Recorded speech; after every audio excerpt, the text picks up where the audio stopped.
got a complete storm out here in on I-44 between Joplin and Springfield.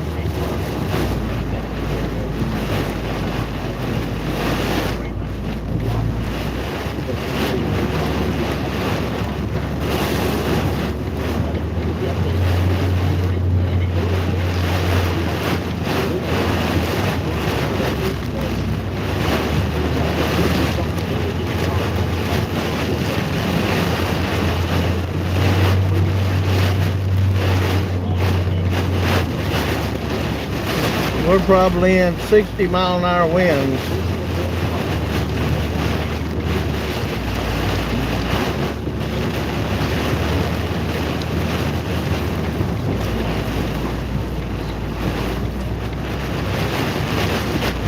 We're just west of Springfield, about 20 miles.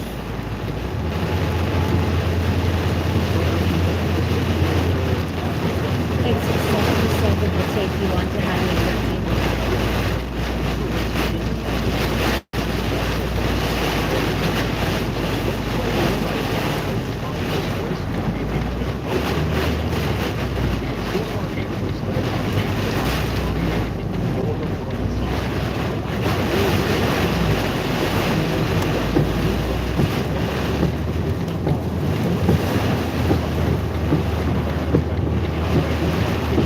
Interstate 44 between Joplin and Springfield. We probably got 60-mile-an-hour winds out there. We are under tornado warning.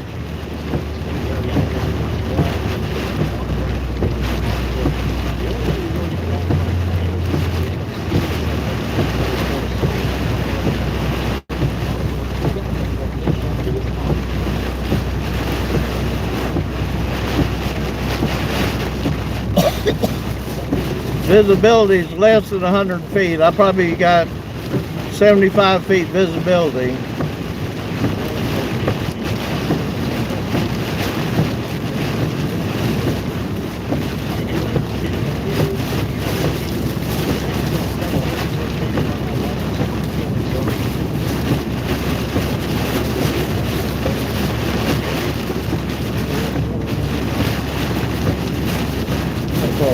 Springfield, it's 77 is the Highway 13.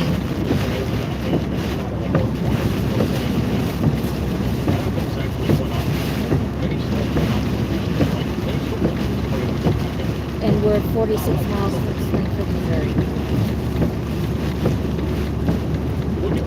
Can you see? If you can't see, I probably can't see. Now, it's getting better now, but back there we probably had only 50 feet visibility. We're in winds that remind me of derecho, and we've been in them now for at least 20 miles. We're 45 miles west of Springfield, Missouri on I-44.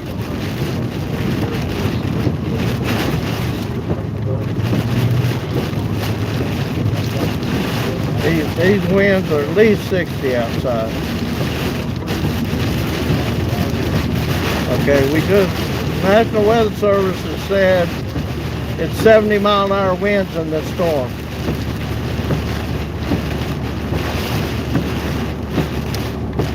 Thank you for subscribing. Be sure to subscribe and hit that bell. We're going to be spending the next 6 weeks storm chasing. And this is only the beginning this weekend.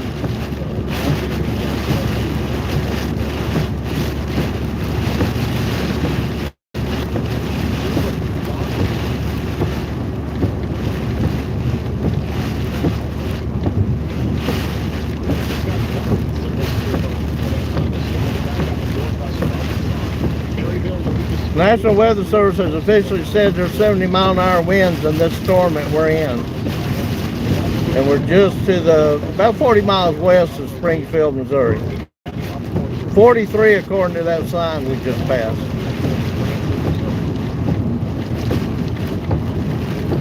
So Springfield, Missouri puts us about 40 miles north of Branson, Missouri, the resort area. We've got several tornado warnings around us.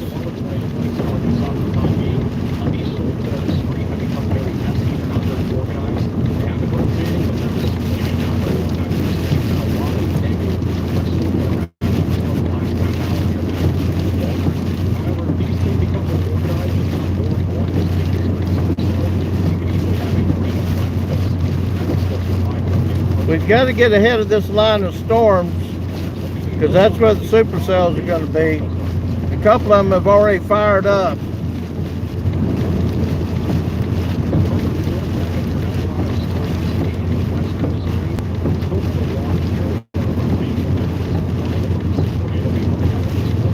Actually, we're sitting right in the middle of a tornado warning right now.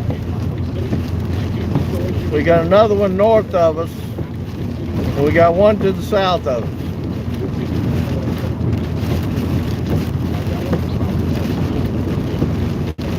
But you got to remember, they put out tornado warnings for winds over 65 miles an hour. So if the Weather Service were saying that those winds that would just come through was 70 mile an hour, they would have put out a tornado warning just on the winds without circulation.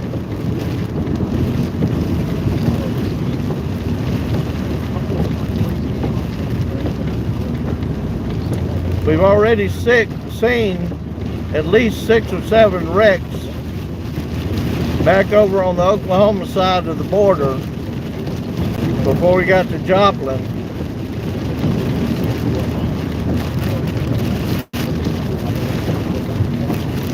Most of the cars on the other side have pulled over.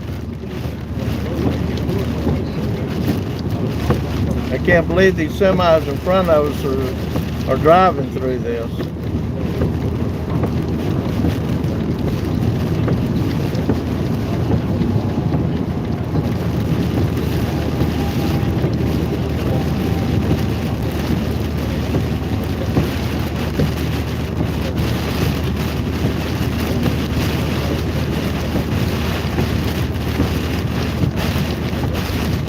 How far are we from 29 miles?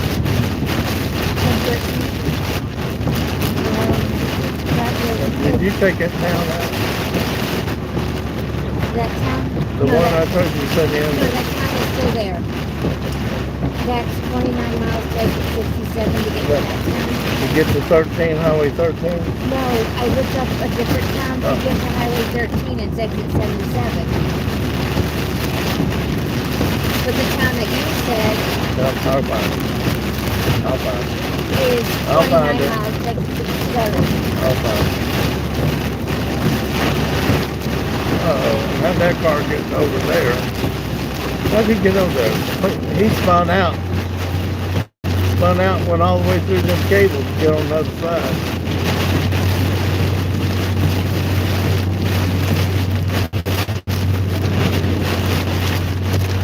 So we're losing our visibility again. We're at exit 38 inside of Missouri, about 38 miles from Springfield. We're trying to get through this line of storms to get out in front where the supercells are. Yeah, this isn't even supercell weather here. This is just a line of thunderstorms. However, the winds are said to be 70 mile an hour per the National Weather Service.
Always remember that tornado warnings are not just issued for actual tornadoes. They're issued for winds in excess of 55 to 65 miles an hour. And we're currently in 70-mile-an-hour winds per the National Weather Service. So that would meet the parameters of the tornado warning that they have out.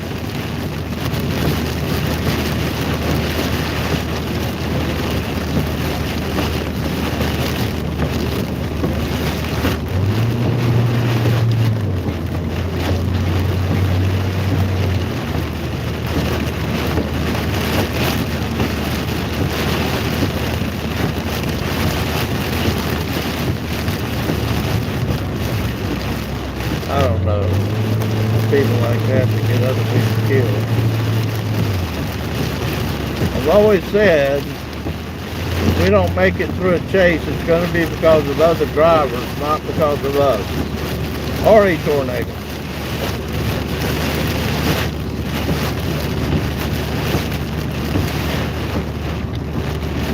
So we're pretty sure they put out a tornado warning for the high winds associated with this line of storms that we're driving through, and not necessarily for an actual tornado, because the parameters are the wind speed, not necessarily that there's a tornado.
Just passing the Mount Vernon exit, headed towards Springfield, Missouri.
Again, we're trying to get ahead of this line of storms.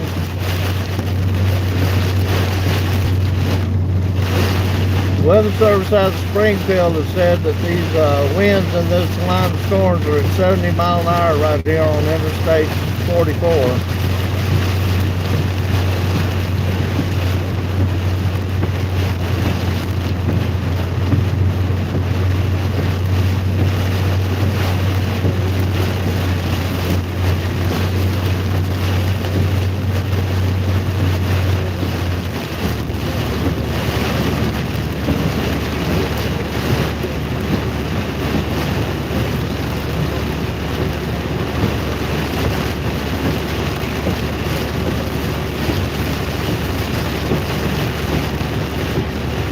Getting ready to pass exit 46 on Interstate 44.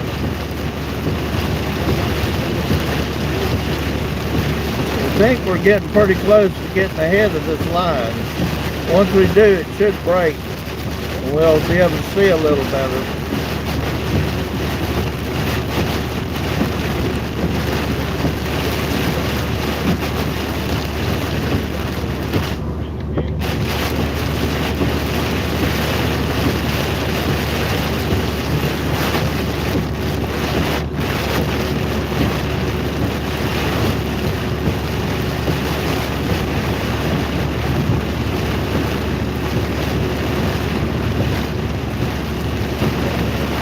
All these storms are headed towards Springfield and Columbia and eventually St. Louis. But the supercells that we're looking for is going to be in front of this line, if there is any. And we're trying to get ahead of this line of storms to get in that area. They've only put a tornado warning out here because of high winds.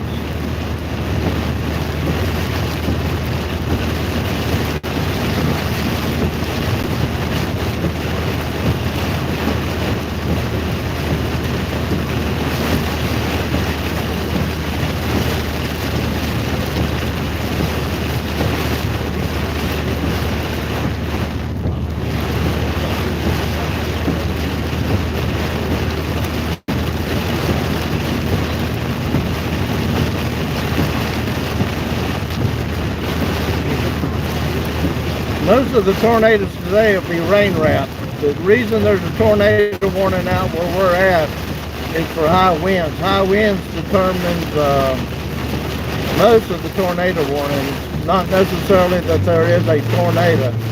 And that's the policy of the National Weather Service.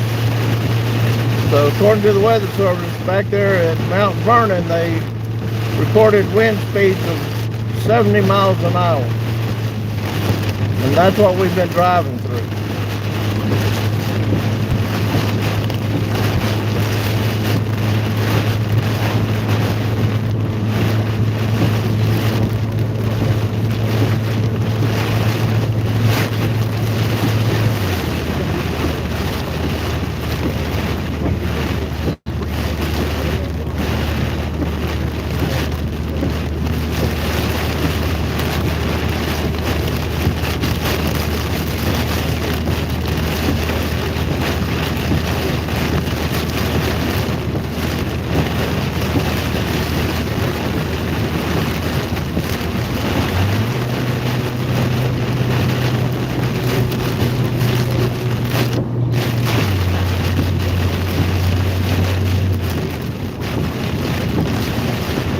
Kind of interesting. The wind to the behind us was blowing from the right side of the car to the left, or from the right side of the screen to the left side. And I don't know if you can tell it on the live feed, but now we've got wind blowing from the left side of the live feed to the right, just the opposite direction.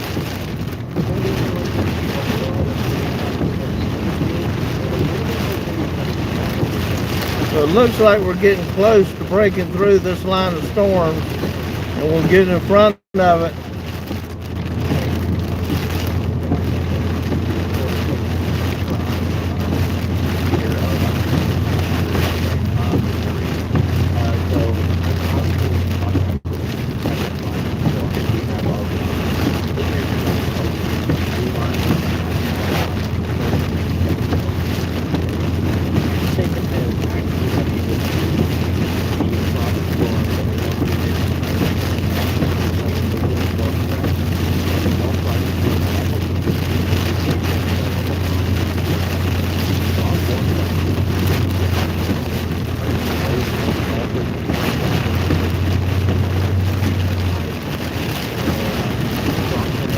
It's going to be a pretty long day up to about 9 o'clock tonight.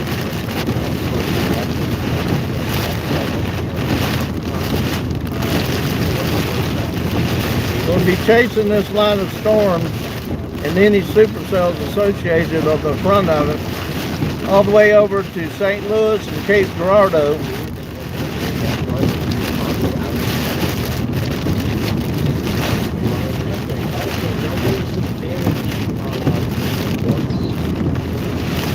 That wind is really blowing.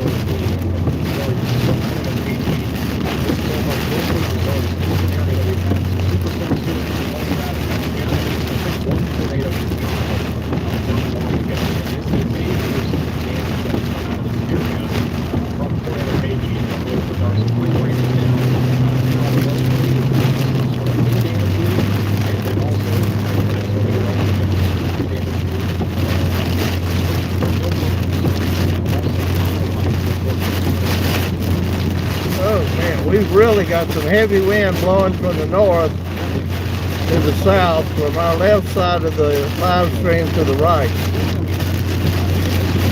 But behind us is blowing from the right side to the left.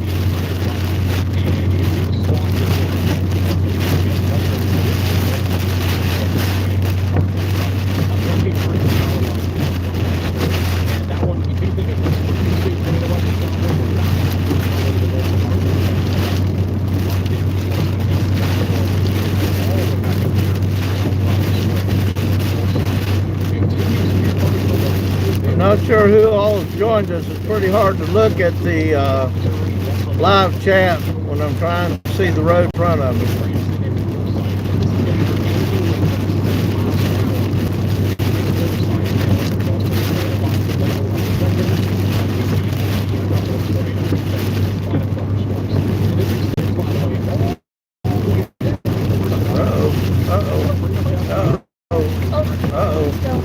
Woo! That was close. That was close. That wind got up under us just then. I thought we was going to spin out. Hang on, people. You okay? Yeah. You breathing? You can breathe. A little bit.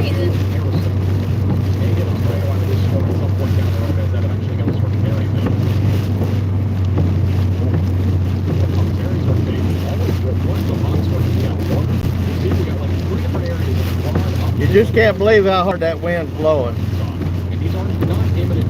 If I was just on a regular vacation, we wasn't trying to get ahead of this storm, I can assure you I would not be driving through what I'm just coming through. But we had to get to the other side. That's not the worst I've drove through.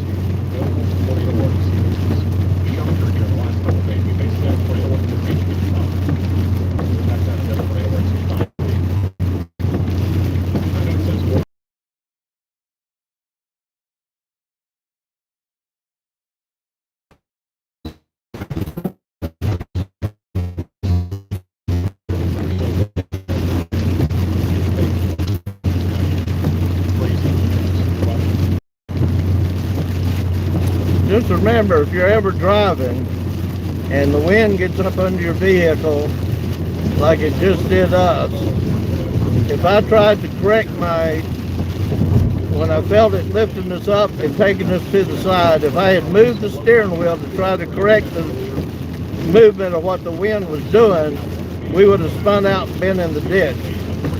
You've always got to keep your steering wheel straight, and you'll make it through. Even if you're in, just wait, and the car will, as soon as it hits good asphalt, will straighten back out as long as you don't turn the wheel.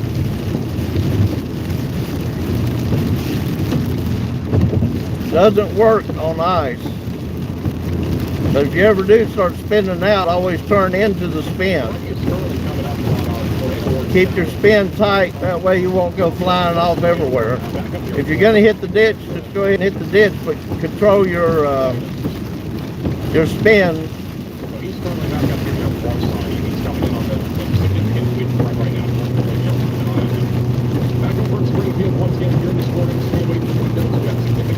I may have to check my passenger seat on that one though. Very funny. Well, you kept saying, don't do it, don't do it. I didn't want to do it either.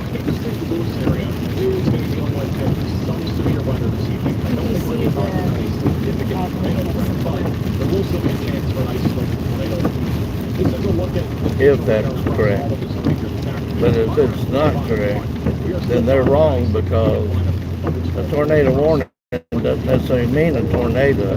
Tornado warning means winds in excess of 55, 65 miles an hour if they feel is of concern, and they'll put out tornado warning for the winds.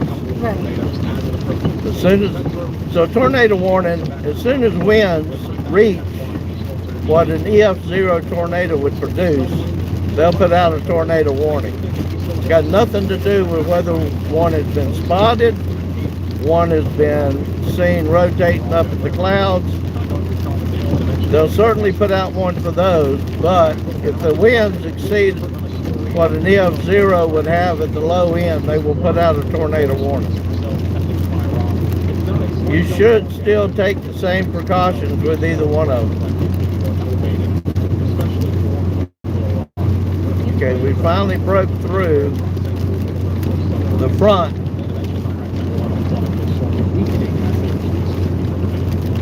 We're 18 miles from Springfield, about 230 from St. Louis. We're on I-44, Interstate 44. The weather behind us, the line of storms that's headed across Arkansas and Missouri and parts of Iowa are pretty intense.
We're going to get off up here and see, because I want to see what he was looking at and what he thought he was going to take a picture of. We're going to turn around and point back towards this line of storms behind us.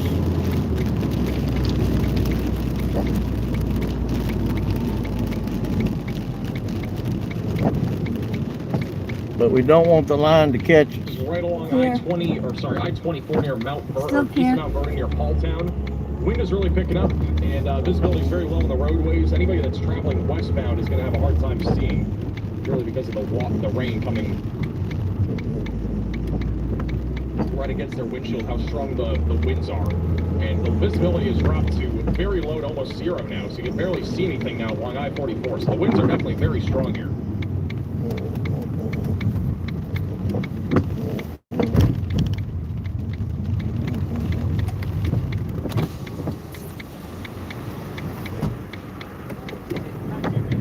Okay, I'm just turning around to get right back on the road.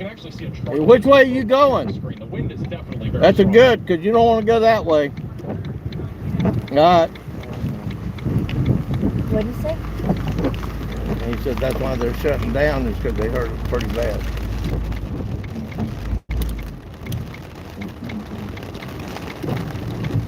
Pick up real quick. Go ahead, Riley.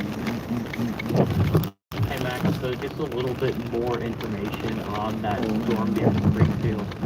There is actually a smallest area of rotation on radar just south of the area of Halltown.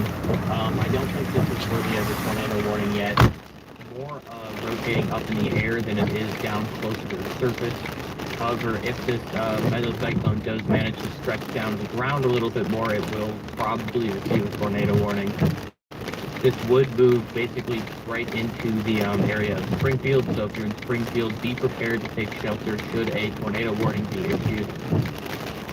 Further off down here to the south, honestly, these storms are starting to look a little less impressive in terms of tornado potential. There are still a few embedded areas of rotation here. I can't tell. And for some reason, this is managing to tighten up. We did just get another new severe thunderstorm warning for that area with the tornado possible tag. But the storm that needs a lot of force, in my opinion, before they're able to actually produce a tornado. They're just slightly struggling with the production of the mesocyclone right now. So that's probably why we haven't seen more tornado-producing storms down here. But sooner rather than later, we are going to figure it out. Alright, thank you, Ray. Sorry, just having a storm report now.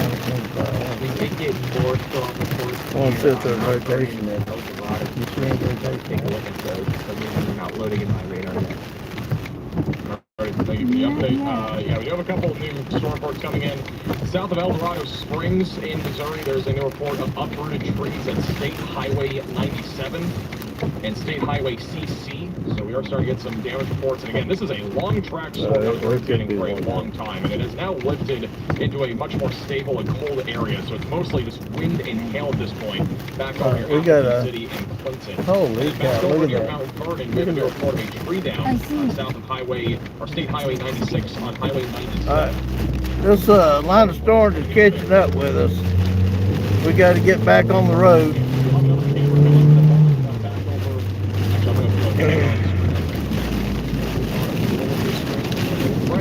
Oh man.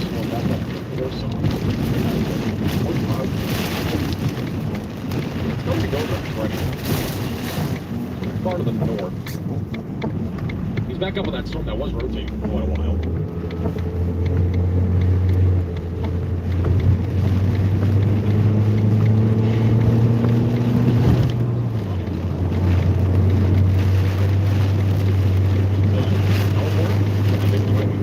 I don't know if y'all can see up in the sky. That's just sheets and sheets of rain coming across the interstate. We're back on I-44 headed eastbound. That line of storms is catching back up with us. It must be moving pretty fast. Go!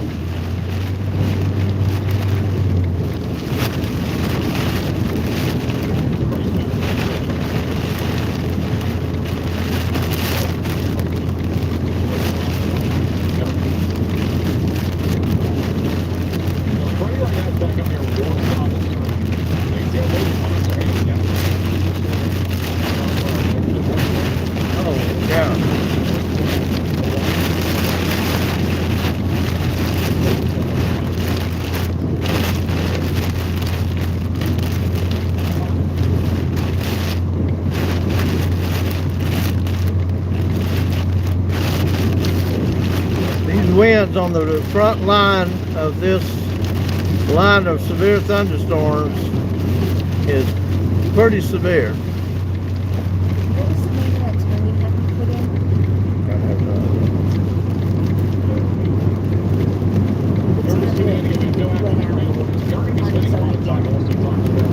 Oh, Morrisville, Missouri.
means it'll be on the warmer and more unstable side of our atmosphere. So if you're in Springfield, get ready. This line of storms is severe warned all the way up and down it, mostly because of the wind involved. Mount Vernon, the National Weather Service said the wind was sustained at 70 miles an hour, and I can believe that. I'm not, there's no reason.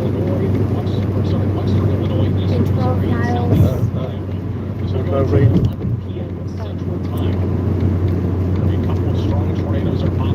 They're way up there. Is also possible, but scattered damage at 70 miles per hour is likely. When you get the probabilities, I'll just watch here for just a second. This is now our second tornado watch of the day.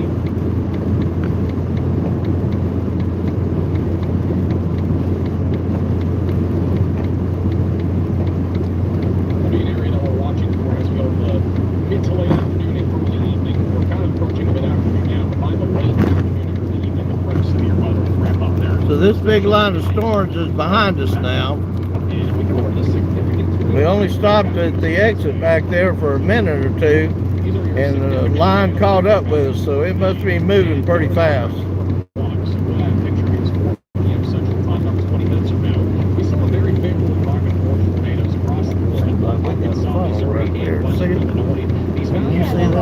Yeah. What we had yesterday in North Texas, for example, but granted, North Texas was a bit more maybe additional risk for tornadoes, but nonetheless, these values are still high enough to the point where we could end up seeing a few tornadoes, especially around 5 to 6 o'clock, where all the numbers here around. We may have an actual cloud lowering and a funnel cloud over to the north side of I-44.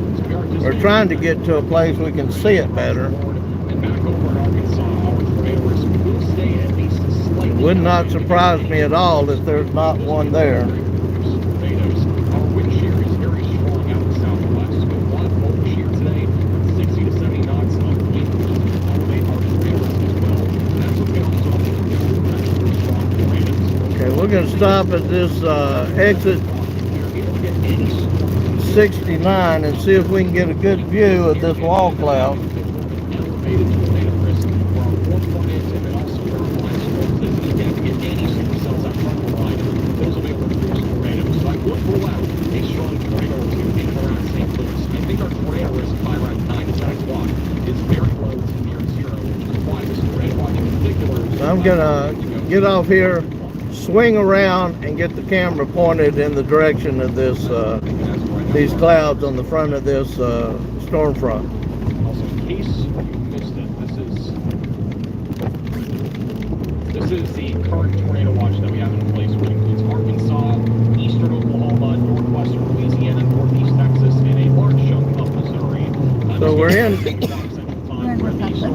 we're in Republic, Missouri. As soon as I can find a place to cross right here.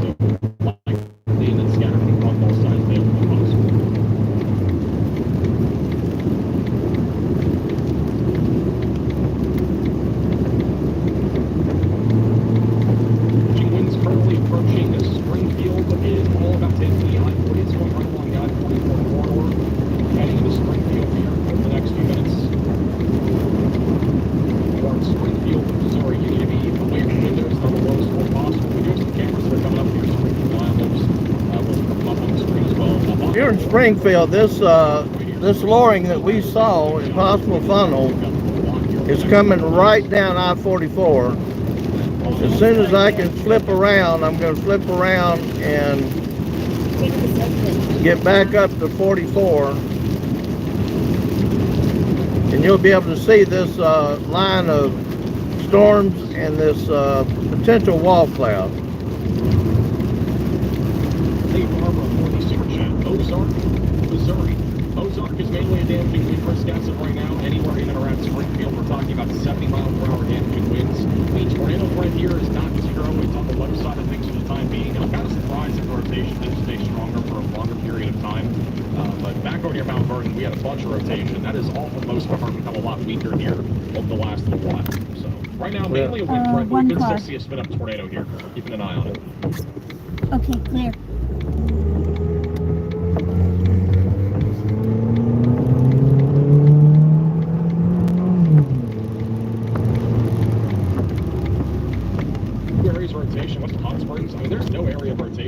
that's popping out on radar that looks like it's about to drop a tornado.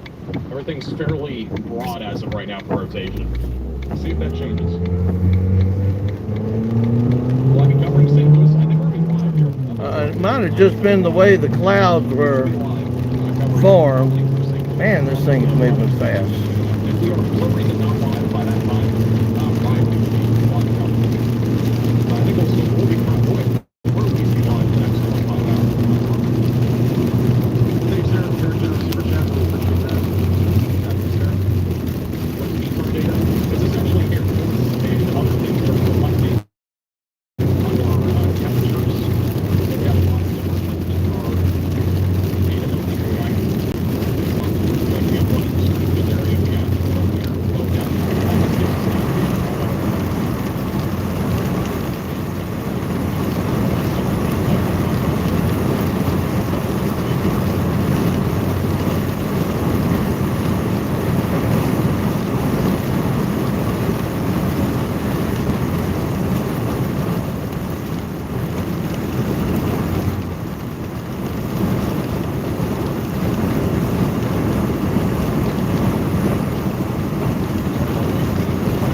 Here's what I thought might have been a lowering, but it may just be the way the clouds are formed. But again, it's already caught up with us again. We got to get on down the interstate towards Springfield.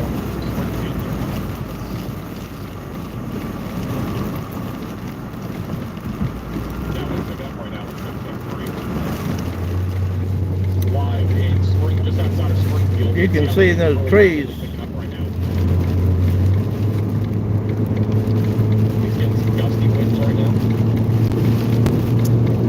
Springfield's getting ready to get slammed with this storm.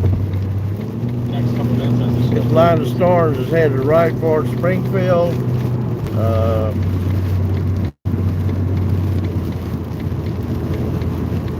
Rolla, and St. Louis, eventually St. Louis. So we're at exit 70 and the storm front's right about here. Behind us is the wind.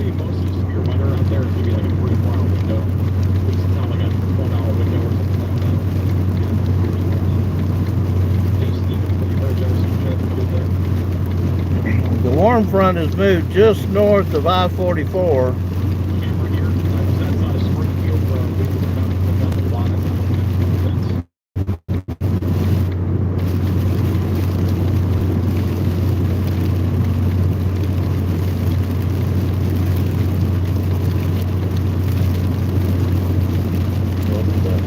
Springfield, St. Louis.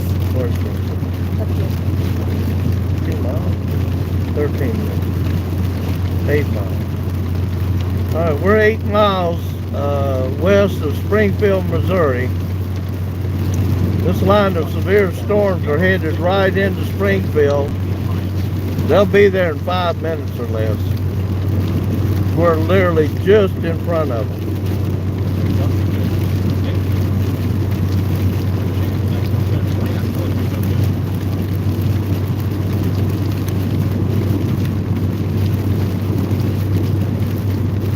You're in Springfield, Missouri, you're going to have wind gusts before you're going to see the rain. And then when the rain comes, it's almost going to be zero visibility outside.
Basically, the cusp here just north of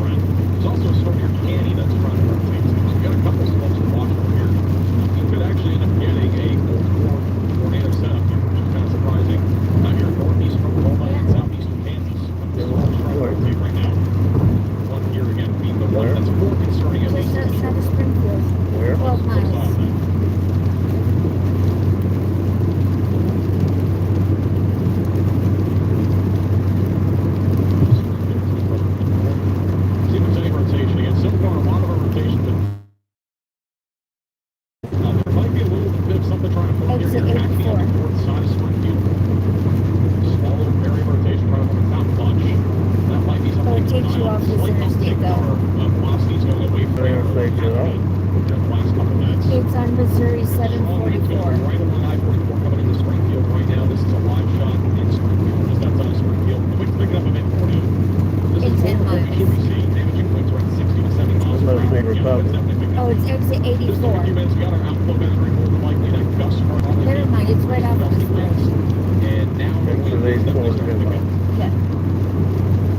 I would say right now, again, just measuring it from my eyeballs, that's probably around 50 to 60 miles per hour. I don't see anything near 70 yet. We may stop at this Buc-ee's and fill up real quick in case power goes out. Power goes out, you don't get no gas.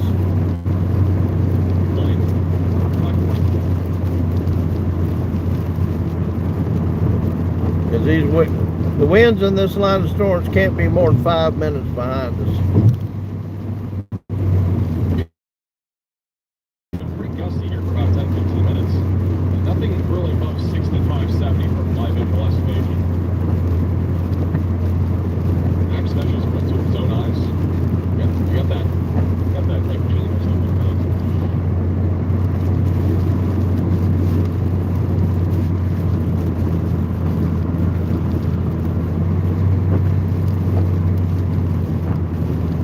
There's a lot of water on the roadways. I mean, again, the flooding has been a big concern. We've had a lot of rain over the last. We're not expecting, they were, but we're not. I think if there's going to be any kind of tornadic weather, it's going to be in the line of storms because the winds are so high in this line of thunderstorms that are all severe warned that it could have what we call a spin up. And if it is a spin up, then you won't see it on radar. There won't be an alert put out on it because it only lasts a few minutes. And it's generally not bigger than an EF0 or an EF1. The biggest threat from this line of storms that's right behind us that we drove through is going to be according to the Weather Service, 70-mile-an-hour winds that are in front of this line of storms.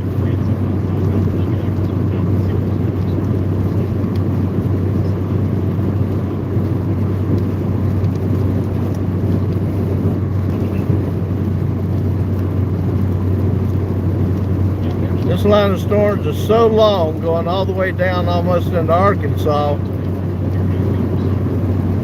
If it maintains damage along the path of it, and it exceeds a certain amount of miles, I wouldn't be surprised if they don't consider this a derecho today. The winds are extremely high in this front part of this line of storms. 70-mile-an-hour wind certainly would qualify it for a derecho. It just depends on whether that line of storms is all the way up and down this front.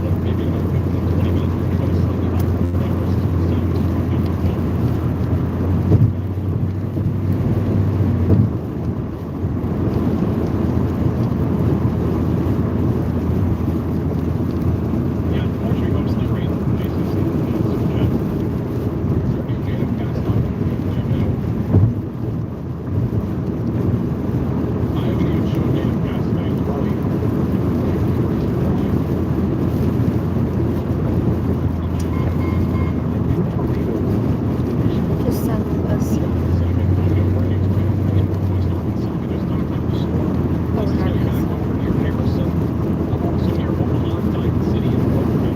Oh, we're not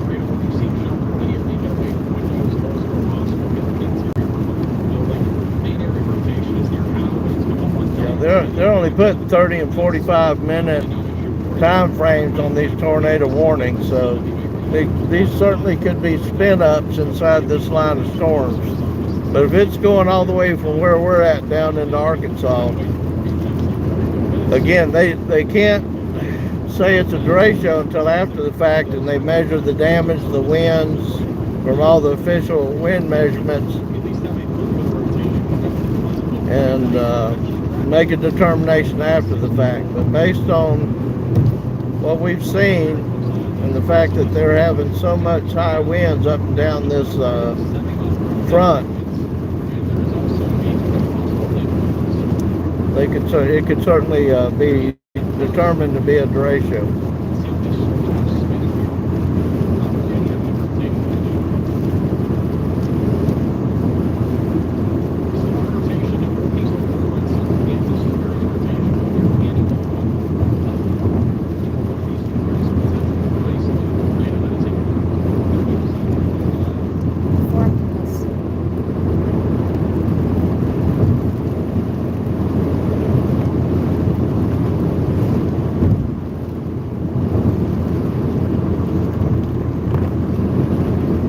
If there is any tornadoes today, you're not going to be able to see them. They're going to be rain wrapped in this, and probably buried in this front of the line of these storms.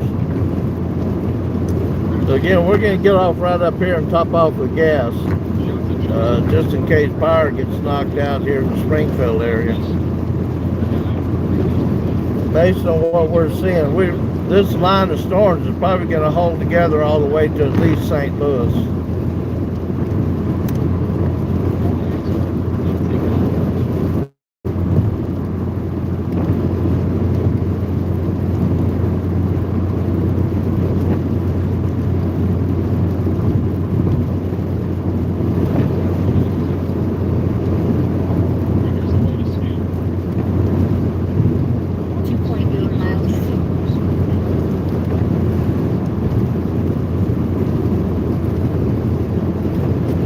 On the outskirts of Springfield now.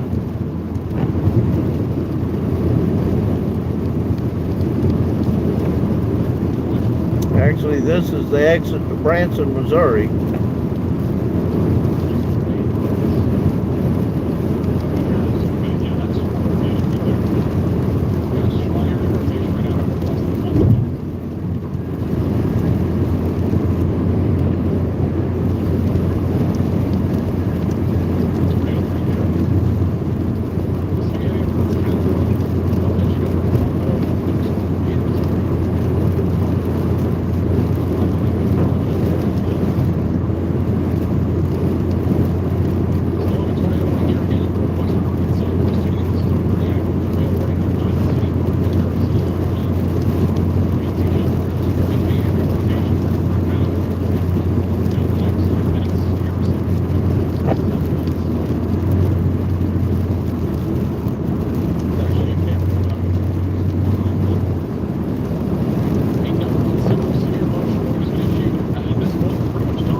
This is a roundabout.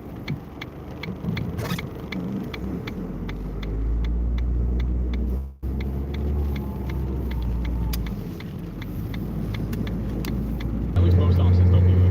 There's I mean, there's been occasions in the past where, like, I remember one of the offices, I won't name which one, but there was one office back, I think it was last year, where we had a tornado, and it took, like, a long time for it to get issued, and I'm pretty sure they were just waiting for official confirmation or something. And, but it was literally on radar. Now, all right, a quick guess up here at Buc-ee's, and then we got to get on the road. No, I ain't got time to get any Buc-ee nuts either, unfortunately. See if it stays together. velocities are still strong enough where I feel like a tornado warning for halfway. By the time we fill up, the storm will catch up with us. LCS tornadoes aren't always warned since they're very quick, but this one definitely could produce.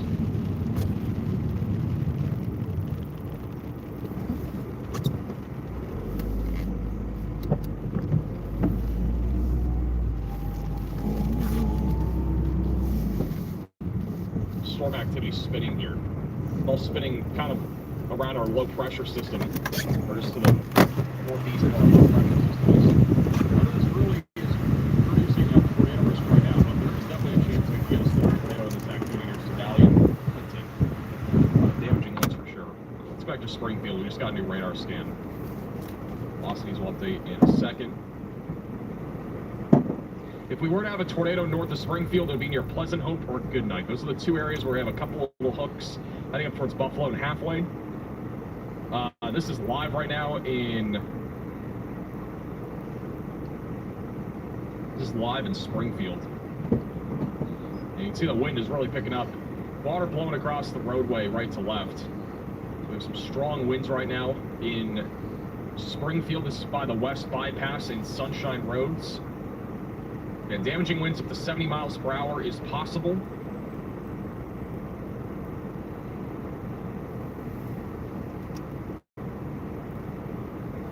There's also a lot of water on the roadways. Again, flooding is a concern.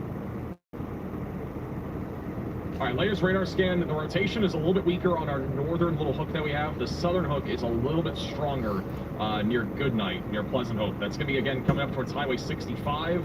Buffalo will be in the path of this, and eventually Lebanon. Again, these tornadoes are usually really quick, so if we get one here, it's probably going to be a brief, quick tornado, but we definitely could get one in the next couple minutes. So stay in your safe place if you're in that warning. And then otherwise, further south of Springfield, not seeing much right now, aside from our tornado warning, which right now south of Omaha, there's definitely a little bit of rotation there, so we're keeping an eye on that. Riley has an update. Go ahead, Riley.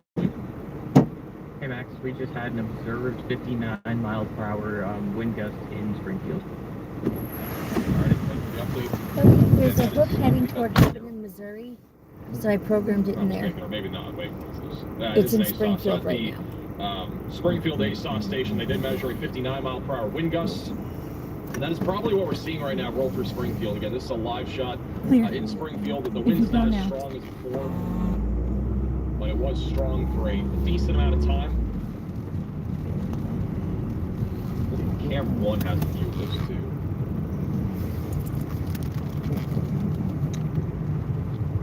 There's that line of storms headed this way. It's just rain right now, but nonetheless, winds currently pretty strong. They are severe in the Springfield area. 60 to 70 mile per hour winds will continue here for the next little while. Again, these winds will probably last about 5 to 10 minutes, and after this line of storms passes, Springfield will be kind of out of the midst here of having severe weather. The damaging winds being the biggest concern as of right now. There are more cameras coming up. We're going to keep pulling up more cameras, just kind of putting them in here. The winds picking up in these areas.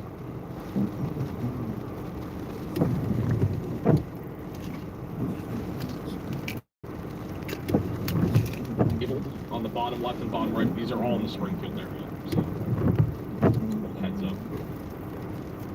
All right. Thank you, Roderick, for the super chat. Thank you for the Easter weather report, Max. Stay awesome from Browning Creek. Appreciate the super chat. Thank you for tuning in. Hope you had a good Easter.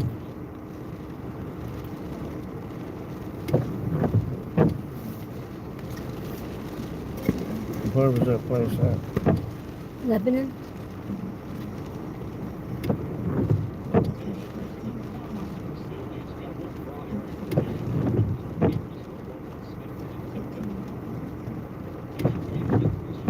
Where is Lebanon? Northeast of Springfield. Right there. Is it on 44? It is on 44. I don't see anything up there. He said that there's a hook in Springfield. Who said that? Max. Well, but that's not from the weather service.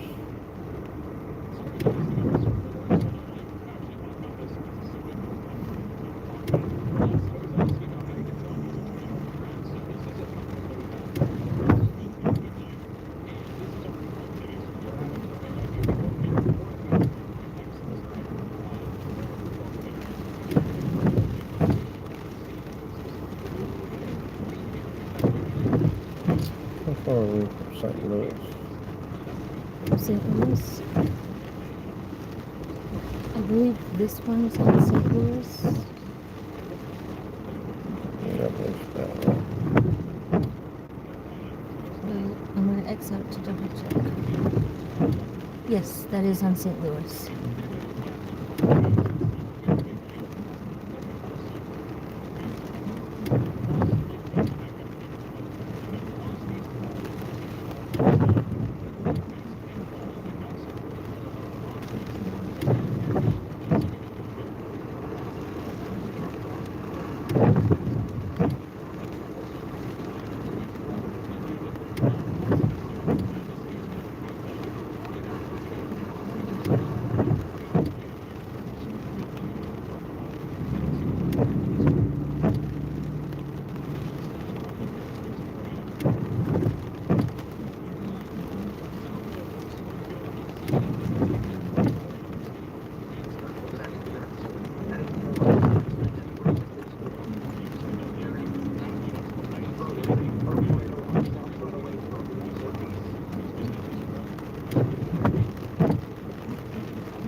God, look at all the damage reports.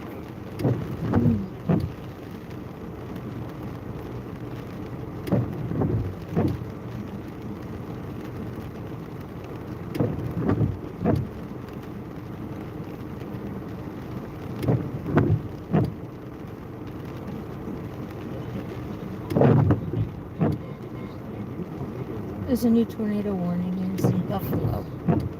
But that's right north of us. Yes. All right, we're gonna get on up I-44. They've got they put out 2 tornado warnings. My gut feeling is it's just gonna be straight line winds of over 65 miles an hour buried in this line of storms. But we're sitting here in Springfield. That storm right there is almost on top of Springfield. The wind has not got to Bucky's yet here on I-44, but it's going to be here just any minute. And then all heck's going to break loose.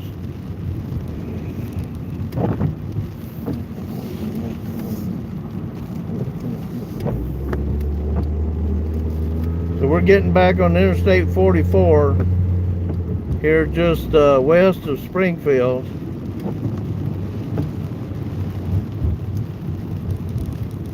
And we're going to be heading towards St. Louis, but they've got, like I said, 2 tornado warnings out here on I-44 just to the east of us.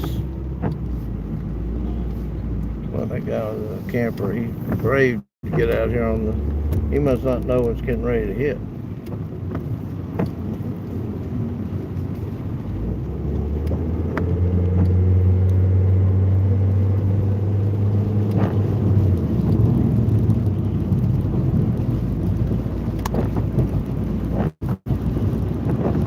So that lowering and possible funnel we saw could be what they've got warned up here. We thought we saw something, but I couldn't confirm, so we didn't report it. But there's so much scud out here today, you just can't tell what's what. And most of these tornadoes are going to be spin-ups buried in the rain of these thunderstorms, and you're just not going to be able to see them until they drop down on you. And they're going to be very short-lived.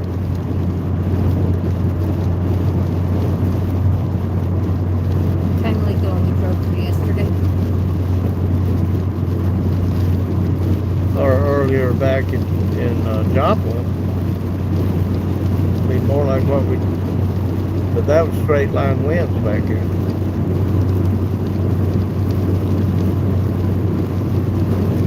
So that front's getting ready to hit, those severe thunderstorms getting ready to hit Springfield. They're still packing a wallop with the winds that are blowing from southwest to northeast.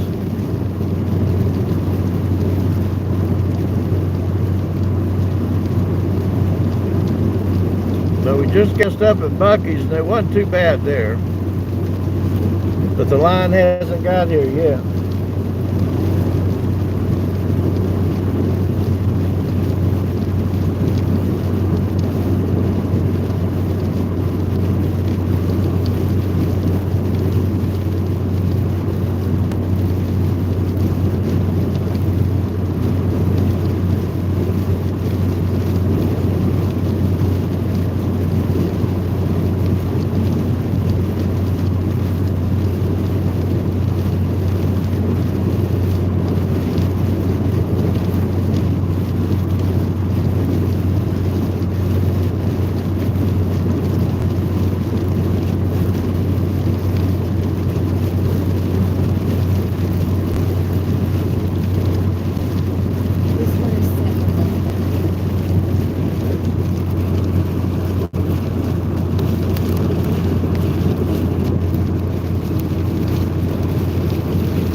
Bill, where are you located at that you got all the hail?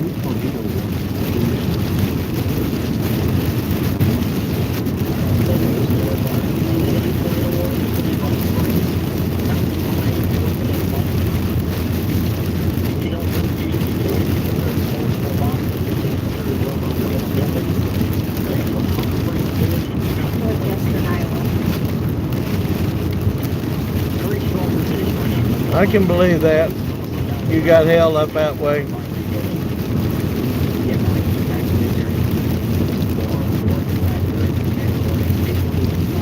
I think most of this bad weather is actually going to be up near the Iowa-Missouri border. The warm fronts lifted that far, and yesterday and the day before, the storms just rode right up the front.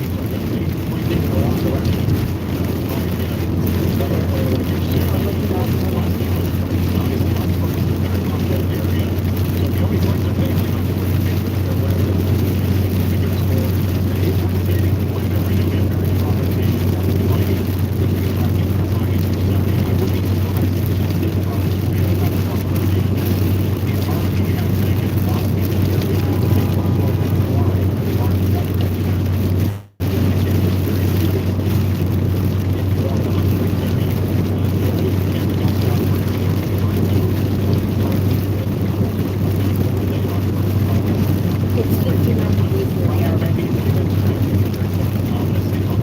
Someone's asking what the temperature.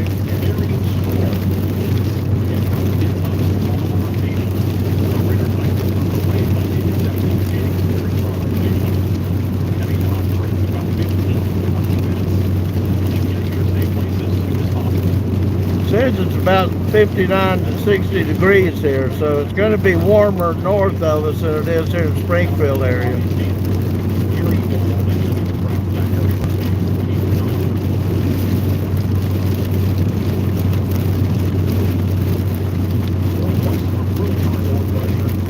Right now the warm front's north of us, but it's going right through the center of St. Louis.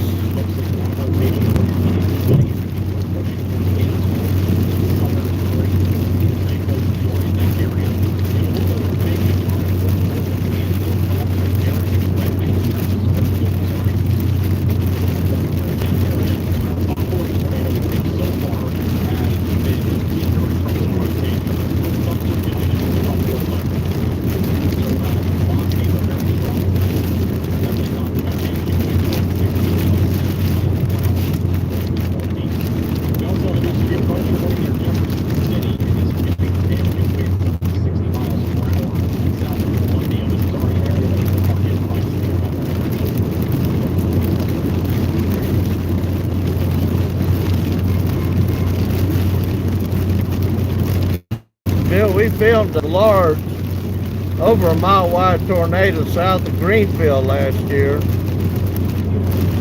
that we posted on our channel just exactly 3 weeks to the hour before Greenfield got hit with that big EF4 tornado that wiped Greenfield out. We were about 5 miles south in Orient, Iowa. We were only about 5 miles from that tornado when it hit Greenfield, but we were trying to get away from a satellite tornado just to the southeast of it and got cut off from getting up that way.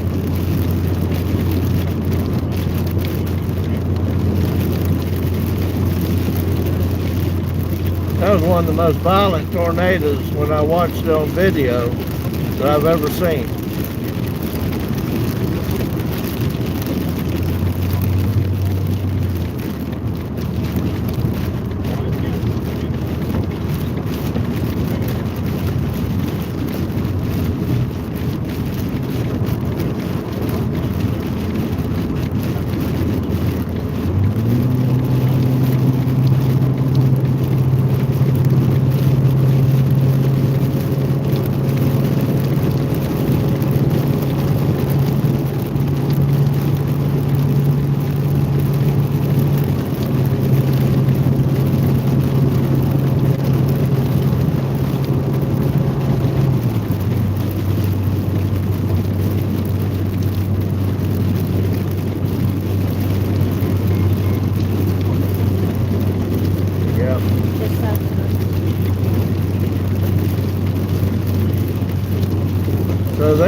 expecting the worst of it to start about 4 o'clock today, and sure enough, now we've got 3 or 4 tornado warnings out here in Missouri. 2 south of us and 2 north of us.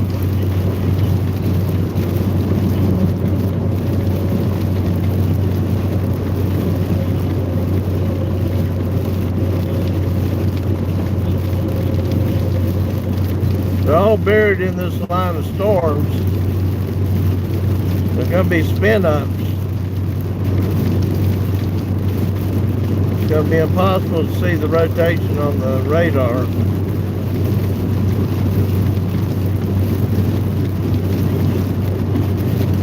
But even without low-level tornadoes, the wind associated on the front end of this line of storms is pretty substantial, probably at least 70 according to the Weather Service. We drove through some that really felt like they were a lot more than 70.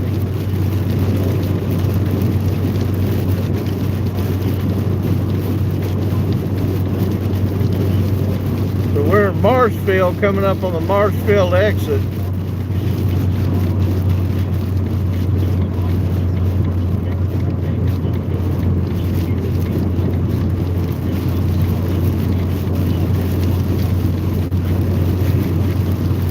If you're in front of this line of storms, you certainly want to get home or get inside of a building and stay there. They won't last long, but the intensity of them is going to be pretty intense, pretty high.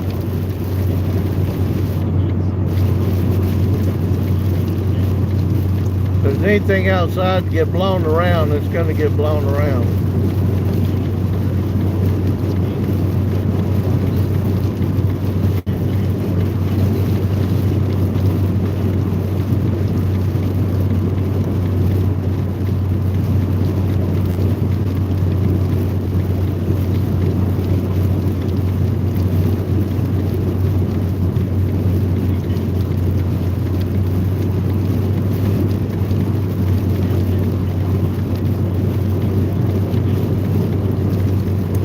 This tornado warning south of us is headed towards Lebanon, Missouri. Probably because of the severity of the winds. I don't believe there's going to be an actual tornado, but they put tornado warnings out when winds get up to an EF0, EF1 level, which can do as much damage as if there was an actual tornado in them. So they don't always put tornado warnings out just because there's what we commonly think of as a tornado. Straight line winds is pretty dangerous. They can be as up. The one I was in South Dakota had 109 mile-an-hour winds, and while it did have some spin-ups, one that I caught on video, the winds were in the storm, not in the tornadoes.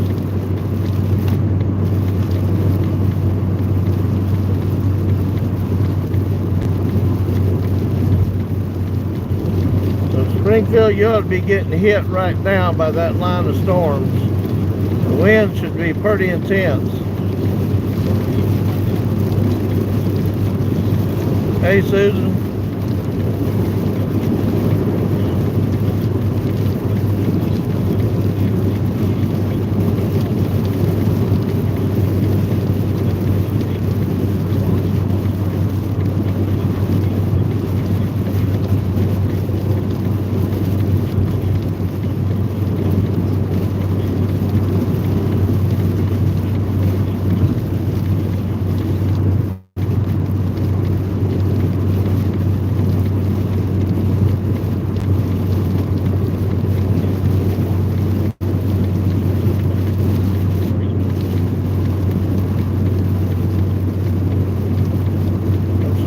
We don't have more lightning in this line of storms today. There was a lot of it in the storms yesterday and the day before.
plan is to get through St. Louis and get on Interstate 64 into Illinois.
Line of storms is right behind us. It's moving faster. It's probably getting ready to catch up with us.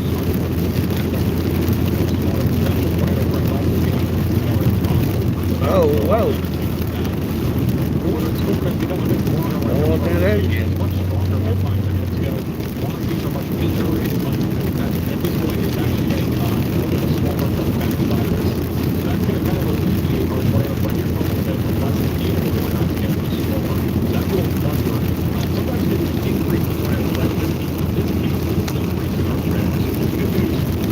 I know y'all can't tell it probably on the live feed, but the wind out there is really blowing us around on the road.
can't believe how fast this front is moving.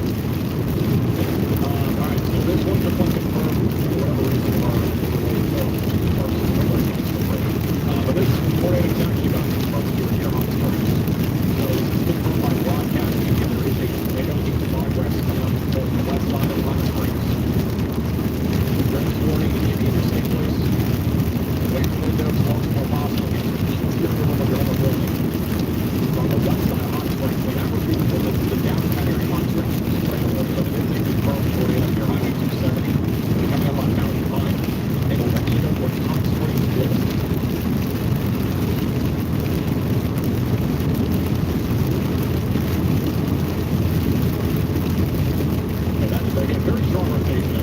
Glad to see you joined us. So we've got this front right behind us.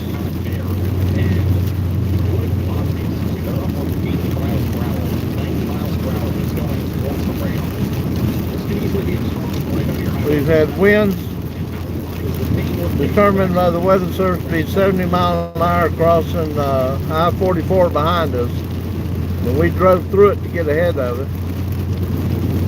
But apparently the forward movement of this line of storms now is about 60 miles an hour. And that's about almost what we can drive with the road conditions and the wind.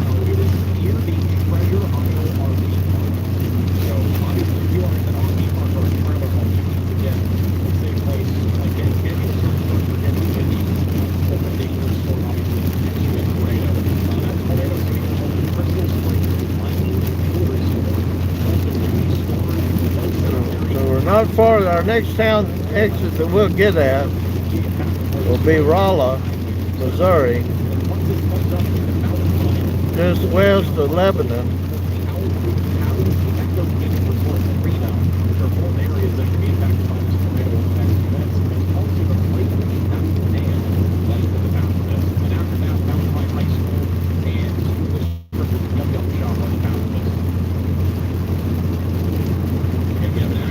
Happy Easter, Angel. Thanks for subscribing. Over near Mighty, we have strong rotation still. This one will also lose its a new tornado warning for a tornado here very soon. We have a new tornado warning in Missouri. This one's going to be southwest up Columbia, near Tipton.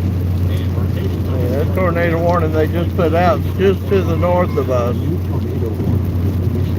We have 3 tornado warnings for this single storm. I don't understand why they do but nonetheless, a tornado warning for county of Missouri. That's going to be further than the state of Springfield, that side of Springfield.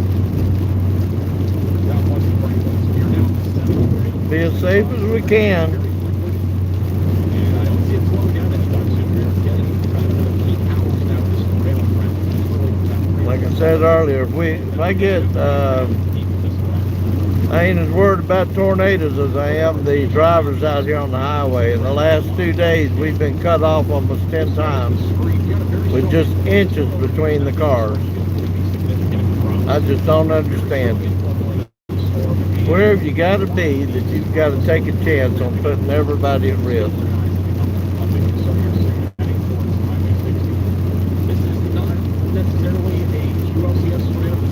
What is an Easter accent?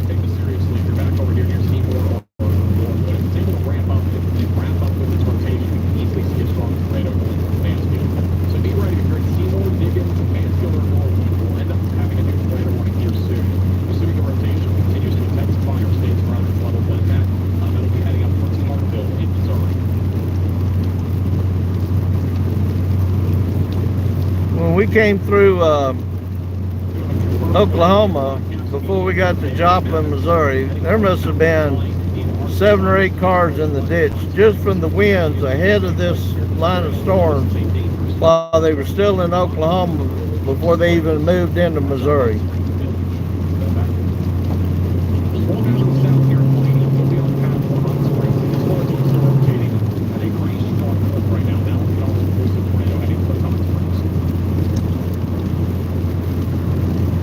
I'm from Nashville, originally from Pensacola.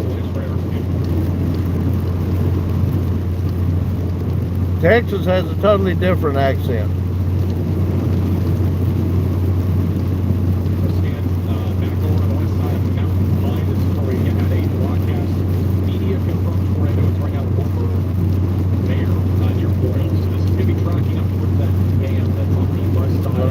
travel a lot, I had to learn how to talk in Massachusetts. He wouldn't let me in the ER to help unless I could pronounce Worcester. And apparently it's not Worcester. It's Worcester. Apparently there's no R's in the words in Massachusetts. Worcester.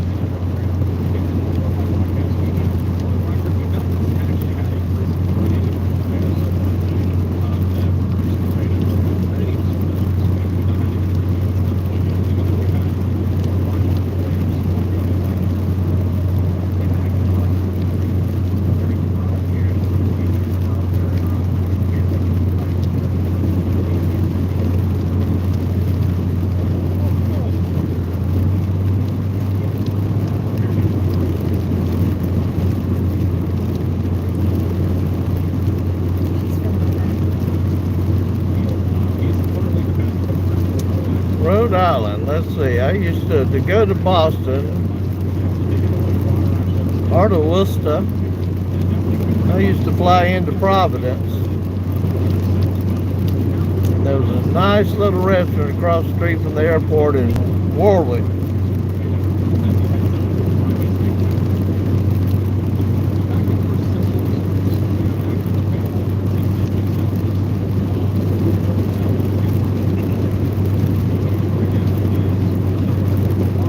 So I wonder if you know this fact about Rhode Island. Did you know the first supposedly official witch was buried in a cemetery in Rhode Island?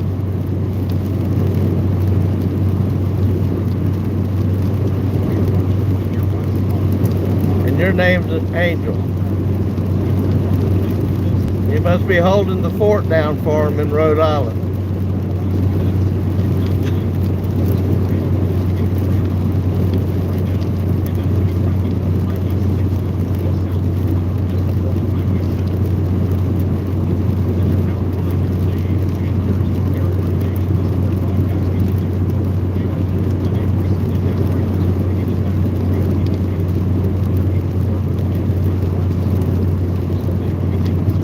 I forget the name of that restaurant. I think it started with a C. It had one of the best open-faced roast beef sandwiches. But then up in Boston, there was a little pub on the market that had some of the best crab cake sandwiches I'd ever ate.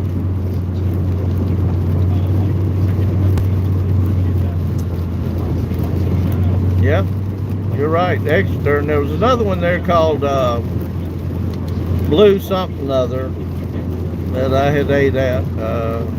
I can't remember that. One near the airport had the best food though.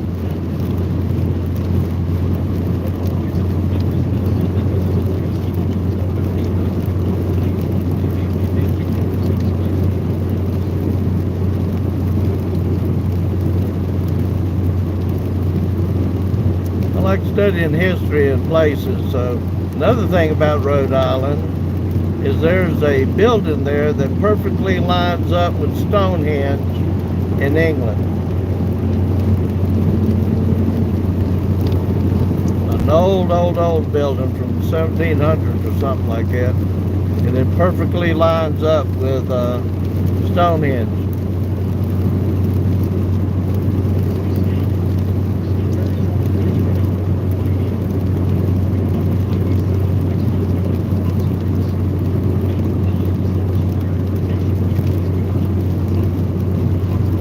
Ozzy Osbourne. London Calling. That's probably the best song I remember from Ozzy Osbourne.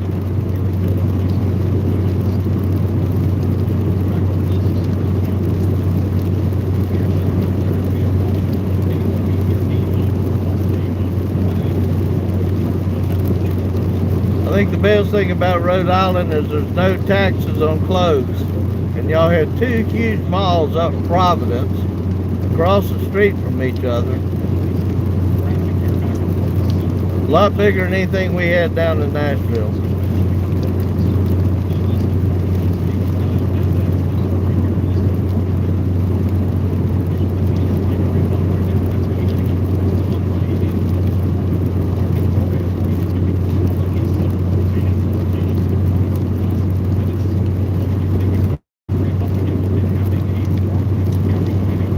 don't think there's a town east of the Rockies I haven't been to at least once. Anyway, the major cities. Spent a lot of time down in Arizona, a little bit in Nevada. Went to Casper, Wyoming one time. Fell asleep in the car and woke up and thought we were in Alabama. No, I hadn't been drinking. Because I expected Cheyenne, Wyoming to be bigger than it was. We've got a lot of dark clouds off to the left of us.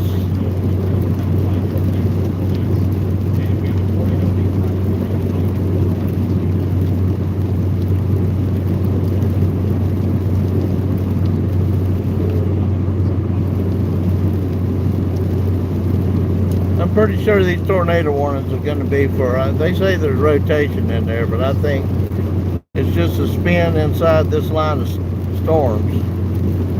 Because the wind is so high in this storm line. They've already had damaged roofs and barns over towards Joplin and other cities over that way. I haven't heard if there's any damage in Springfield yet.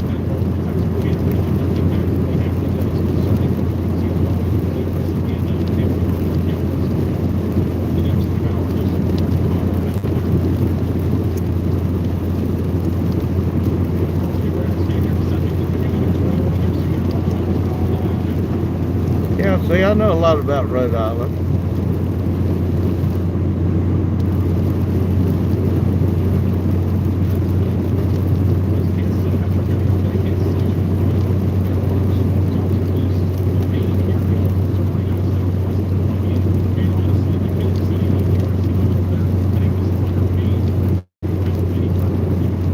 I think they're talking about how far that. That's not far from us. I'm from Jefferson City. Jefferson City. What is that up there? That's Lebanon. Okay. That's St. Louis. And Jefferson City. Looks like about 60 miles.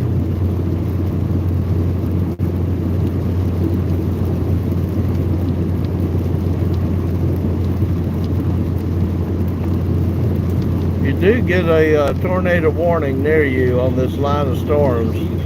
Most of them is moving up the line.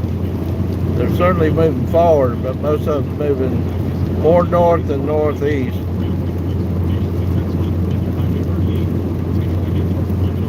Jefferson City, you gotta get off the interstate.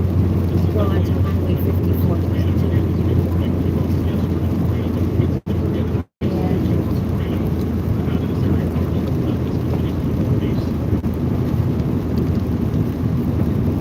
See? A little bit of convection that's kind of hindering the overall rotation here out front of this storm that has to try over here. Do you want to go to Jefferson City? Oh. St. Louis. Right now, this general area, still a broad area rotation.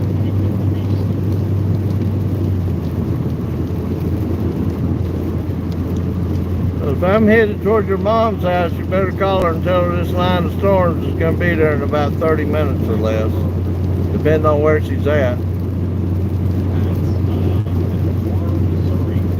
We're just outside of Rollo, or Rollo, I think I'm pronouncing it right.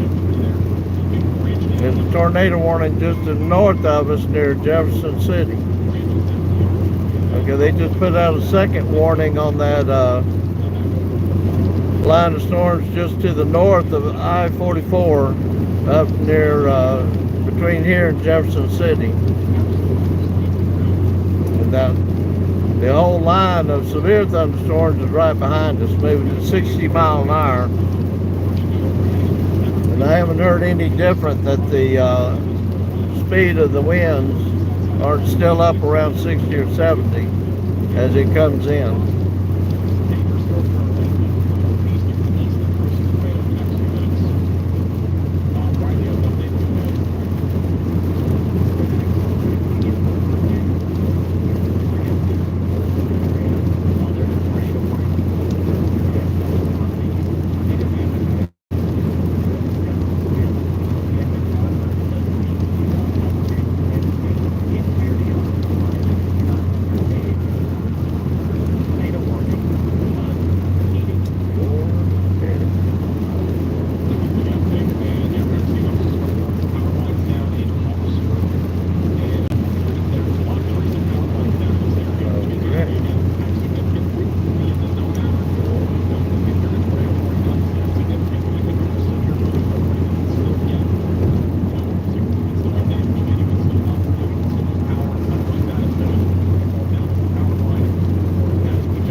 throw algebra questions at me while I'm driving down the road, but I would guess maybe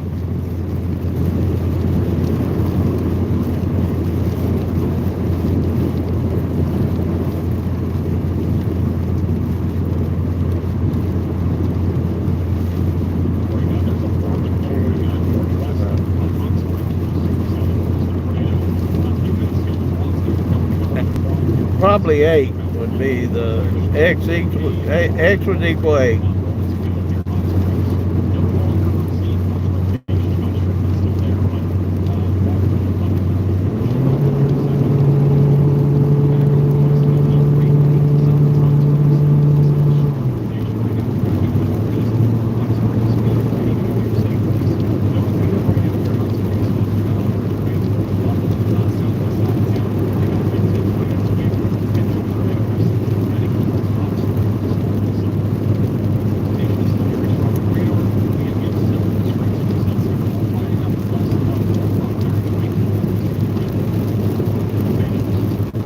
X would have to be 10.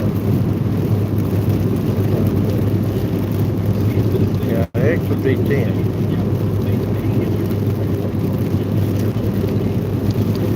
But I don't know how we got there.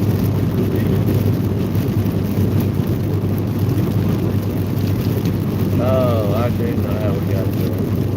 So, X equals 10.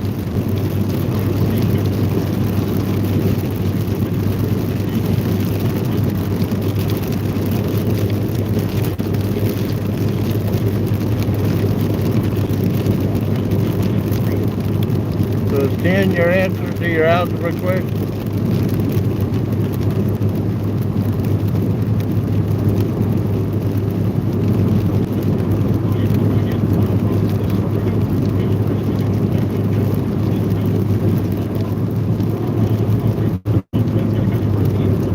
I do miss flying into New England though. However, I flew into Providence one afternoon in short sleeves. Took a quick nap because I had to be in Boston for a dinner meeting. Woke up, looked outside, and there must have been 4 inches of snow on the ground. I even called down to the front desk to ask what all that white stuff was, and by the time I got to my dinner meeting, not only was I late, there was 7 inches of snow already on the ground.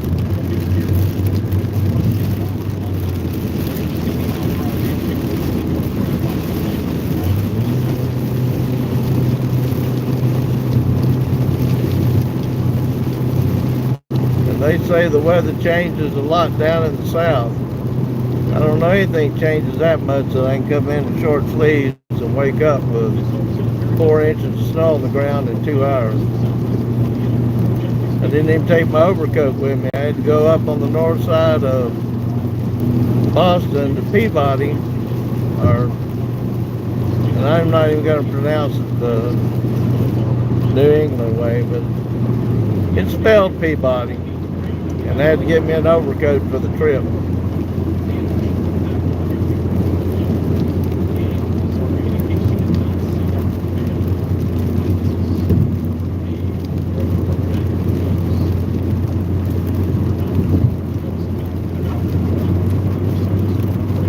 I'm thinking that once these storms get over to St. Louis, once the line breaks up a little bit, there may be some individual supercells that develop at that point, or clusters of storm cells.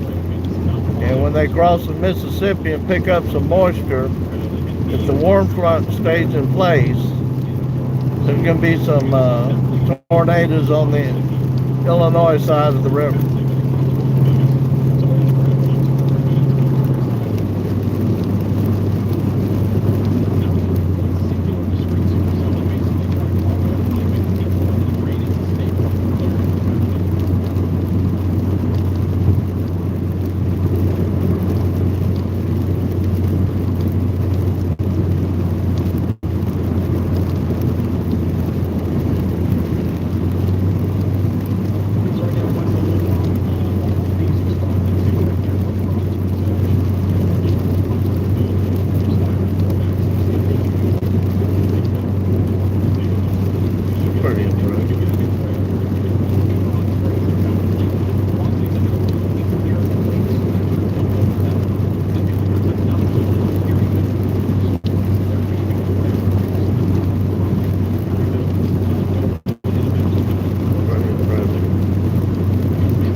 got some rotation just south of us here and headed towards Upton, Missouri. We can see it on the radar.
I go over, I gotta get the Rollo and go down 63.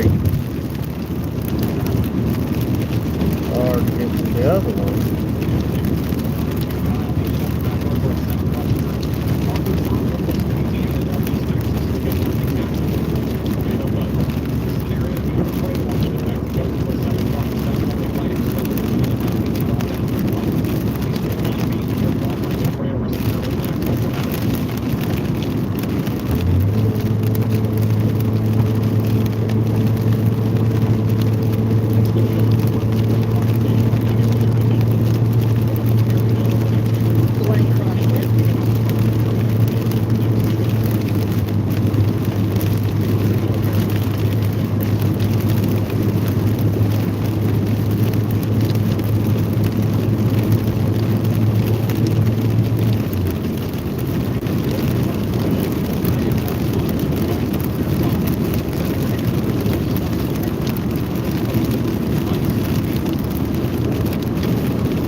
So we're almost to Rolla, Missouri.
Crossing Mississippi River.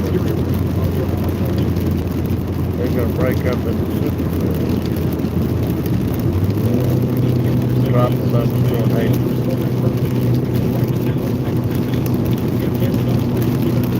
We're just outside of Raleigh, Missouri. The line of severe thunderstorms is headed towards St. Louis. Our thought on this is the line may break up about the time it gets to St. Louis in individual clusters of cells, which may strengthen when they jump across the Mississippi into Illinois. And we may see a slew of tornado warnings go up.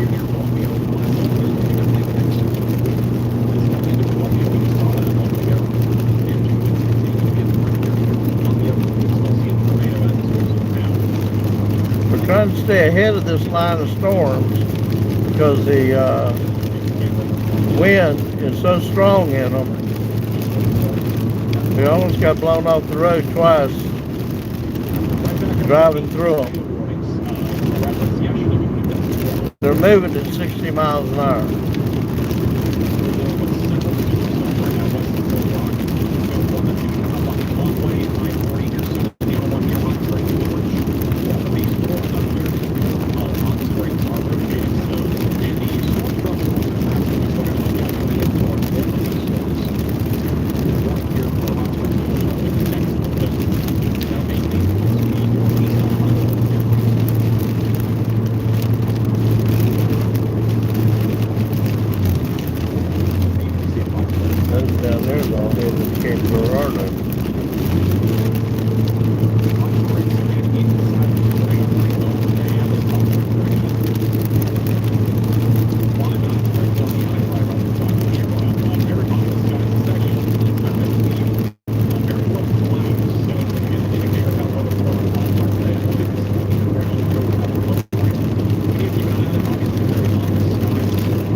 significantly new, this is something we built, but I'm not sure. It's really be a close call on that one. We have a common rock base like media up there on the middle of your screens. We're going to keep a close eye on them. That could be something to watch for. Riley has an update. Go ahead, Riley.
in Arkansas is headed to Cape Girardeau.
Don't talk too much unless a lot's going on.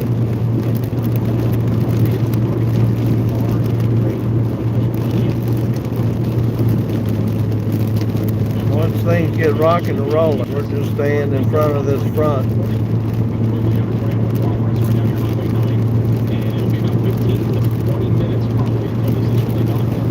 we got several tornado warnings. They're too far for us to try to get to, because these are going to be very short-lived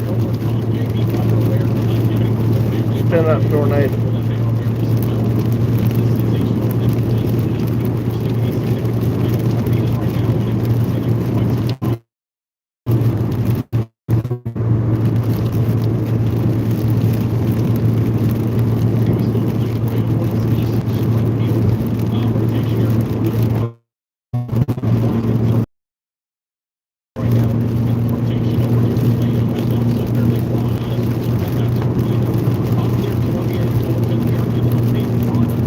Into Rollo, Missouri. Line of storm's got a lot of wind in front of it, but now it's beginning to, we expect it to break up into clusters, and it's got, the Boeing Echo areas are throwing up tornado warnings, but I think it's just because the spin up's inside the storm line. What y'all up to today? Y'all chasing or just chilling? Oh, yeah. Actually, I think it's probably worse up your way. I've seen some videos from up there.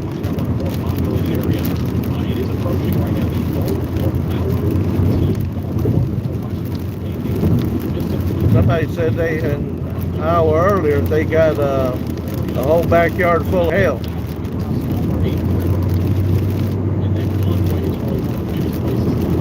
I'm sure of the next 6 weeks we'll be up your way.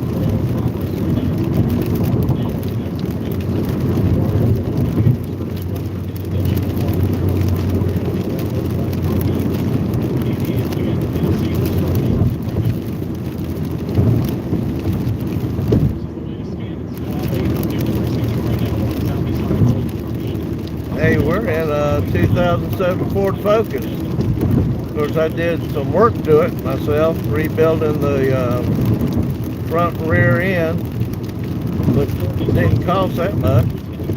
I only paid $1,800 for it, and I'd take it to California after I worked on it.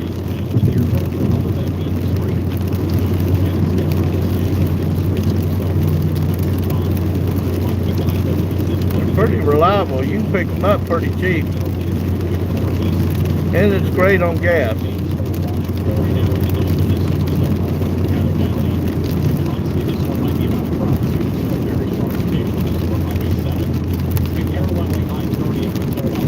Oh, then you should be able to I changed the upper and lower control arms, all the inner and outer tie rods, all the struts, all the shocks. They even changed out the knuckles and rotors, brakes. That way I knew that the undercarriage was, you know, storm chasing all this water on the bearings. I go through about 2 sets of wheel bearings, front and back, every year, not storm season, but every year. Plus, I probably got a little overweight. Too much weight in it.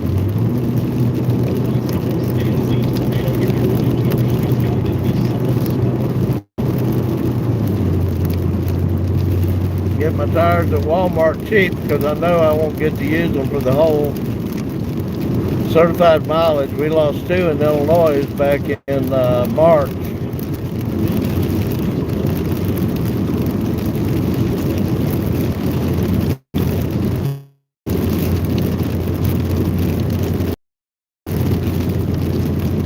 Plus, I wanted to be able to wire it the way I wanted to. It doesn't matter what it looks like as long as it's reliable. One good hailstorm will take any nice looking car to the almost to the heat. I got a crack across the windshield now from the storms on the 14th and 15th of March. Not interfering with the cameras. I'll wait till it totally goes, but it'll be my 3rd windshield. 2nd car, 3rd windshield.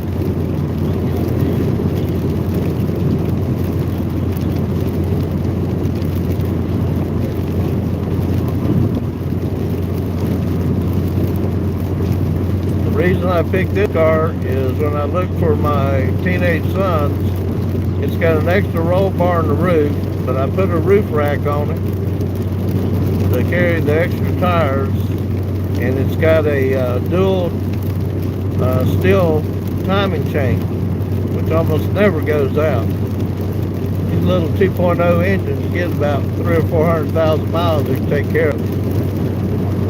And the transmissions are pretty good too.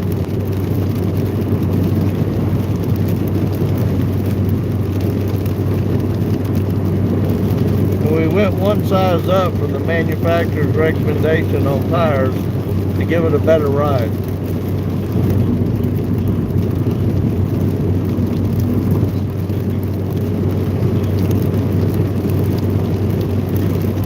Plus it's low to the ground. Air has a hard time getting under it. However, a couple of times a day it's almost took us off the road back around Springfield. Weather Service says we're getting straight line winds on the front of the storm line of about 70 miles an hour.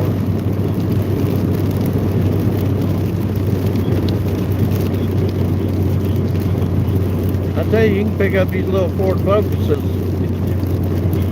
especially the 2005, 6, and 7 models, which are the best, pretty cheap. I saw one the other day for $800. But I pay more insurance on it than I do my other cars, because apparently these things are one of the most stolen cars in America because they get pimped out. 5-gear transmission, and it kicks into the 5th gear at about 75 or 80.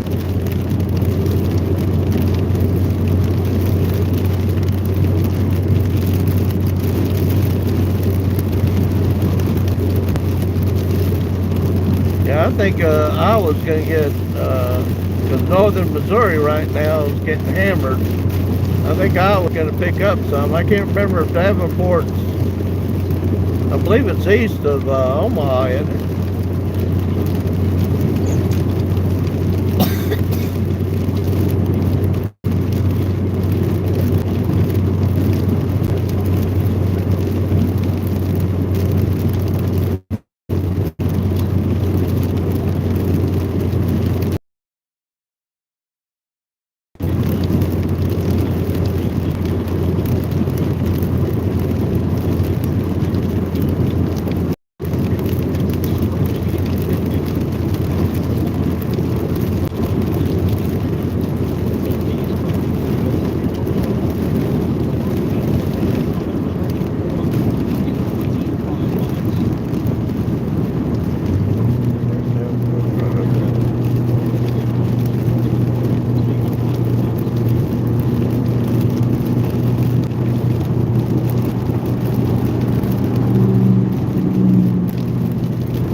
Y'all got a big luster headed your way. A lot of rotation in it.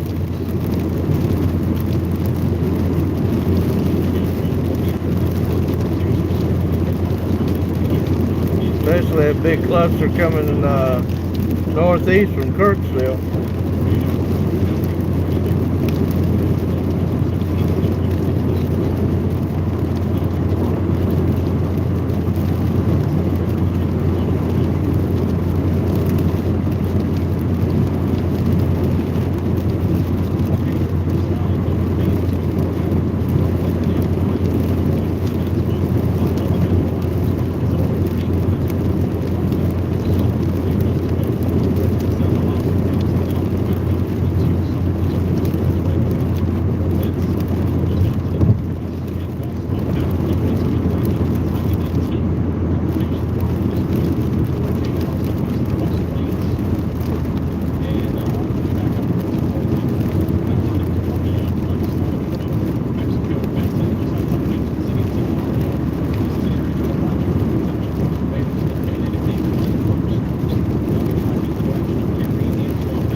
o'clock. Almost a witching hour.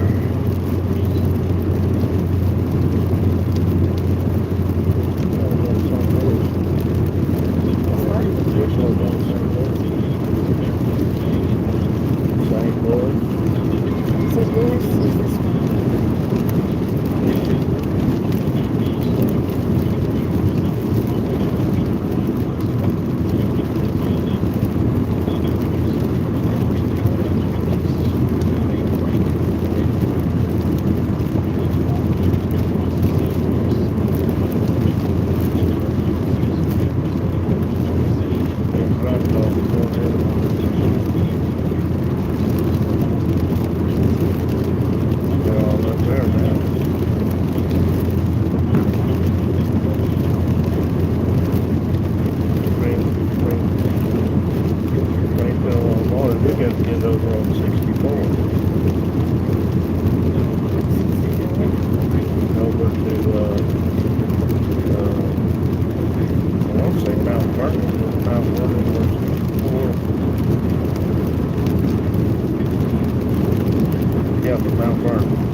St. Louis. We ought to be in St. Louis within the hour.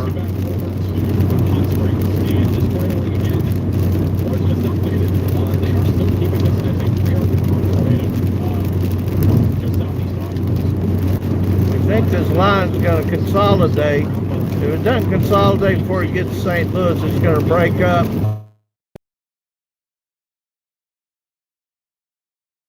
Plus, across, they generally start dropping tornadoes.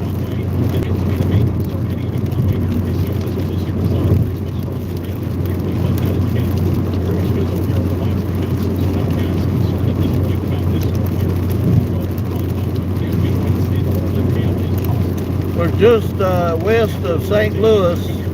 We're just ahead of the line of severe thunderstorms. We're trying to stay ahead of the wind. But we're still getting hit with gusts every now and then. When this gets to St. Louis, I know they had a bunch of tornadoes back in March. But this is going to be a pretty bad storm when it gets there. Possibly even some tornadoes. But if they are, they're going to be buried in this line of storm.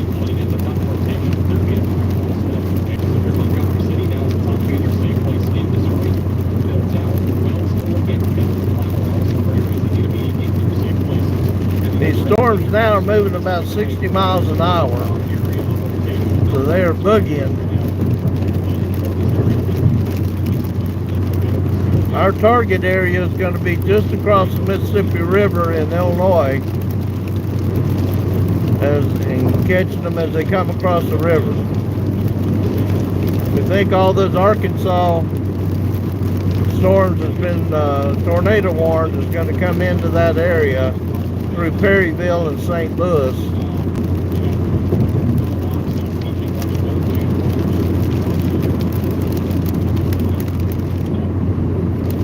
If you're in front of this line of storms anywhere, you can expect some pretty high winds, heavy rain for a brief time. I think most of the damage we've seen today has been straight line winds.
where you need kind of Midwest and back to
Be fooled by the clear skies in front of us, because you ought to see what's behind us.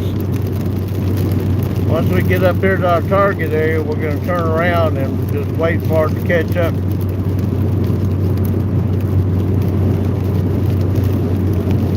Almost impossible. The road network in Missouri is horrible for chasing.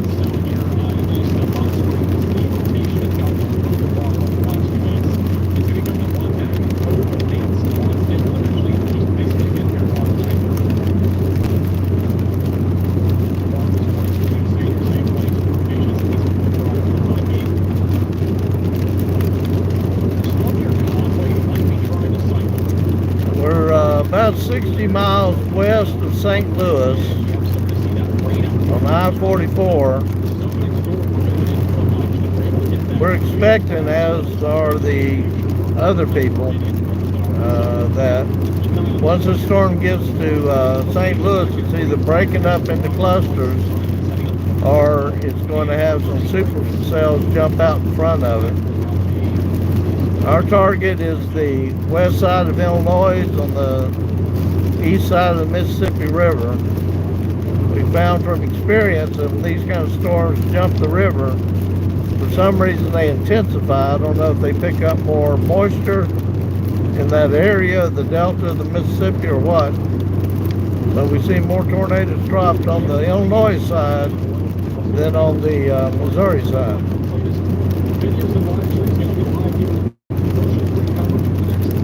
So we're going to go through St. Louis, even though they're thinking that St. Louis may get hit pretty bad. And we'll wait on the Illinois side. Probably over in the O'Fallon area, which is about 15 miles inside Illinois, give or take, on I-64.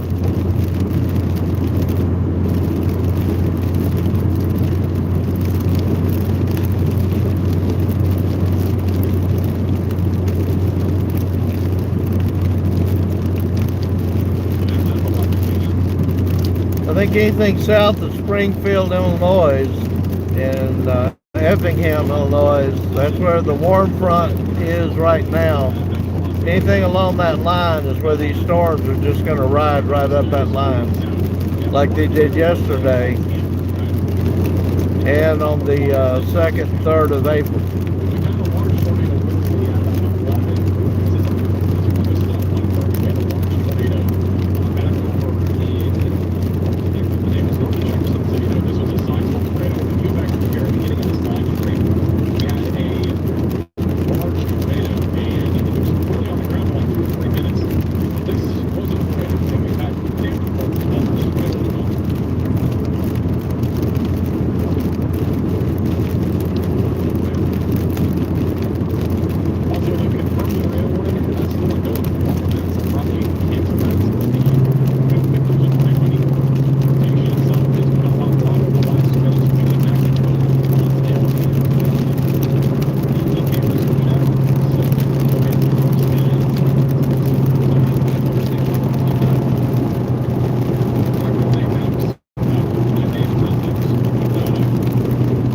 However,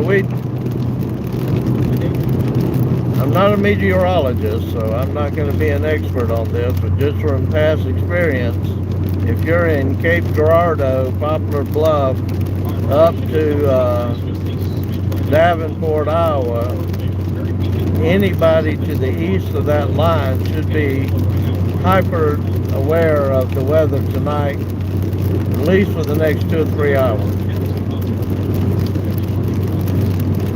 Not trying to scare anybody, it's just that this line of thunderstorms is pretty severe, and they're still measuring wind on the front side of it at 60 and 70 miles an hour, according to the Weather Service.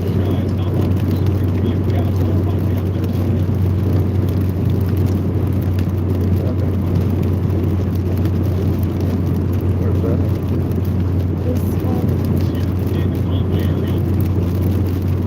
That's north of us.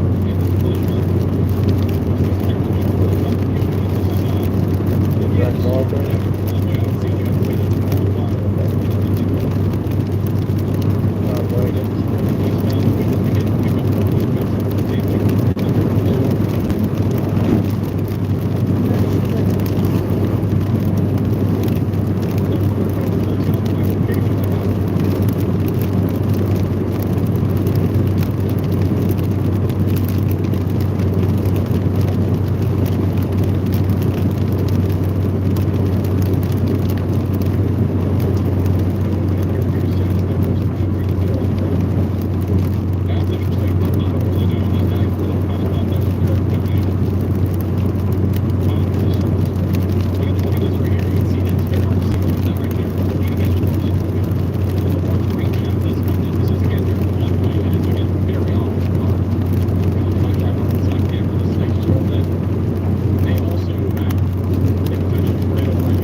See what's behind us, but every time we've stopped to try to position ourselves where you can see what's behind us. It catches up so fast.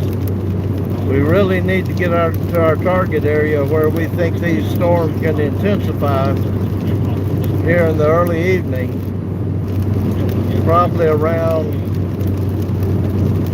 7:30, 8 o'clock.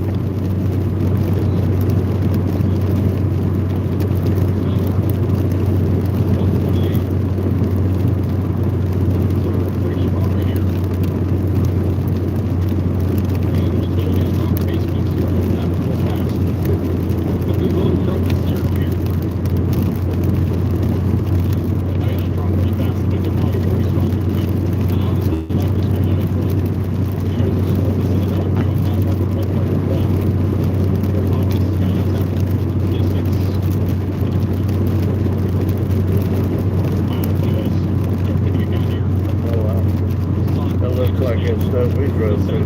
It's gotten very windy in the visibility. It's also gotten very low. That semi-truck is like this.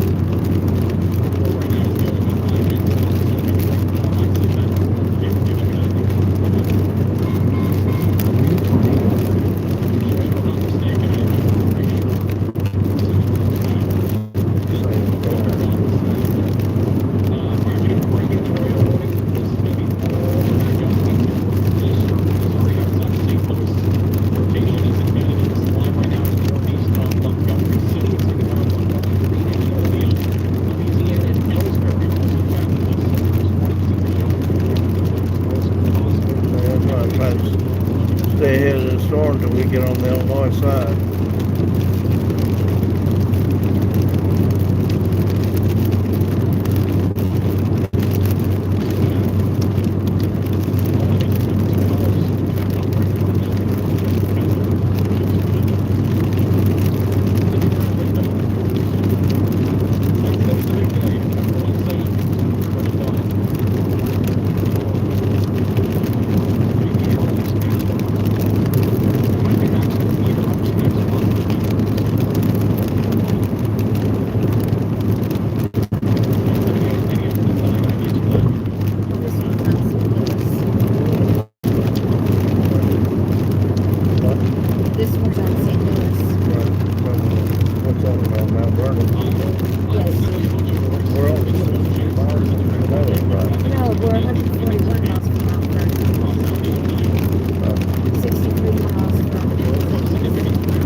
Stanton, Missouri.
didn't see lightning off in the distance. We hadn't seen any lightning hardly at all today. There wasn't much hail, if any. If it was at pea size, we didn't run into any.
So they can get both sides. Yeah.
up in the northern part.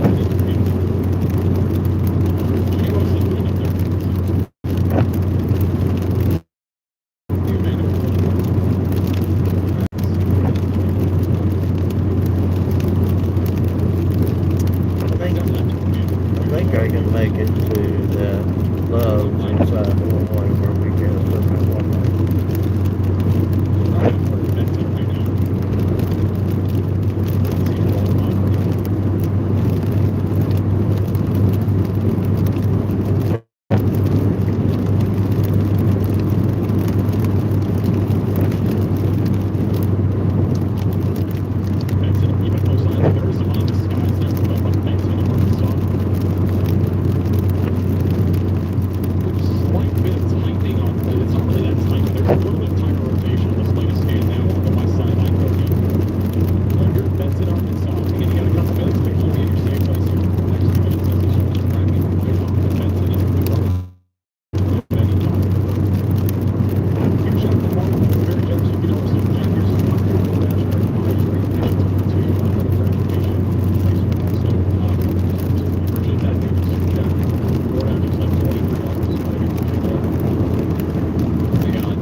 He said during these outbreaks you don't eat well. Trust me, I know. Gas station be a force when you're on the road.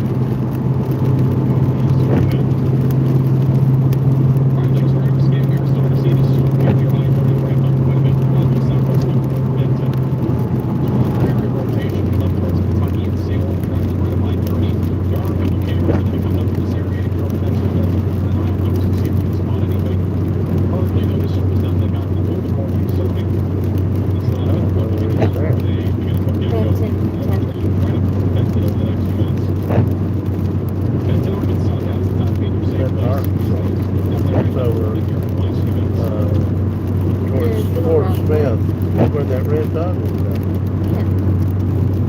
Fort Smith. Remember we followed that one storm in that hit Benton last year? Yeah.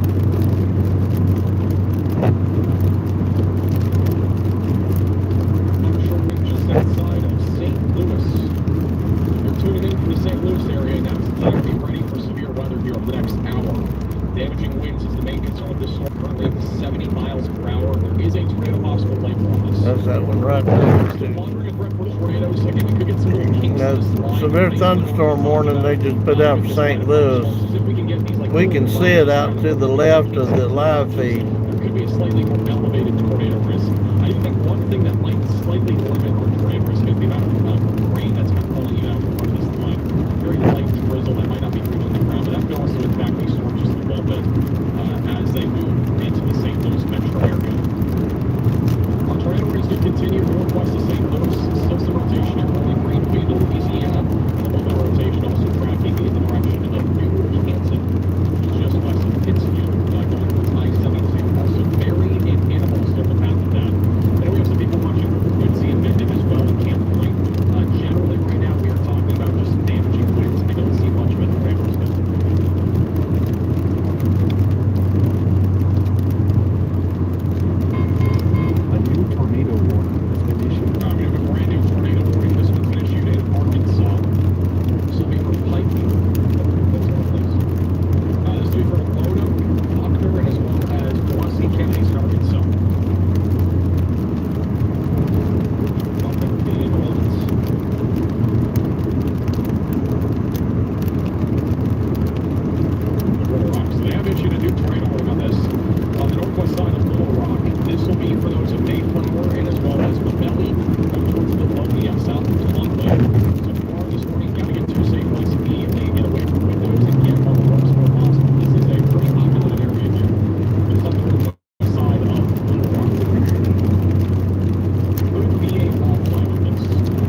picking up just a little bit with this severe thunderstorm coming into St. Louis. We haven't seen any lightning hardly all day. This is actually a view right now from the Cantrell interchange on Highway 10.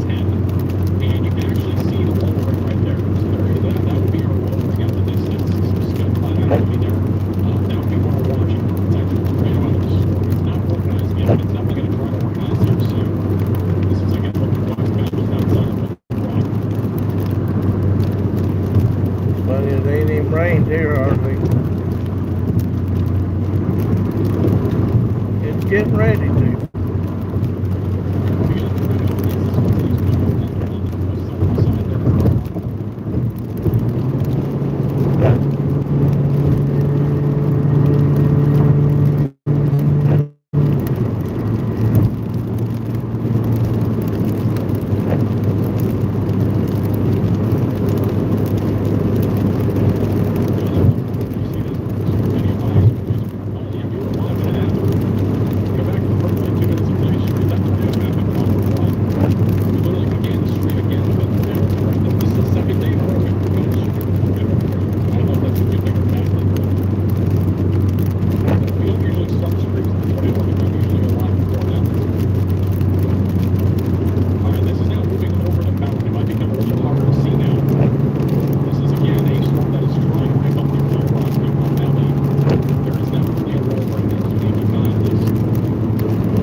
Can't believe it's 73 here just west of St. Louis. Mid 60s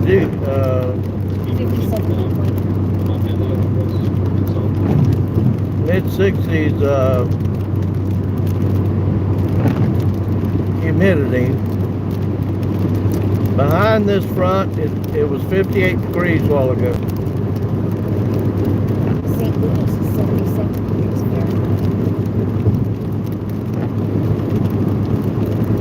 That's why we're thinking when these storms get to this area around the Mississippi River, they're going to intensify for just a short period of time. So our target is about 10 or 15 miles on the other side of Mississippi, inside Illinois. Probably somewhere around O'Fallon on I-64. This is where we plan on targeting to sit and watch these storms come through and cross the river.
Generally, we try not to go live unless there's something to actually see. Today has been kind of unusual because we're having to stay ahead of this line of storms. We almost got blown off the road twice today when we passed through it because there were 70-mile-an-hour winds, crosswinds on the interstate. Most of the traffic back outside of Springfield just pulled over. They didn't even drive through it. But we think this line of storms, as they basically start breaking up as they come into the Mississippi River Delta area, will be in clusters of storms, if not supercells, and will intensify for a brief period of time as they cross into Illinois. Particularly anywhere from Cape Girardeau all the way up to where they cross out of Davenport, Iowa, into northern Illinois. I think that it'll be limited. If they do intensify, it'll be a limited time frame. But these storms, warm front is running just northwest of St. Louis through Springfield, Illinois, and we believe the severe part of these storms is going to ride that warm front, just like it did yesterday. And back on March 14th when that storm comes through.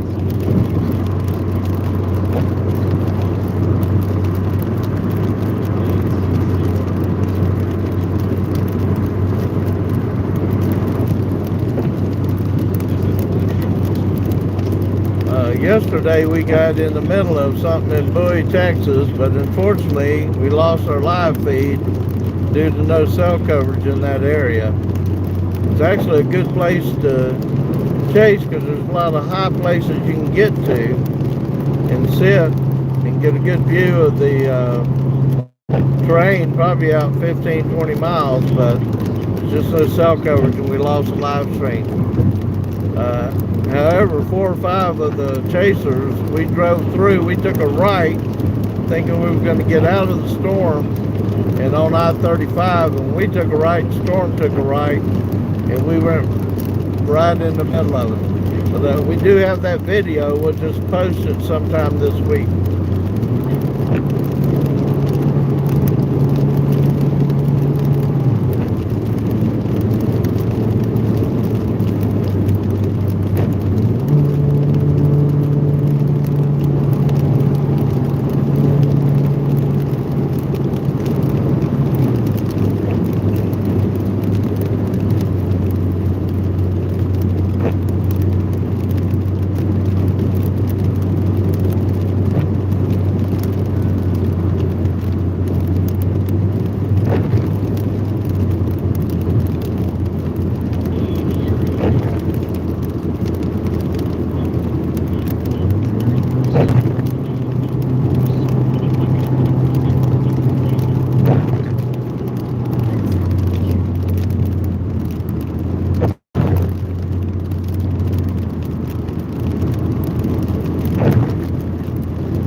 tell you the gust of wind and continuous wind this morning before lunchtime on the Oklahoma side of the 44 Turnpike. I know we passed at least 7 cars in the ditch. It got blown off the turnpike. Last night, when we went through Ada with the tornado warning last night, unfortunately we found out this morning 3 people drowned in Ada. But if you was watching the stream last night, you saw the water we drove through near Ada for almost, it seemed like a half a mile to a mile. Must have been 4 to 6 inches deep. Not sure exactly whether it's just ponding on that water or whether there was a small creek there that backed up.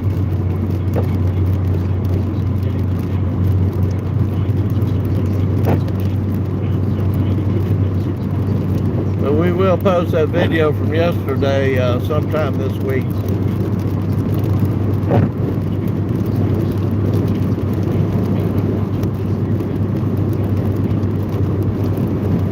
I need to put together a lightning video. We got some really great lightning shots last night.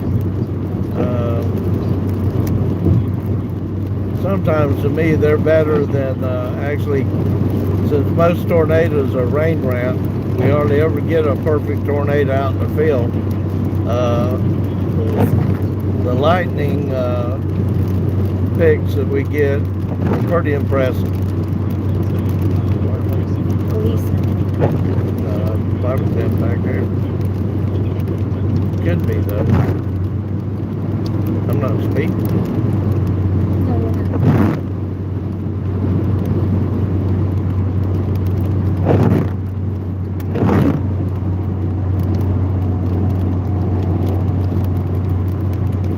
So it's fairly dry here coming into St. Louis, but boy, that's going to change here in about 20 or 30 minutes.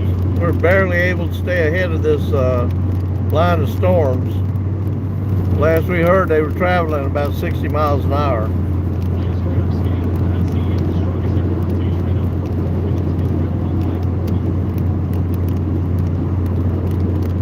That's in Arkansas.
us and over to the left. It goes all over to the left side of the car.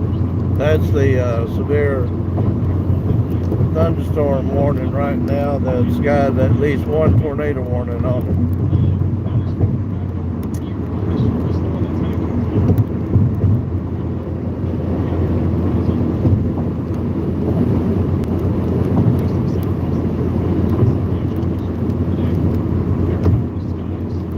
That one's close to crossing the Mississippi River right there. Directly in front of us, just above that hill, you can see the top of it. So that's why we think that as this whole line gets closer to the river, it's going to break up some, or we'll get some isolated supercells out of it. Then by 9 o'clock, it'll be over with.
We believe when it, like I said, from Cape Girardeau up to Peoria, Illinois, as these storms cross the river and go through the Delta area, they're going to intensify. I'm not a meteorologist, I'm only talking from experience, but we've seen this happen many times before. That's why most of the time we come out of Nashville chasing, we will go up into southern Illinois and wait on the east side of the Mississippi River because we've seen it happen time and time again. March 14th was a good example of that. We literally had two tornadoes, an EF0 and I believe an EF2, come directly over us 3 minutes apart near O'Fallon in Lebanon, Illinois.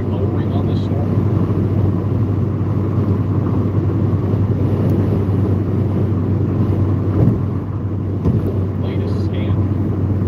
If we have a tornado, it'd be near Salem right now. If we have a tornado, it's going to be near Salem.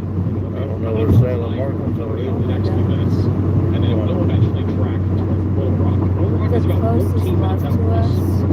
I know where it is. This is a very honest shot. This is 15 miles on the other side of and right here, we were what they St. Louis in Illinois. We can't see from this angle, but this is a large About area of 45 dark skies. miles, right? Mesocyclone's probably back tucked into the corner there, beyond that tree line. Interstate 64. On Interstate 64. Yep. 45 miles, give or take. Correct? 46 miles, yes. Let's try to find it. We can get a clear view as well. You were close. I think 1 mile I know. is right on. Well, this is Bryant Parkway, exit flood 24 on the iDrive Arkansas camera, but I think if we have a tornado, it's going to be tucked back beyond the trees there. We have some scum cloud here in the middle, but that's not going to be where our tornado is. It'll be back on the right somewhere if we have one.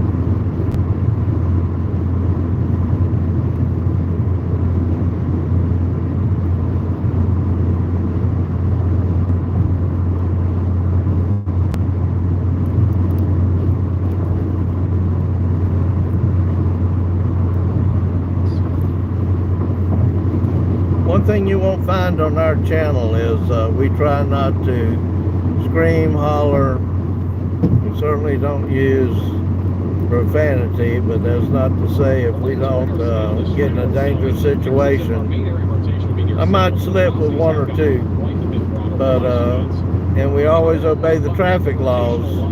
We don't run red lights. We don't run stop signs. Unless I felt that we needed to get somewhere to warn people about a storm. But even the law says that emergency vehicles has to stop at red lights and stop signs before they proceed.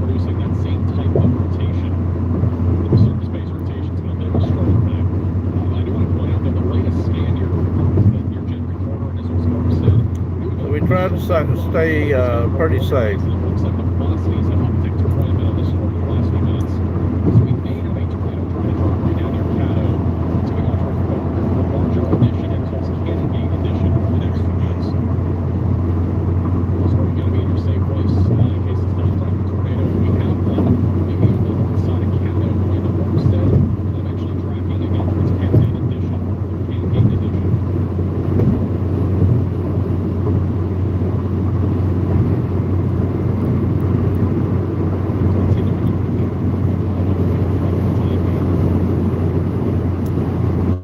Glad to have you on board.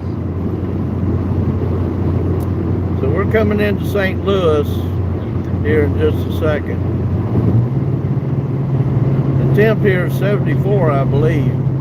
Behind this front, it's 59. And on the cold side of the front, it's pretty cold. Louis at 77. What's St. Louis? 77. So right now St. Louis is 77 degrees.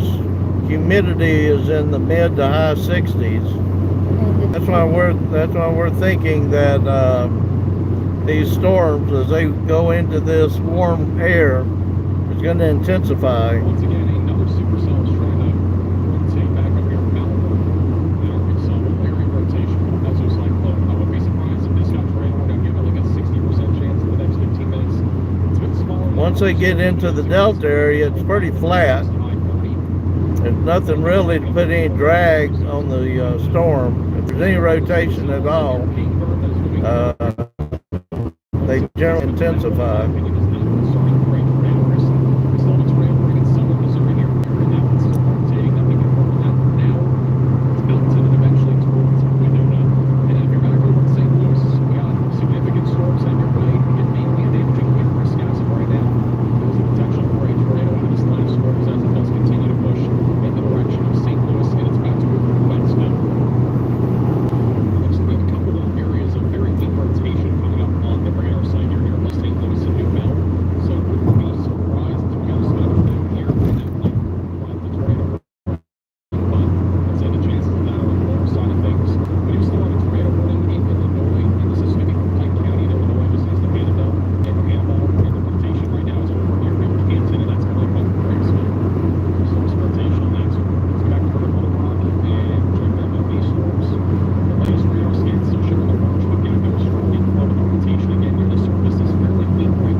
St. Louis and over the top of us.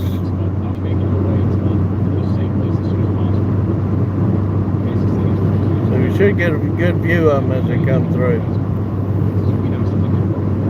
We haven't seen much lightning today, but we see the lightning is beginning to intensify on this line.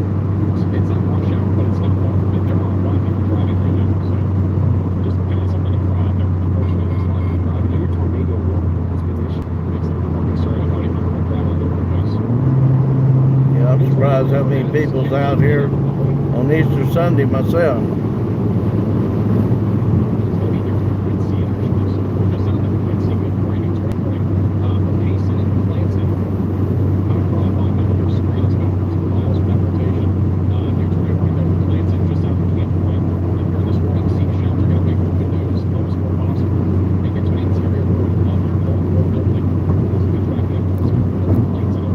Next hour should get pretty intense for a short period of time, but I think it's going to be over with by 9 o'clock. Once they get past the Delta area, they should weaken. That's not to say that some cities out to the east of that line won't still see some pretty bad weather, but they won't be anywhere near as intense as they came out of Oklahoma into Missouri.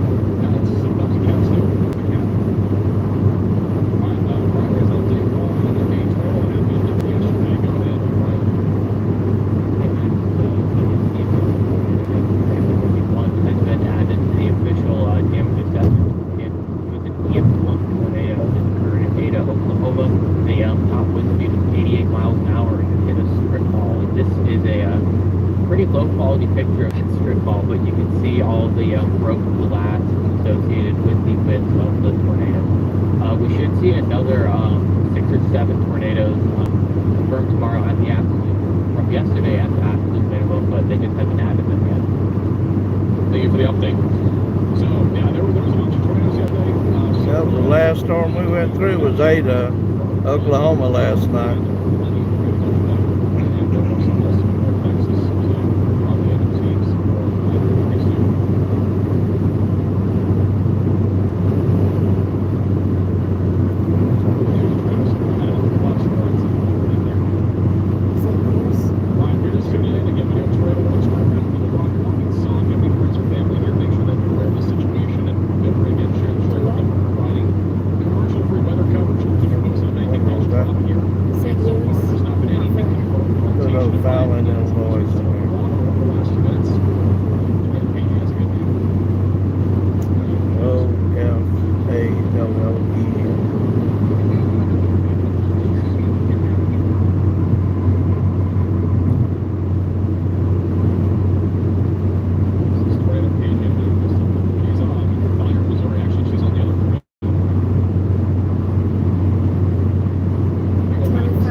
Coming into the city of St. Louis.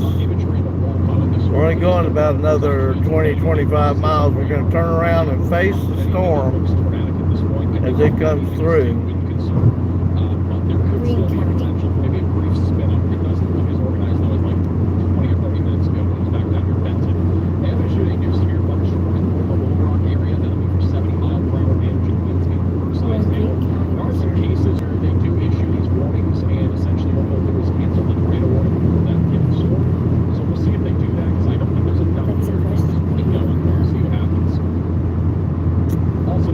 Greene County, Missouri, St. Louis. Now in Illinois, I'm not sure what O'Fallon is. It's right on Interstate 64, just right next to Lebanon, Illinois, and just north of Belleville. That area gets a lot of tornadoes every year. That tornado warning expires in 5 minutes. The one southwest and 8 Little Rock does expire in 14 minutes. So 7 o'clock. St. Louis is in St. Clair County. Oh, St. Clair. St. Louis is St. Clair County. Where did you get Greene County from? I looked up Springfield, Illinois. Oh, Sorry. well that ain't St. Louis. We really have like a little couple there. I mean, there's no tornado right now, but that could drop a brief tornado there near Auto. They just swept the warning. You ought to be seeing there it is. The arch should be right here in front of us. That should stay in place. You can see it up there by those tall buildings. See the latest radar scan shows that they canceled the tornado here near now. So we're going to go through St. Louis and get on the Illinois side of the river. And then we're going to wait.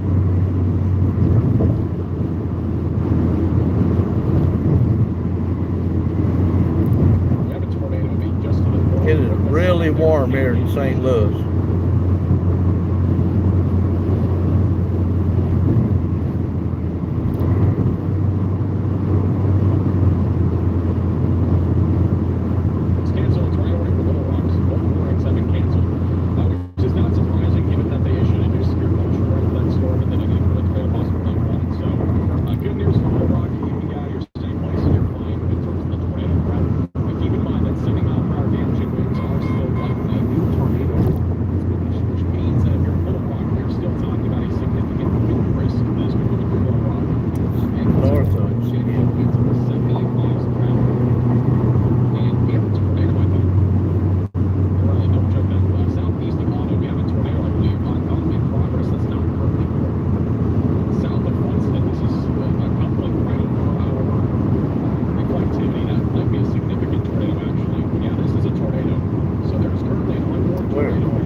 Yep, headed right for Cape Girardeau. And that's going to come up again into this area. It'll actually go through maybe a big rain over the next 2 minutes. Go ahead and rise up.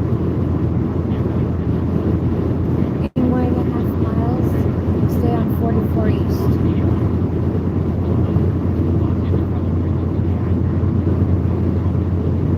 I don't know which lane you need to be in. Center 2 lanes. So, again, this is not even right now, and we can talk about for a few minutes. The company's been developing, and we definitely have a tornado in progress. Come up on King on the bridge press right now, north of Little Rock. You gotta be in your storm shelter, raise some foster back. If you're in this general area, I know there's no warning right now, but if you have any friends or family that are please make sure that they are getting their safe place, and they are aware that there is a tornado in progress that does not have an active tornado warning. It's just a severe right for this area, and this is likely a significant tornado. The latest velocity signature, or sorry, latest reflectivity signature is showing the full debris up there near 107, and you can see up the coordination that there is debris that is being locked up in the atmosphere. Keep in mind It's going to be 44 East slash 55 North. It shows scan the center lane. There's no center lane. There will be. So I find it hard to believe that this is not at least an EF1 type, but maybe even an EF2 type tornado that's currently going towards Kmart Acres and will be approaching Highway 5 in El Paso. But again, this is virtually an unknown tornado. There's absolutely no. There's the This is currently moving through areas near 107 and will be coming up on Kmart Acres over the next few minutes. downtown. 9/10 of a mile, you're going to bear right. Mountain springs are the path of this tornado. A new tornado warning has been issued. 64. Nope, exit 291A. There is a tornado warning on this. And so they have continued a tornado warning. Kmart Acres is also the path of this. It's also heading in the direction of Antorch and as well as Essex and Arkansas, eventually towards Searcy. This is a tornado in progress. It is not radar indicated. It is confirmed. I don't know why. I feel like today, It's in yesterday, half a we've had mile. tornadoes. Those have not And been I great. just lost maps This again. is a confirmed tornado.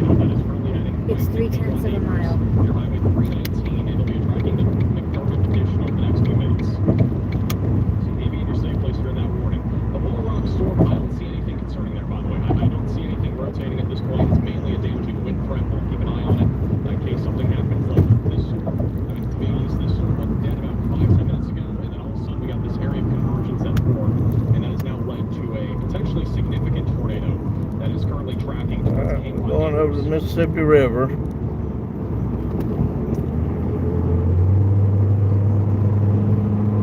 super chat, thank you for everything you guys do, keeping people safe. I appreciate that. Thank you for super chat.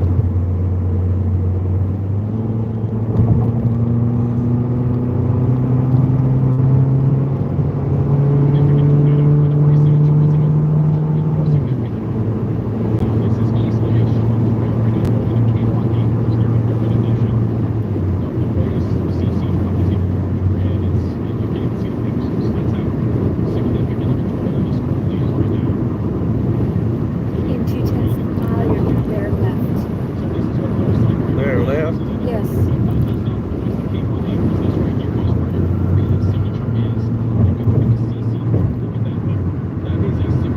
There's your 2/10 of a mile. We're on top of it. We're on the right one.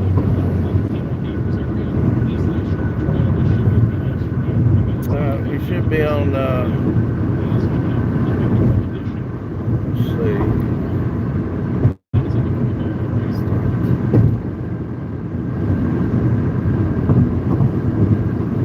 Is the river back here? In 1.6 miles, you're going to stay straight onto 64 East.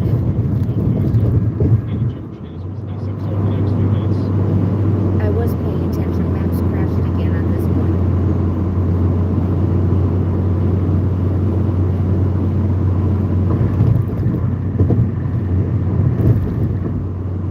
Road work, all lanes closed. Very exciting.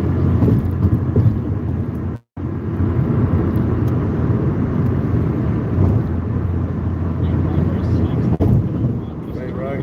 Stay straight in 9/10 of a mile onto 64 East. Alright, we're on the, going through East St. Louis. We're on the Illinois side of the river now. So we're going to go up here about 15 miles.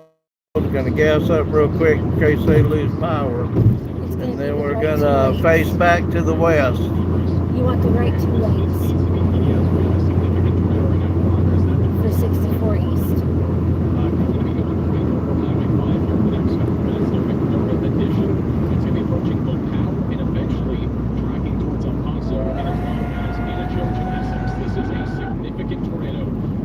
He missed him. Barely, but he missed him. And he liked to hit him.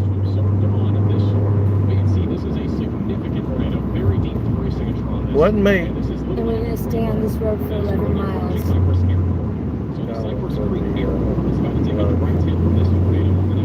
I'll find the place.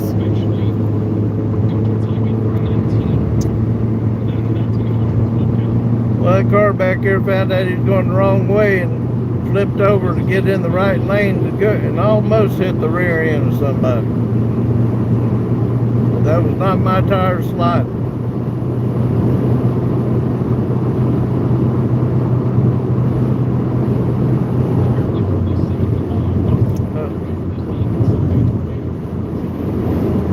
Oh man, that wind's really picking up. Once we turn around and face back to the west, you'll get to see what we've been trying to stay ahead of.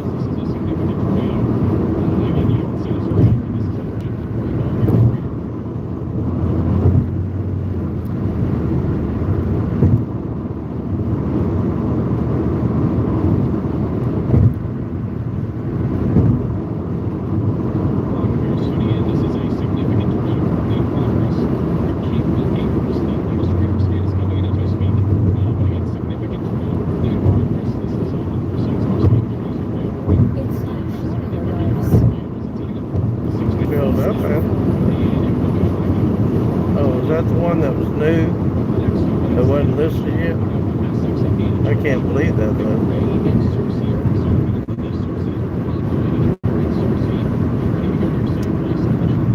Which one's on O'Fallon? O'Fallon? This one right here. In 12 miles, we'll be I don't there. know. In 9.1 miles, we're going to get No, not going to do that either. directions. We're going to take exit 14. No. For remember? Yes. We're going to an exit. O'Fallon is exit 14. That's what I need. So just past O'Fallon, 2 exits is the love truck stop. We'll gas up, we'll turn around, we'll get back on where we can face to the west. This storm's going to be here just any minute.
Start rock and rolling. We got 2 tornado warnings coming out of Poplar Bluff, getting ready to get close to the Sykeston, Cape Girardeau area and crossing the river in Illinois.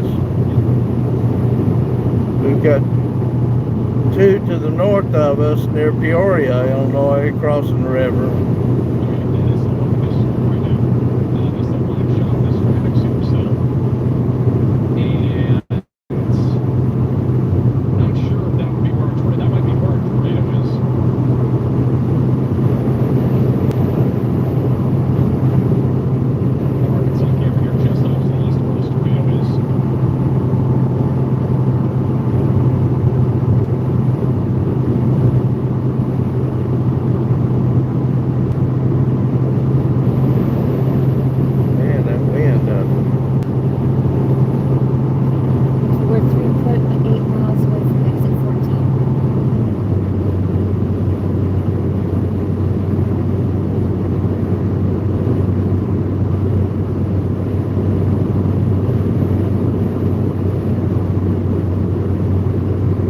Glad you're joining us. Things getting ready to start rock and rolling. We've got this whole line of storms getting ready to cross the Mississippi River. We just left St. Louis. We're going to get out 15 miles on the Illinois side of St. Louis. From experience, we know that when these storms cross the river, for some reason they get more intense. It was 77 degrees in St. Louis when we come through.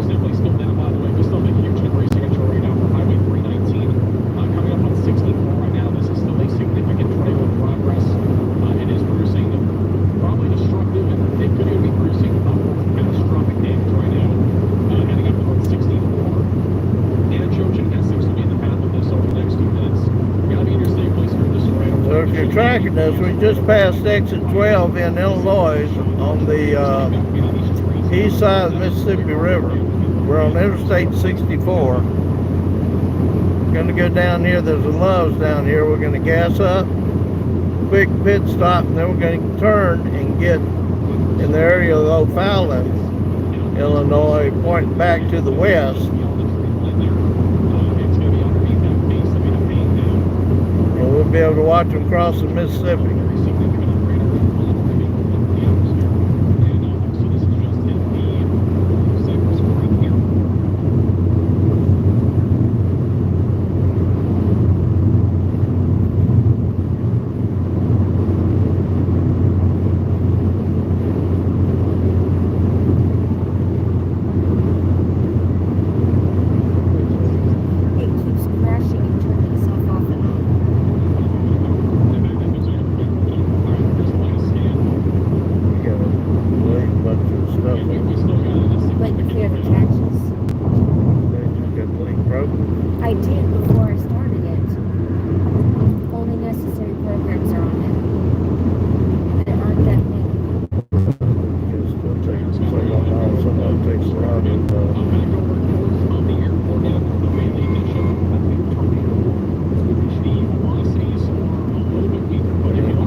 just a downtrend in the velocities, but there is still enough there for this to still be, and again, even if there isn't a tornado right now, which again, there probably still is, but if there isn't, we still have a huge amount of debris that is still in the atmosphere that's going to be spread out.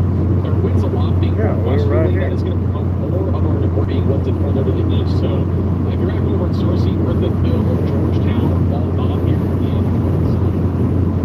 be mindful of this debris. We're closer to a pilot. Maybe it's a pilot or That's the next something. exit. Yeah, not this one, but the next one. The one coming up. This one? Yes. No, there's not one. Also, as of 7:01 p.m., 60 minutes ago, radio was on our Vietnam radio. You think it's here?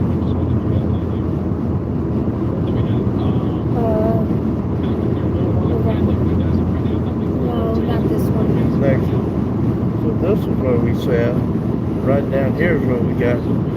We drove through that EF0 back on the 14th of March. Wait a minute. We're going this way. There is a lost one from now. Right, I told you. This is where we parked. Right here is where we got hit by the hailstorm. This is the direction we took on that video where we were on. There's Scott Air Force Base. That's where we saw right there where the tire is, where we saw the tire flashes. This is where we drove through. I told you we were at Scott Air Force Base. And I saw the tire flashes right there. We drove through hell right here. This next exit is where we parked under it to get out of the hail. And that's where the pilot is. And then the next one Is where the Loves is. right. Because we got to this one. This is the one all the electricity comes.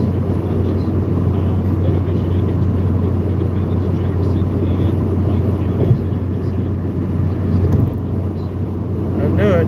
As this line of storms gets to Mississippi, we're watching tornado warnings pop up all from probably Memphis all the way up the line to St. Louis and above. Yeah. So the second tornado. So we're talking about on March 14th, we were right here in this location. We got hit by 2 tornadoes. And the EF0 we drove through. This next overpass is where I stopped to get out of that hailstorm. And good thing I did stop, because just a half a mile in front of me, a second tornado crossed an EF2, and we had debris all over the highway. So we had 2 literally less than 5 minutes apart. One we drove through, and one that came through. I don't know if you're going to be able to see the trees. We can see the trees bent over. But we posted that video, is out there,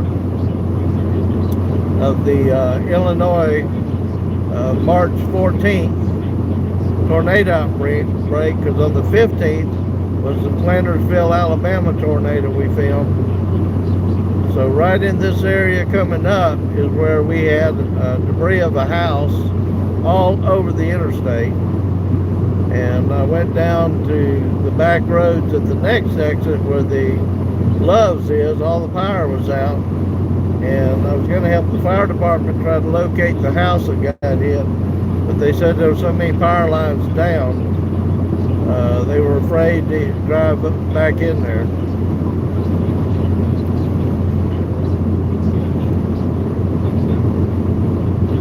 In this area we had literally like siding off of a trailer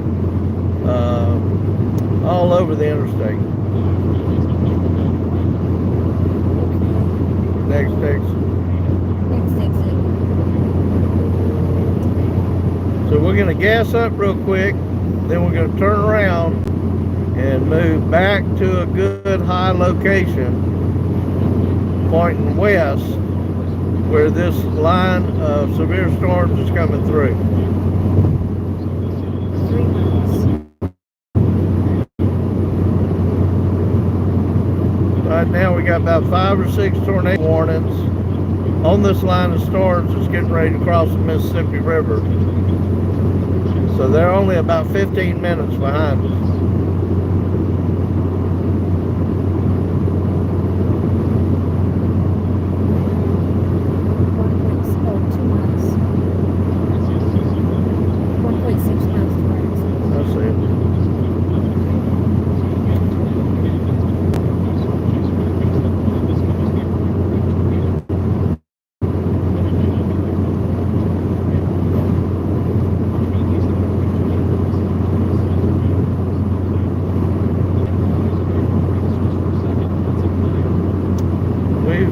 We have filmed multiple tornadoes right here in this area over the last couple of years. They get a lot of tornadoes that come through the Delta area of the Mississippi.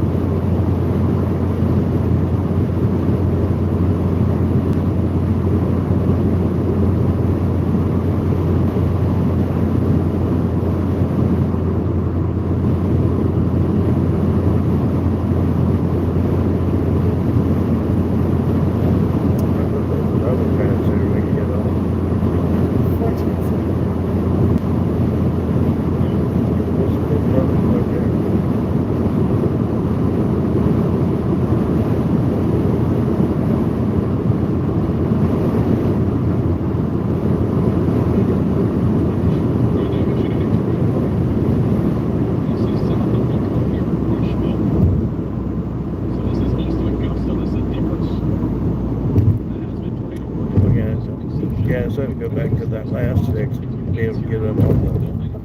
We have a report of a tornado near Augusta that would be moving towards Colchester. The rotation right now is going to be moving right into Rushville and leave tracking towards Highway 67 over the next few minutes. We also have still a little bit of rotation approaching Beardstown. They might issue a new tornado warning for this in Beardstown, Illinois, near Bluff Springs. So we'll be keeping an eye on that. Riley has an update. Go ahead, Riley. Hey, Max, we did get unfortunately reports that there's a substantial amount of damage in Lonoke County. It's way up in the upper left-hand corner of the county, northwest of Cava. That was our radar indicated tornado warning. Waiting for the update, and that is not what you want to hear. That storm again produced significant damage, and we are at least getting reports right now in Woodlawn Edition that there is some trees blown down, but there are reports coming in now of significant damage in that area. So that is not what you want to hear.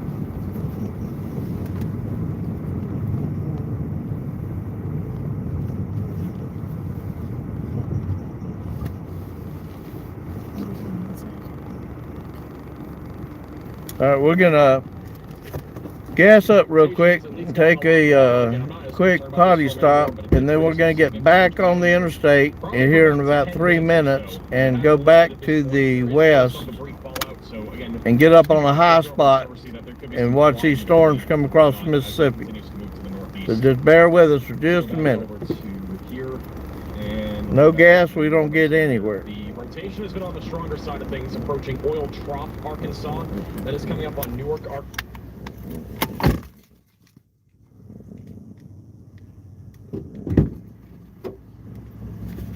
The wind's picking up here.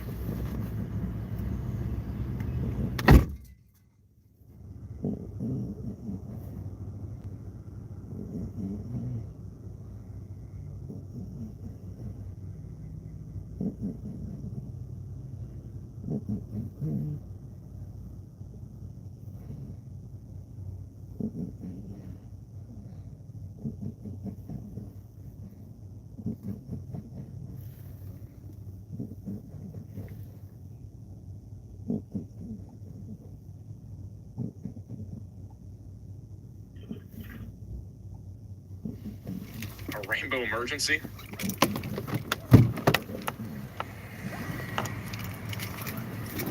Pretty much, in Newark, Missouri. It's the only pretty thing in the weather world today, in my opinion. It's the only nice thing to look at today. Wow.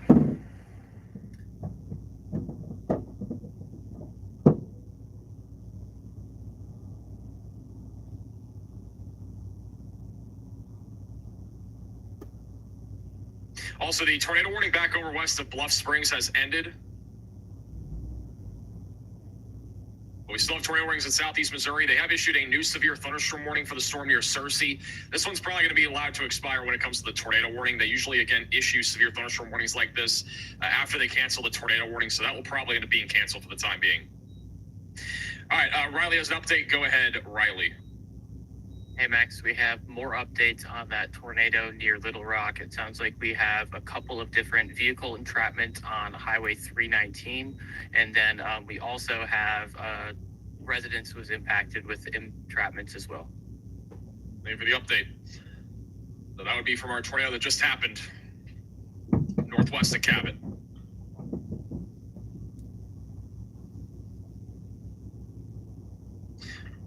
I'm not super concerned about this, but there is a little small, like slight area of rotation that's trying to develop near Cabot. Something to keep an eye on. It's a very disorganized area of storms, but that might be something that could become tornadic at some point down the road as that moves to the northeast.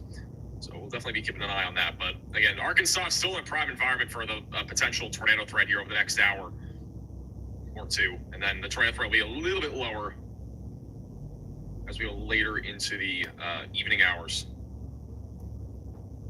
Is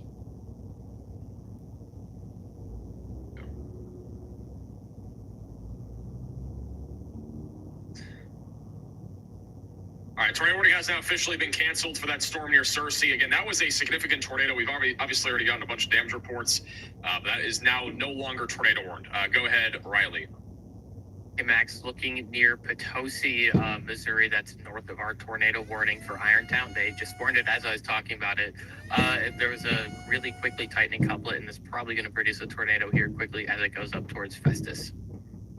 Thank you for the update. This is going to be back over near Potosi, which is where they just issued a new tornado warning for Washington and Jefferson counties. So that's the area of rotation that's going to be heading up towards Val's Mines, Platten, and DeSoto. Festus is also in the path of this. So seek shelter if you're in this warning. Get away from windows, lowest floor possible, and get to an interior building. Lucedale is also in the path of this, again, in eastern Illinois. This is going to be one of those, again, QLCS tornado threats that are currently evolving. Oh, you got the gremlin running. Just southeast of Potosi. American Motors, if I remember right. Just to let you know, when I was a paramedic, it was pretty hard to get somebody out of one of those cars if they got crunched up. All right, I'll be right back. There's still a potential for a tornado as well out of that storm as that continues to move to the northeast towards Astoria and as well as Havana. So significant damaging winds will continue. Angel, I swear. By the way, it wasn't a witch that's buried in Rhode Island.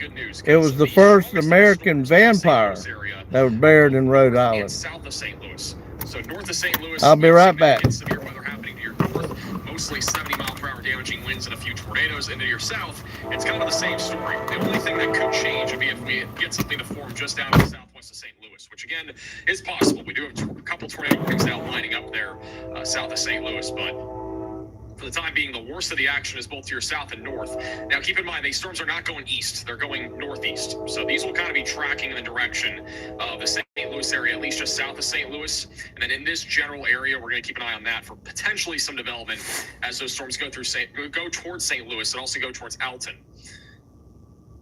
And they have just issued a new large severe thunderstorm warning for Springfield, Woodside, near Jackson.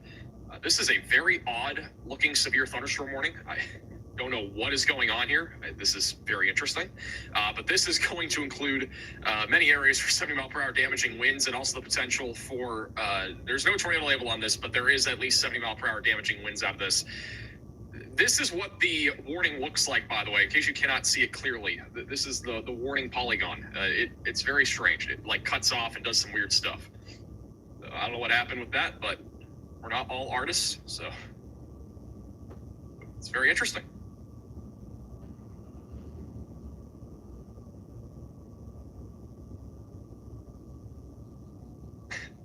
Yes, this is so weird. Literally, it's if you go down this small little area, you're included in the warning. All right, if you're in this like little tiny spot right here, but if you're in Bethel, you're not in the warning. That's basically how this thing works. Like this is not even connected. Like it just gets cut off. And you got like a little triangle down here. Very odd-looking severe thunderstorm warning, I've got to say. Springfield's included in that, by the way. 70-mile-per-hour winds likely with that storm. They have issued a new severe thunderstorm warning northeast of Jacksonville, northeast of Little Rock. This will be for damaging winds up to 60 and quarter-sized hail. I did point out that there was a small little area of rotation trying to develop near Cabot, but that thing is pretty much included already, so not super concerned right now about that. South of Little Rock, we are starting to see at least a slight bit more organization in our supercells that are ongoing south of Little Rock. Not seeing really much rotation on that activity, but this is something to keep an eye on as it heads towards Lone Oak and Carlsley. Could get a low-end tornado risk with that activity. So just something to keep an eye on. Is Riley on tonight? Riley's been on like a bunch. So yes, he is here.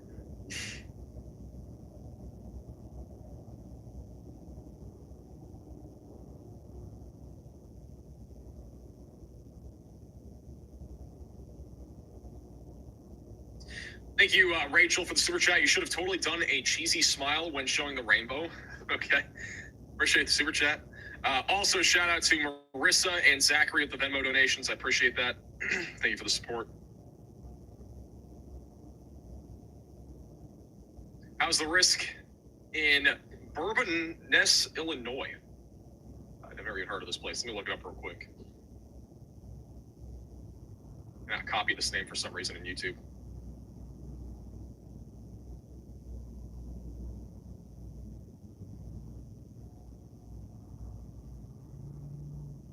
All right, this is Bourbonnais, Illinois, which is all the way back over south of Chicago. I'm going to be honest, I don't expect much over there. I think it'll be mostly just a falling apart of the line of storms by the time it gets to you. This is what it looks like on the future radar for the next few hours. We'll quickly go through this. So this is by around 8 o'clock. So again, significant damaging winds and a few tornadoes will continue literally across this entire area of thunderstorm activity. And it's going to stretch all the way back down towards Shreveport. It already is, and it will continue for the next few hours. By around 9 o'clock, this line will start to fall apart a bit back over outside of Chicago. So there will start to be some weakening with this line, but damaging winds will continue. A low tornado risk is still in play. This will be a bit more organized. A new tornado warning has been issued. We'll go to that in a second. This will be a bit more organized, though, by around 9 o'clock tonight. Damaging winds and a couple of tornadoes will be possible. By 10 to 11 o'clock, though, the line of storms will be falling apart in eastern Illinois with mainly just some isolated to scattered damaging winds and maybe a brief spin up. And then further down to the south, our threat of severe weather should continue till about midnight to 1 in the morning before eventually it all falls apart. So I still think severe weather is going to continue all the way through 1 a.m., but the worst of it will be here over the next hour or two. We have a tornado warning all the way back over in Iowa. This is near Millersburg and Aledo. We have actually a decent area of rotation right now near Keithsburg coming up on Millersburg and Aledo. So if you're in this tornado warning, seek shelter, get away from windows, the lowest floor possible, and get to an interior room of your home or building if you're in this warning. This is not really what we're expecting today. I don't think we really had an Iowa tornado warning on our bingo card, but we actually have one. There is a camera coming up here in Galesburg. I'm going to pull that up. Are there any storms coming our way? Yeah, there are a 3 cam few. view. Jack will be out in a few minutes and he could tell you about them. Okay. We're heading back more- to Marion, Illinois. That's where we're That from. bottom. Oh, wow. Yeah, he'll be out in a minute. He's more of the storm person and I'm more of the navigating person. Okay. But here's his card. All right, cool. Here's the radar. I could show you that. Oh, here he is. Might actually have that as our main camera. Actually, let's put Jordan here. No, there he goes. He's got a storm question. Okay, what you got? Well, we're going back towards Marion, Illinois. Is it going to be... If you go now, this will be here in about 15, 20 Charge your minutes. devices, It's just going in to case you be lose real power. bad I for an recommend hour. So if Good you can idea. get to Mount Vernon and go south, All right. you should have enough time to get there. All right. I'm going to go pee real quick. You're back up in Davenport. Believe it or not, you actually do have a potential for an isolated tornado threat here. This storm long-term, if it does stay organized, which Yeah, you again, got just a lot of enough the time to these get storms to that Marion. line, these are just Yeah, I told him I'm spin-ups. more They're the usually not navigating very, person and you're the long storm track. person. But if this were for some reason to stay on the long track side of things, Davenport would be in the path of this storm. So just a heads up, if you're in Davenport, this line of storms is coming your way, and we may end up seeing an isolated tornado as it heads towards Davenport. All right, here we go. We're gonna We're going to get back on Interstate 64 and go back to the west now. But still enough rotation to keep the spray warning going. And then near Farmington, it's hard to... And we were right driving in here. This was exactly where those two tornadoes come through on the 14th. If you look at the video we posted, it's in the first 30 minutes of that video when we went live.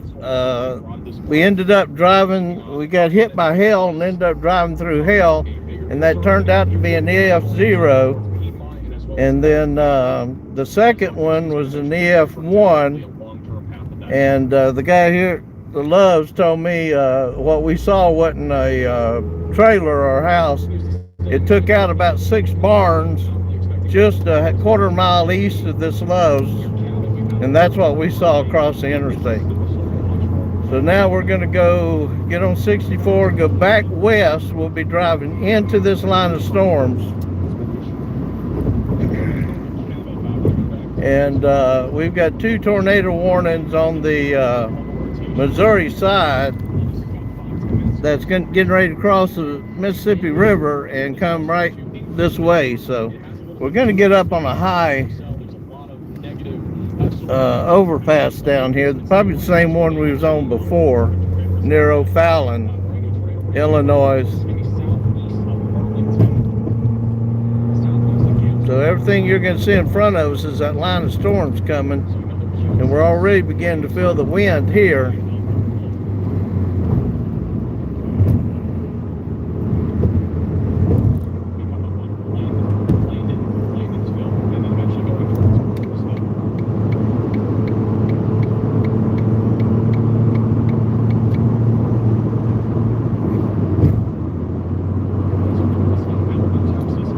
Now we're going back. You can see the line at the bottom, just above the interstate.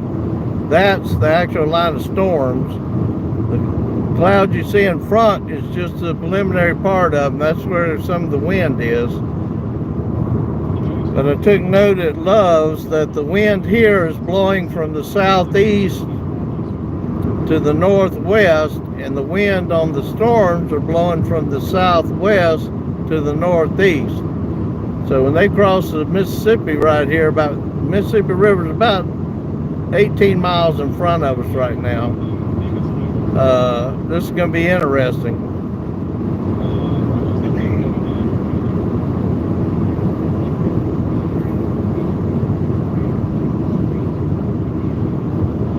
Look at that. So we've got one supercell that's headed right for our location. It's tornado warned. Change the radars. A lot of wind and a lot of lightning in these storms now. They're doing exactly what we thought they were going to do. They're breaking up. This line of storms is breaking and forming a couple of isolated supercells, and they're really intensifying. What energy's left is feeding into those individual clusters and supercells. The temperature dropped to 61, dew point is 59, humidity is 93%.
Scott Air Force Base is actually over to the left side of us. The person inside that Love's gas station told me it came right over Scott Air Force Base at EF0 that we ended up driving through. Festus isn't looking too bad right now. The rotation on this storm's been right over the last few minutes. But only the one problem I'm going to point out is that, again, we are not super close to the radar site. And so we are looking at like mid to low level rotation. It doesn't really show us what's happening near the ground level. So we could have a tornado at some point with the storm as it moves towards Festus 955. This one or the next one we were More parked than in? anything, like this is going to be like a brief, like QLCS type tornado. This isn't like your long track, discrete supercell that's producing a tornado for a very long I think time. it was That's the not what next this is. So, I think it was the next one. Reader Road. It was the one that didn't have it was significant Anything flight time, else? at least some anything wind because here there in was St. Louis over the construction next 30 going minutes on. to an hour. Damaging winds is likely, so be ready for that if you're in St. We'll go one Louis, more exit. Missouri. The trees cameras in St. Louis coming up. I'm going to try to get one of those on screen. Put that on the bottom center. That bottom left. So that's one of the cameras there in St. Louis, Missouri, so be keeping a close eye on that. We can go to the next exit where there's not as many lights. It's basically wind right now. Like, I'm not really seeing anything rotating. We got a little bit of rotation near Cabot. That is weakened. The storm near Cersei might need to be watched for again. It has not really rotated much in a while, but if this storm can organize again, this is the one that was able to produce a tornado literally like not even an hour ago that produced a significant tornado. And I wouldn't rule out a new one trying to form with this as it moves towards Bradford, Russell, Douglas Day, Belleville, there in those areas. Here comes the rain.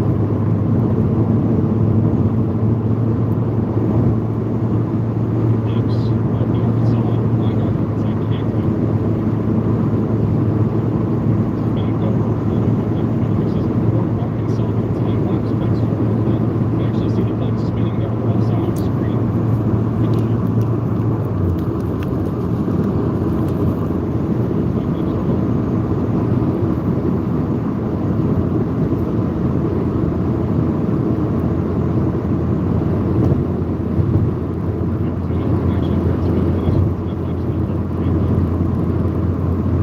This was the tornado from Sally in Cabot, Arkansas, and this is another time lapse. It's getting cold down there on the horizon. Look how low these clouds are. Look how it just drapes down from low next. Those are all clouds there behind the tree. Right into the back behind the trees.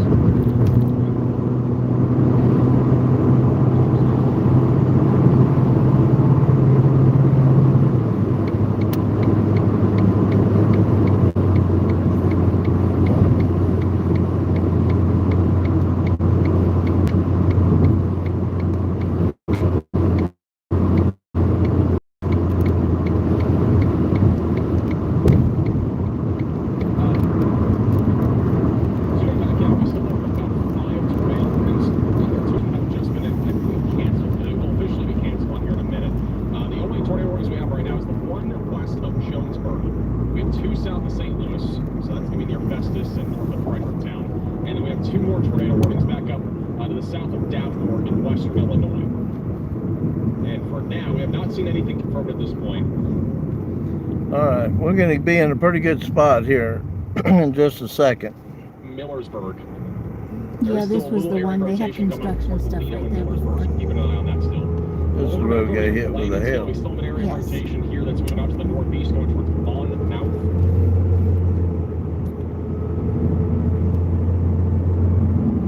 They confirm a tornado here. This is another nearby. This is like a nearby radar site.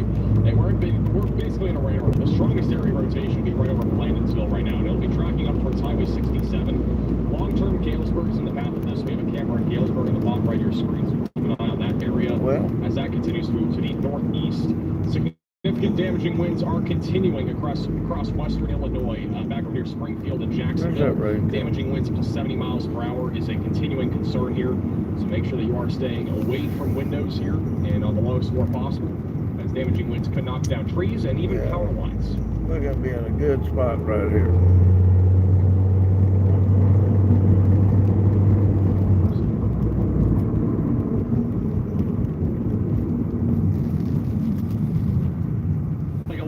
localized radar site near Macomb, Illinois. And it doesn't really show you the velocities, but it does show you some like kind of the features on reflectivity. We do have like a tiny little hook there near Lemoyne Village. Just south of Macomb, might have something trying to develop there. Go ahead, Riley. You seeing it? Hey Max, I'm looking west of Millersburg. That's our tornado warning in Iowa. They just updated that warning, but Let's see if I can find a better. concerning area of This, location when is it gets just wet, I barely might to not the be able to west get of out of that here. tornado warning. Okay. Nope, you're clear. Thank you, Riley, for the update. And yeah, right here north of New Boston, a little area of rotation developing there going towards Eliza and Buffalo Prairie That in ain't West good. Illinois. That'll be tracking eventually towards the Muscatine Oh, area. that ain't good at all. So we may end up No, getting what a just new happened to your tires? tornado warning for this couplet. If we do, it'll go towards Muscatine and perhaps even in the direction of Durant. That's kind of the general area that is currently tracking towards.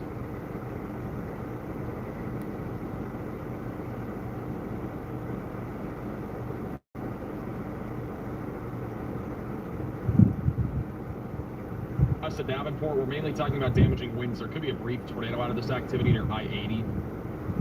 In my opinion, I'm honestly not too concerned about that right now.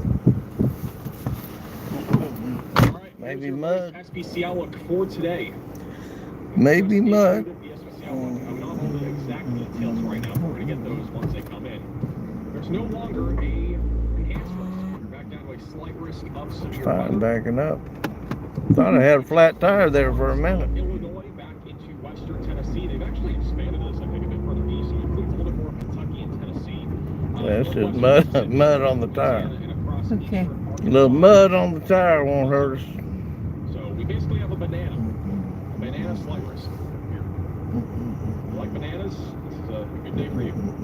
Not really, but man, slight risk is in place here. Anywhere from Louisiana back into the This is a good spot. Marshall trend goes actually all the way back down towards Houston. I don't think Houston was included in the risk. I could be wrong.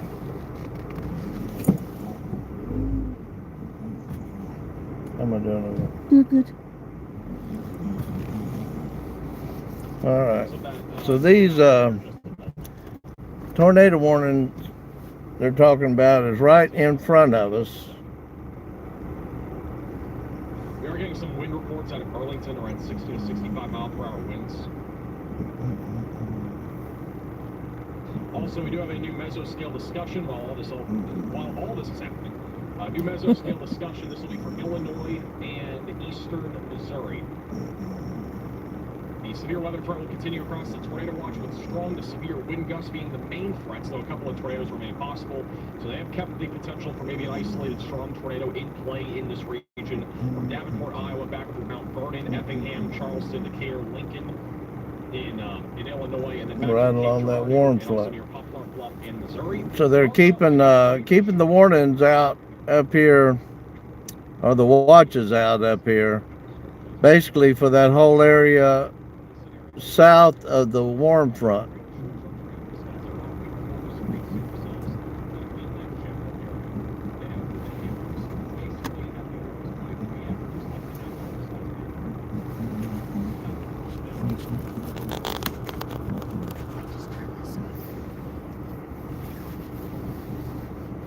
Anything else?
Did you start recording?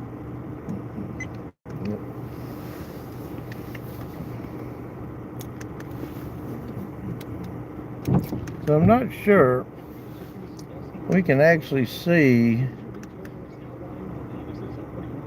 this supercell outline on some of our other cameras. Not sure why we can't see it as good on the one that we're actually streaming with.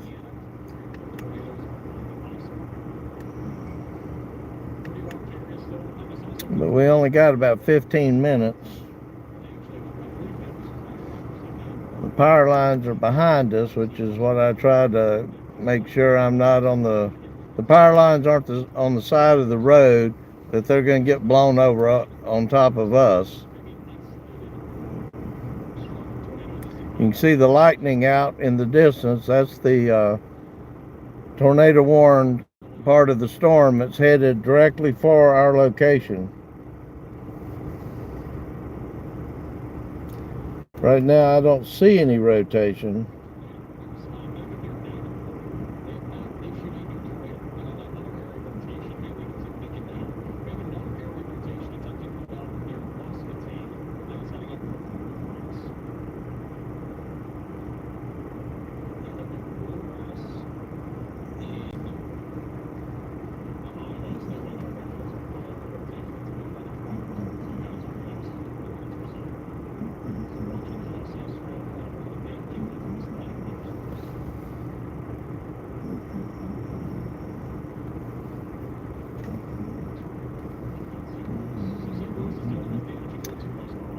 So this is going to get pretty intense here in about 5 to 10 minutes. These storms are crossing the Mississippi right now into Illinois. We're just to the west of Scott Air Force Base on Interstate 64. We're pointed to the southwest. You're going to see the lightning start coming up over the top of those trees. This line of storms headed right for us are tornado warned right now. I hate to say this might be deja vu for us, but on March 14th, at this exact location, we started getting hit by hail and ended up driving through an EF0 tornado. Stopped about 1.5 miles down the road to get under an overpass out of the hail. Good thing we did. A second tornado within 3 minutes behind the first one, an EF0, came through and apparently took out about 6 barns, the Love's truck stop just told us. And that's what we saw strewn across the interstate.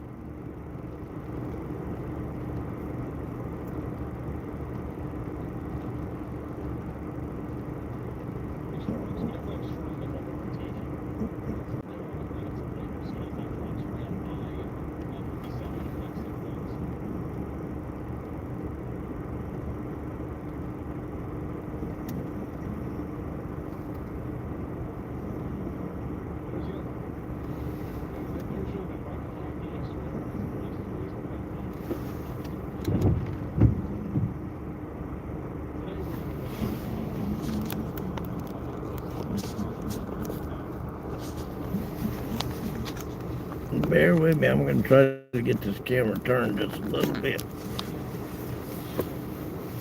So you can see the front of this supercell there towards the top of the feed.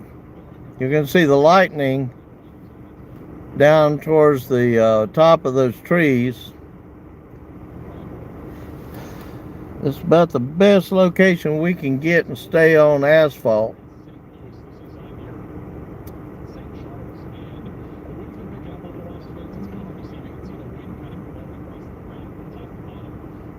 And the lights up on the actual overpass on the interstate, they've got a bunch of street lights up here. So we're sitting in O'Fallon, Illinois on I-64, just to the west of Scott Air Force Base and their runway, because we saw the tower when we came by.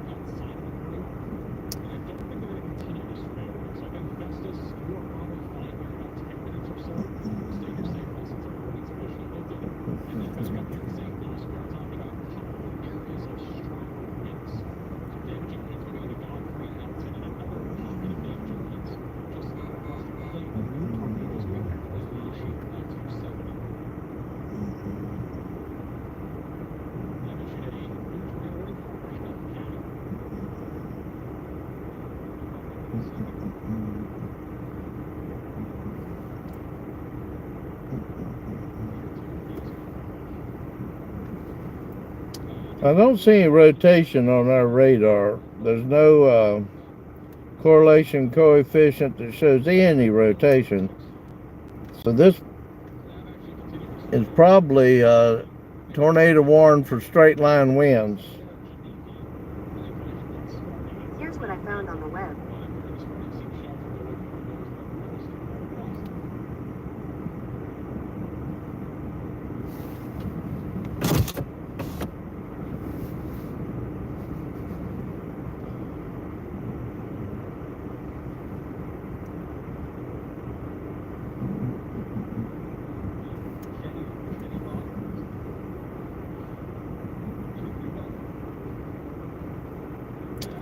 This should be just straight line winds, but we've got, for some reason, 3 separate tornado warnings on this line that's headed right for us.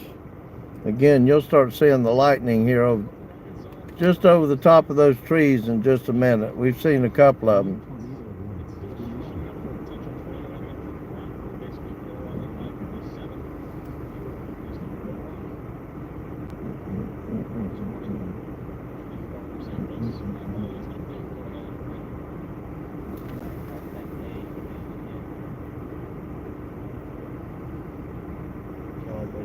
Depicts very substantial tornado damage in northeast Columbia, Missouri.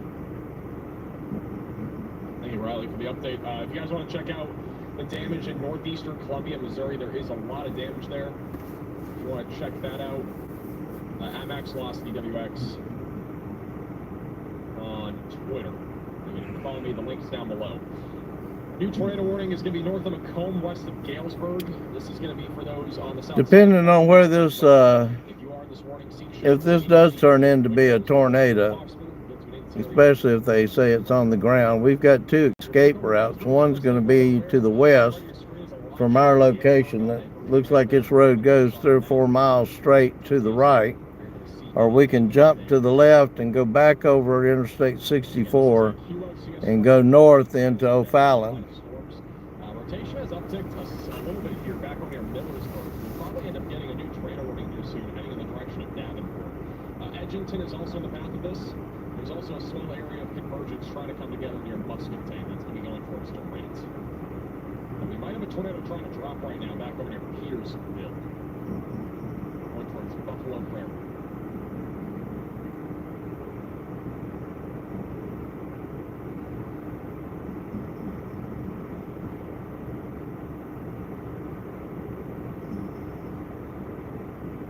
Hook as well in an inflow going to the storm. It's got to go into Buffalo Prairie over the next couple of minutes.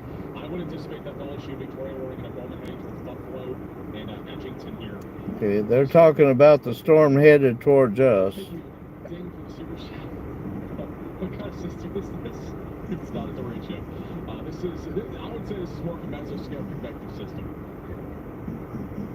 I hope so. A new tornado warning has been I did issued. not laugh because of me saying it. Riley said it in the text chat. I wrote it. We have a new tornado warning for Walnut Ridge near Swifton. This is a storm that just got a reissued tornado warning.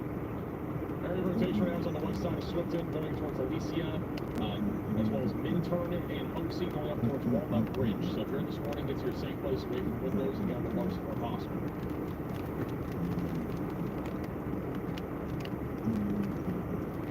Scale convective system, you could probably call it a squall line. It's more of what it is. Yeah, it's more of a squall line. If we look at the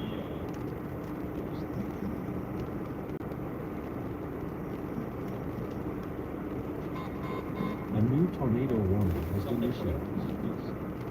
a new tornado warning. This is going to be back over near Davenport. Also includes Edgington, going towards Davenport, west of the east of Durant, going also towards I-80. So if you are in this tornado, So we're sitting Davenport is in this warning now.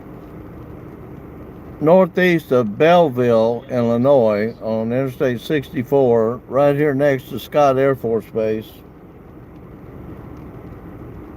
A second. Again, the rotation's pretty strong. This definitely could produce a tornado as it goes into Edgington, Buffalo, Davenport, and Bluegrass. Upcoming, it will be I-280 and also Walcott over the next few minutes. So get to a safe place for more of this morning.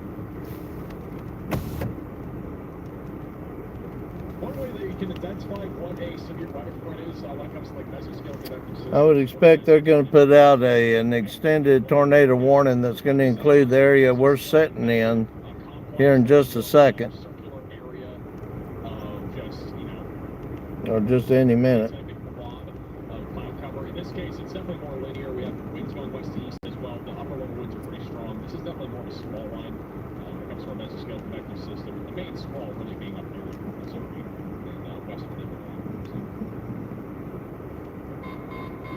This is an urgent alert.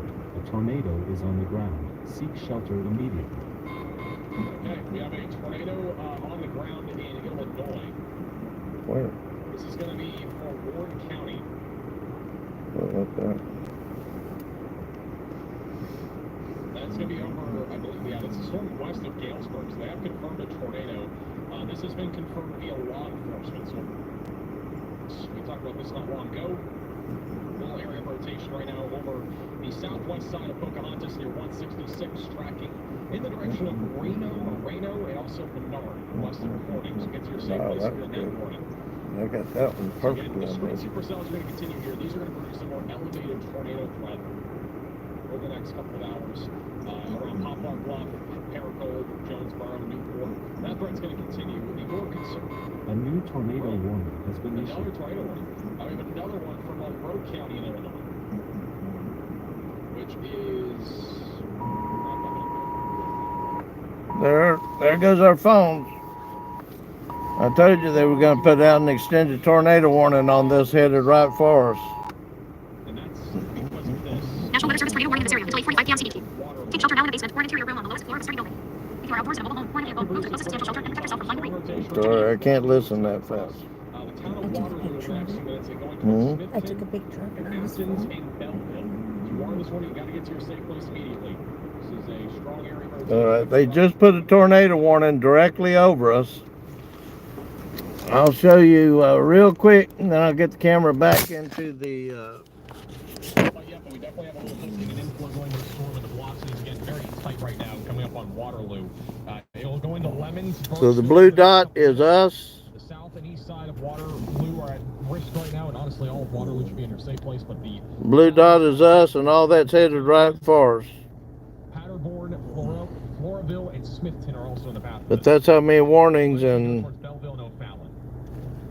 but we're the blue dot. They just put that tornado warning that we're in the middle of out for the continuation of these storms coming across the Mississippi River. So they're doing just what we anticipated they would do. That's why we tried to stay ahead of the front until we got here.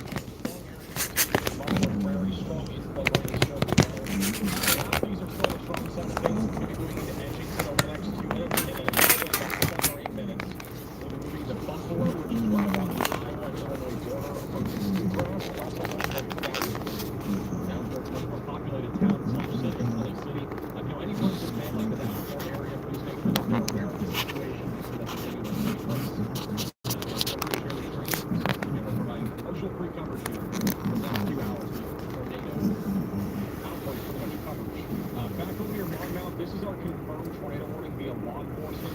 So this tornado is going to be moving up towards Galesburg over the next few minutes. This is a QLCS tornado, meaning that this is an embedded tornado in a line of thunder. We should hear the tornado sirens going off here in O'Fallon just any minute. And for Scott Air Force Base. You'll be in your safe place if you are in this warning. We don't have a great radar view again. It's a radar roll, but There they are.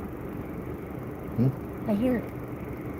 yeah, not a great view, but if I had to guess, the tornado is probably right out here, north of Berwick. It's heading into Colebrook over the next few minutes, and then Galesburg will be in the path of I this. think that's Scott Air Force Base's tornado warning.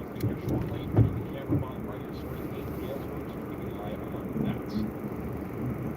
New damage report of power lines down over at Parker's Hill, or Parker Hills, Missouri.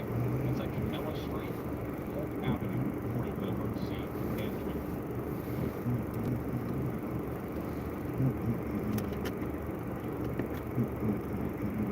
Small little area of rotation trying to develop near Griffithville, and south of Searcy.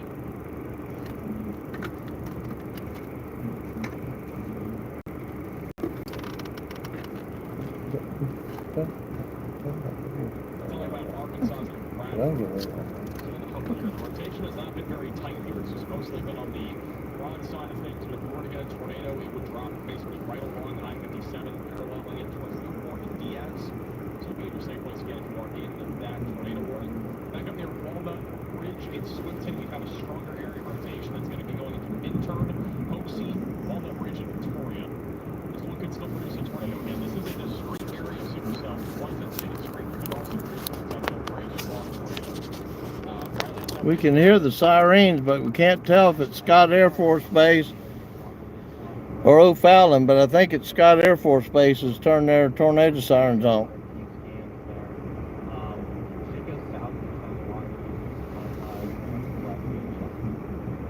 The update, and yeah, south of Waterloo, we have a kind of tight area of rotation for multiple scans now. Latest scan does show it slightly broader, but it is still a tornado that could be in progress. And if we have one, debris is going to be lifted up in the atmosphere. Good spread here. Too close. So let me find another. Your safe place right now. If you've not already gotten there, you need to be there for Corbin, Swinton, Freeburg, here in western Illinois. This is just to the south of St. Louis. This is also going to go into Belleville and O'Fallon. We're currently sitting at 8 tornado warning flat line, which is again right around the peak framework of the flat line. Up there in terms of our tornado warning line. Still some broad areas of circulation embedded in this line west of Davenport. Our main area of rotation in Iowa. It's actually not even in Iowa yet. It's still back down here near Edgington. The main area of rotation is right near Buffalo Prairie. Rotation on the last couple of scans has gone a little bit broader, but if we have a tornado, it's basically going to be going right towards Davenport.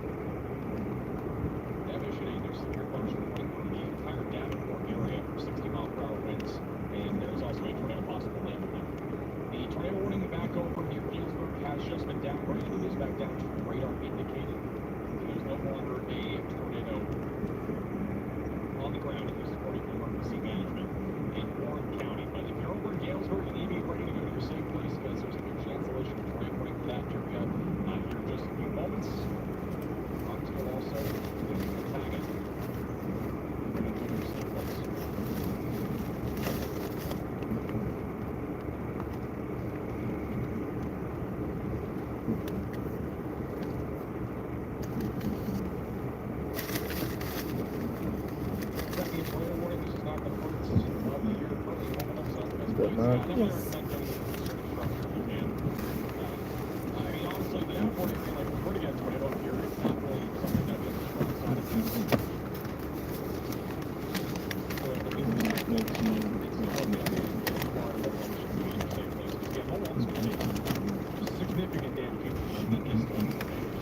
So we take these warnings, especially when it's coming right for us, whether it produces a tornado or not, pretty serious. So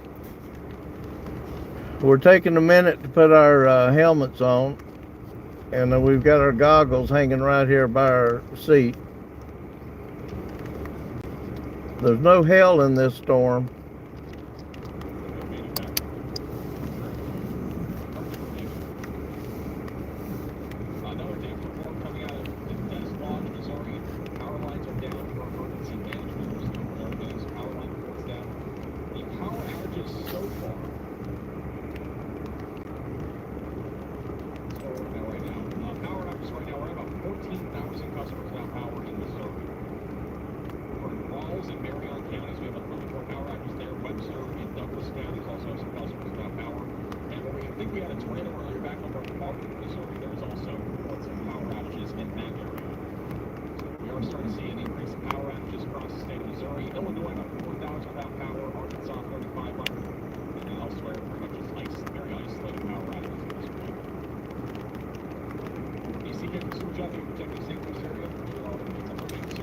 This tornado warned storm is headed right for us. We're at O'Fallon, Illinois. It should be here in the next 5 to 10 minutes. They have seen rotation going below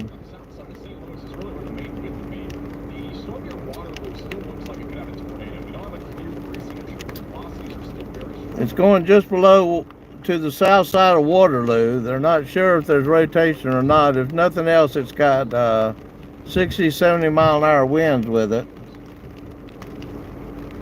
We've already heard Scott Air Force Bases, which is out to the left of the camera, had turned on their tornado warnings.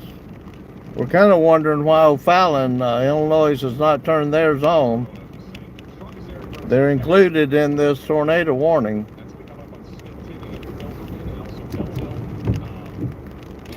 So that light in front of us and to the left is Belleville, Illinois. That's the lights from the city down there.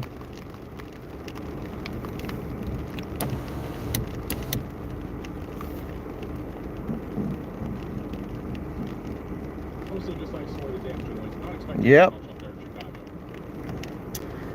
We were anticipating this just from experience. I'm not a meteorologist, but just from experience, we know that when these kind of storms start breaking up, or if they're individual isolated supercells, for some reason when they cross the Mississippi River, we don't know if they pick up more moisture, temperature is higher, or what. They intensify before they get to this side, on the Illinois side.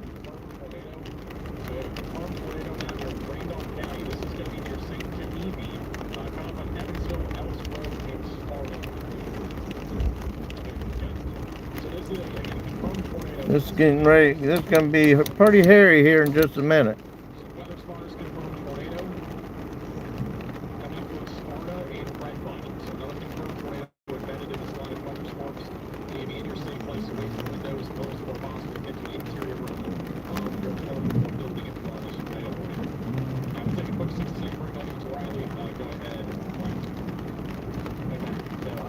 Crap. It's that one down there. No, it's right here on top of us.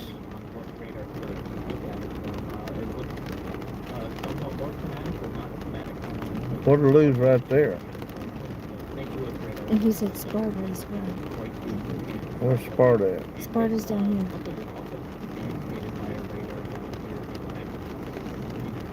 In this one.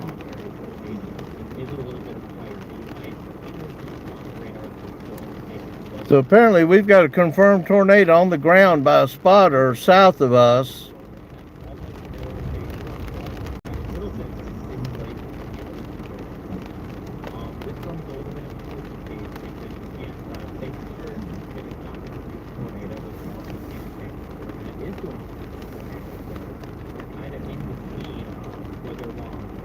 So how far is Nashville, Illinois from us? Okay.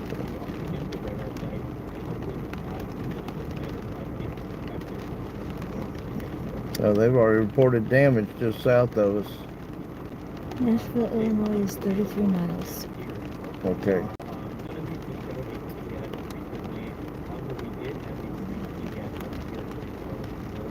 So the news media has reported damage and 65 mile an hour winds about 12 miles to our southwest.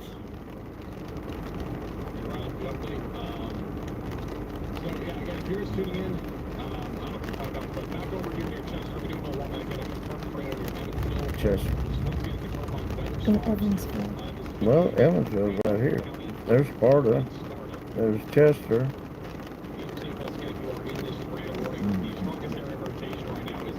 Okay, we got a tornado warning storm coming. They've already reported 65 mile an hour winds about 12 miles southwest of us in Belleville. I don't see any rotation on my radar. It could be just straight line winds that's causing the damage. It does have a hail core. We haven't seen hail all day. We may be in it in just a minute, but we haven't seen actual ice drops.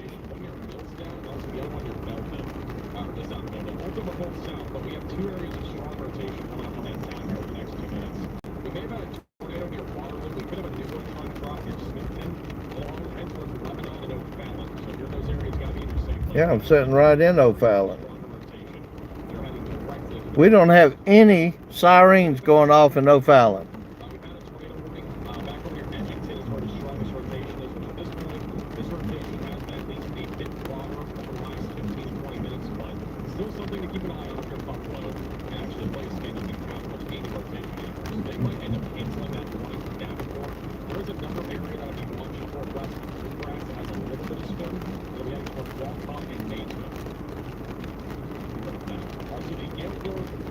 this is a tornado, I don't see any rotation. It's going to be a low end EF0 or EF1.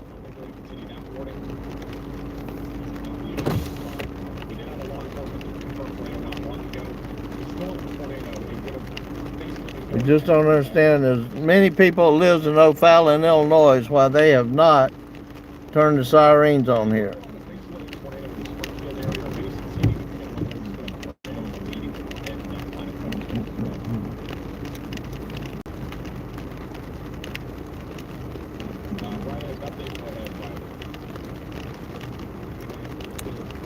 Well,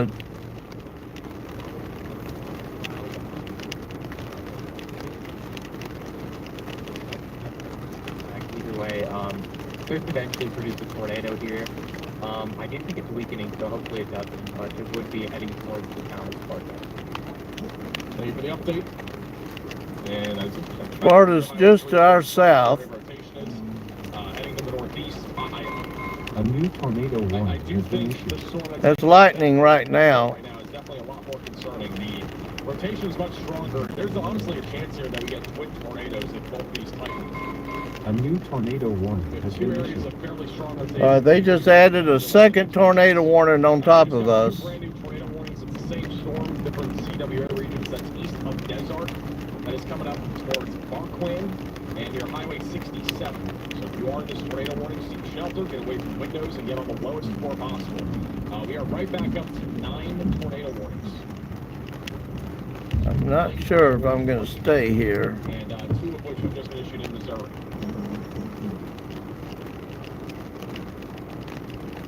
So far, it's just lightning. We've been like this for hours now. We've had above. I tell you, we're going to get in a better position to where we can see over these trees. I don't like this. It's been pretty consistently over.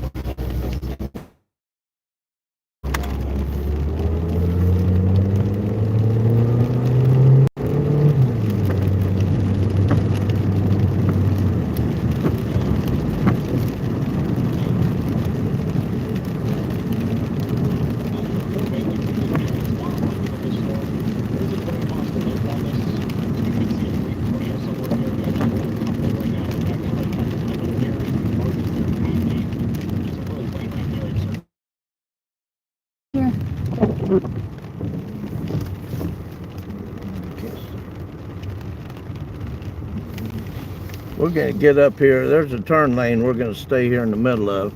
This is a little bit better viewpoint. Arkansas. The storm back over near Newport, I don't think this tornado is going to continue. This has become more of a wind threat, so the tornado warning will probably be canceled here in a moment for Alnog and northeast of Searcy. The storm north of Cache and northwest of Jonesboro, this one's going to continue for a little bit. We still have an area of convergence, a little area of rotation that is moving up into the OC and Walnut Ridge area. That'll also be going towards O'Keene here pretty soon. And then back over to the north of that, the discrete supercell near Maynard has become a lot weaker over the last few scans, mainly because of the negative storm interactions while I'm going with it. Their highway 62, 67. So again, Arkansas right now, for the most part, is mostly wind. One tornado risk is going to continue though for the next few hours. Now that could have been a power flash. The second flash. Let's back to the St. Louis area in Illinois. So the confirmed tornado that we had, or at least confirmed funnel cloud, is now going to be over near Evansville in Illinois. We'll be tracking towards Belleville and Sparta over the next few minutes, and then eventually going towards Sloan. The storm near Belleville has a largest broad area of circulation. I mean, we initially had 2 strong areas of rotation. Looks like the rotation areas actually collide with each other. So that's kind of interesting to kind of see that scan over scan. So we may have had a couple of tornadoes there at one point, maybe a twin tornado set there, but nothing confirmed as of right now on that.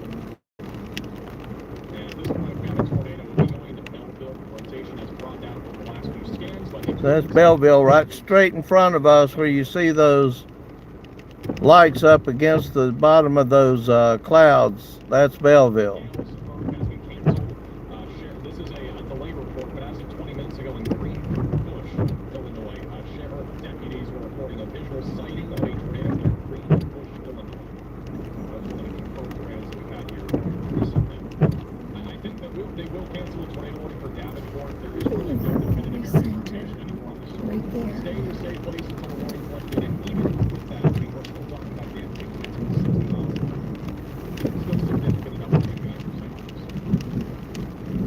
The one thing that definitely throw up a red flag, if we see those lights in front of us, which part of them on the left is Scott Air Force Base, if we see the power start going out on those lights across the horizon, we might bug out of here.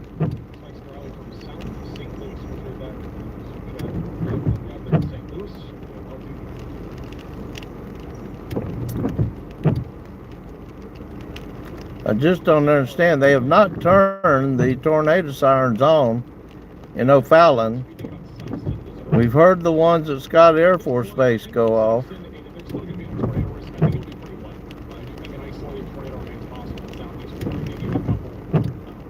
We may have some hail come over us here in just a second.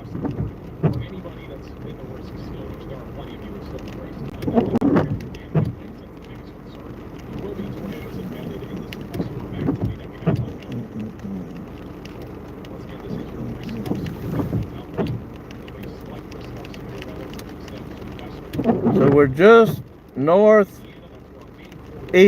of Belleville, Illinois, in O'Fallon. Scott Air Force Base is there to the left. Interstate 64 is right here. We're actually on the overpass, on the south side of the overpass of I-64.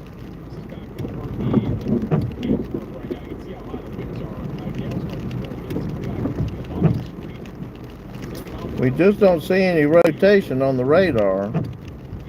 So these could be straight line winds when they get here.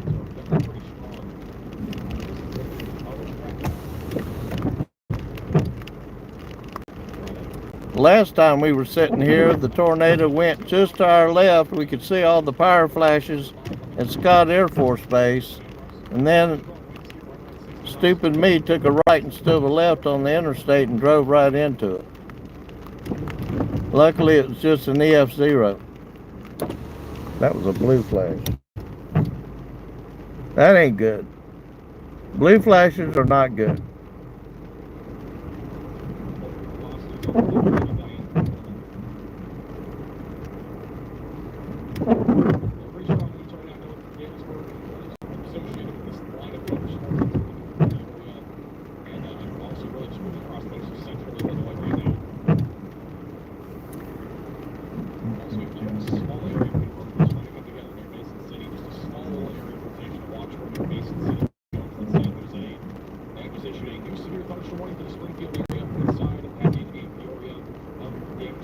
They just, there's a report of hail just to our east, southeast of us.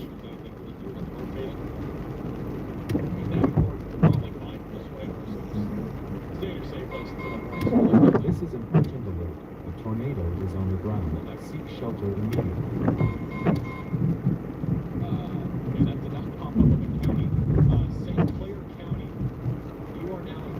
Isn't that St. Louis? St. Clair St. County? Clair, yes.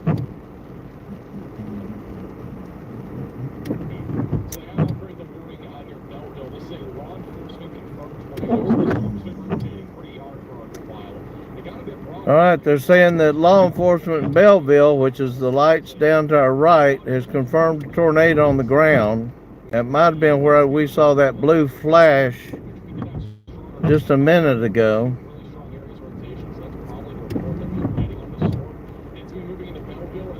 That would be good if it became disorganized, because it's headed right for, if it's coming in this direction, it's going to go just to our south.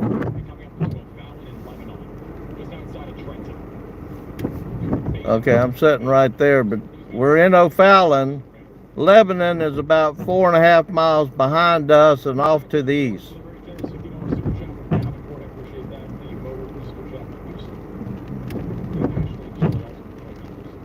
There is a really distant siren going off. But we're in O'Fallon. I don't hear anything. No, but there's something farther. That's probably away. Belleville.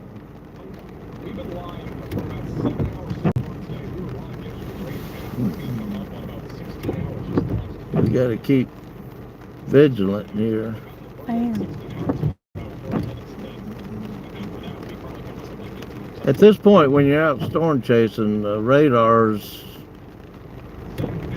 and the phones do not help you. You got to get your eyes up in the sky. The problem is we just don't have a lot of lightning tonight. We will have some, but not a lot. You can actually see better through the video.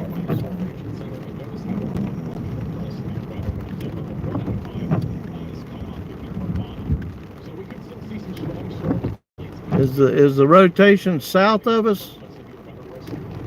Because I'm seeing maybe southwest of us, but it can't be more than 5 to 8 miles.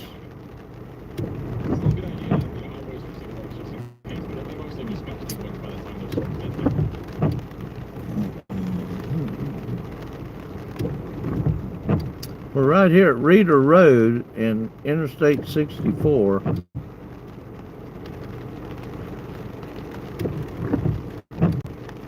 If it's coming through there, we should see it just any time.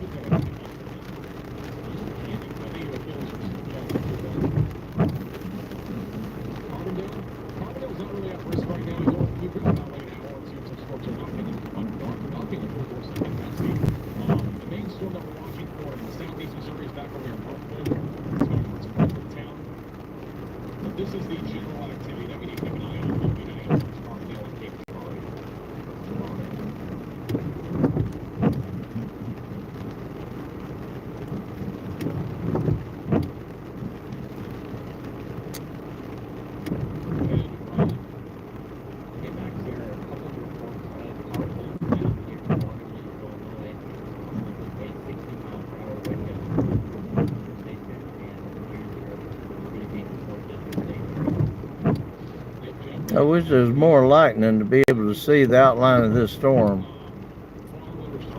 We can see the lights of Belleville, and I can see the lights at Scott Air Force Base to the left. The orange lights to the right is Belleville.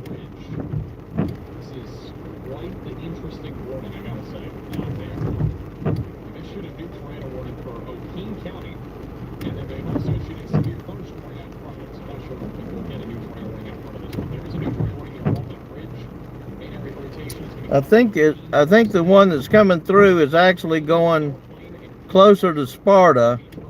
If so, we're going to jump on the interstate here and go down 64 where it should cross.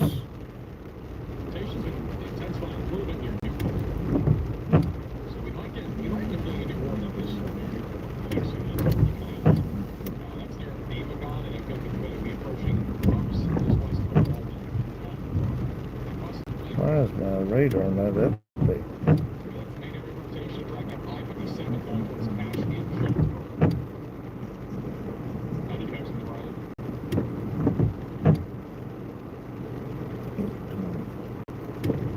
Okay, neither one of my radars is within 10 minutes of this storm.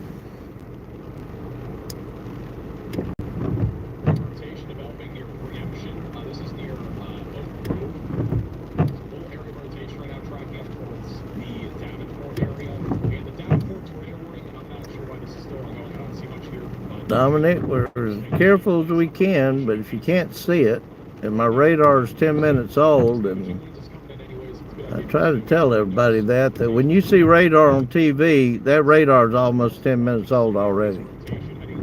We can just get a couple more flashes of lightning.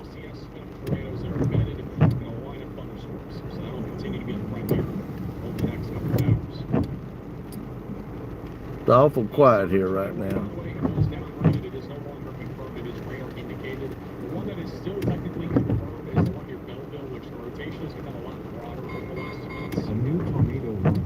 That ain't good. Okay, I'm sitting right here at O'Fallon. Lebanon's about 4 miles. What was that? Did you see that? Look right over there the next time the lightning flashes.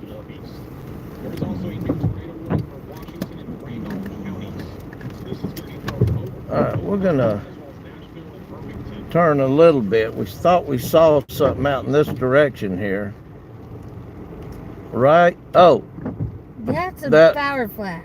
Power flashes. Power flashes. Windows and on the lowest floor possible during that tornado warning. Power flashes. We got a tornado on the ground at Scott Air Force Base. Looking even better now. I have and we really do need a tornado warning with this. I don't think the warning would be a tornado possible even updated it. We do need a tornado warning. Holy cow. Roll your window up. We're bugging out of here.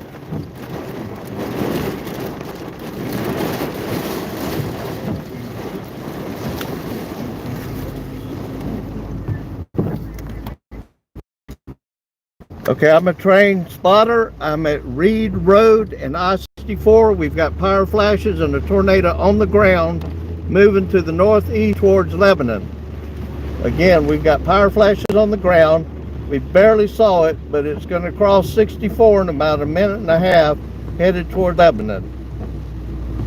And we have no sirens. There's no sirens going off in O'Fallon. No foul. They need to put sirens off in Lebanon, and they need the sirens going in O'Fallon. This thing is going to cross 64 just east of Reed Road exit in about a minute and a half. I'm live on YouTube. We just filmed it. I can see the power flashes. It looks like it might have went across Scott Air Force Base.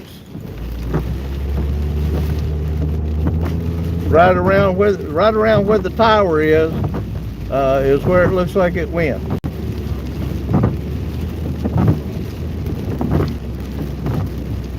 Okay.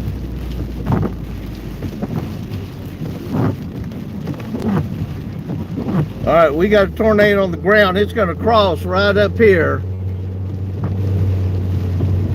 This is deja vu. This is the same thing, same place we were March 14th.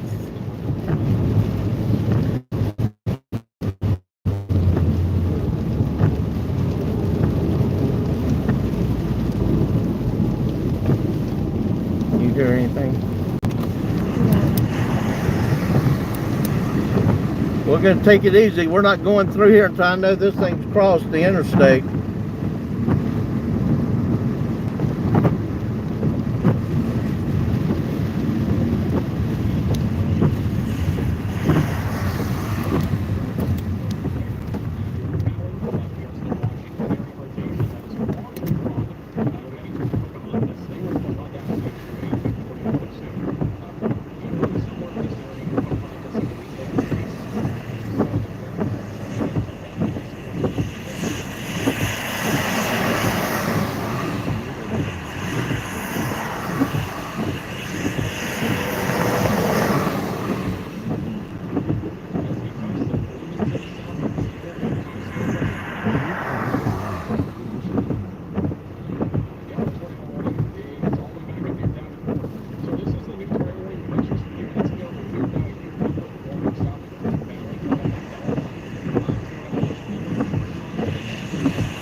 All right, we're gonna wait here. We're okay. We still see lightning in front of us, but we saw power flashes.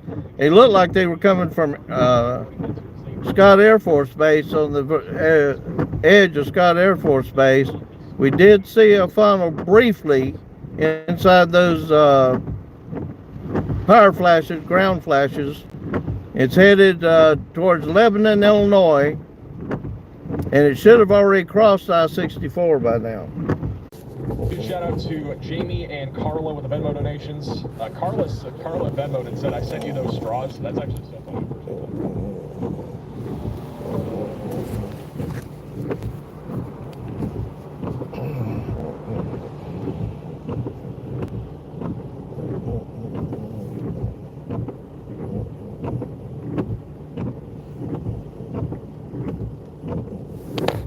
So you send it to this phone too? Yeah. I ain't got nothing on this phone. Send them to my one I use all the time. Again. Okay.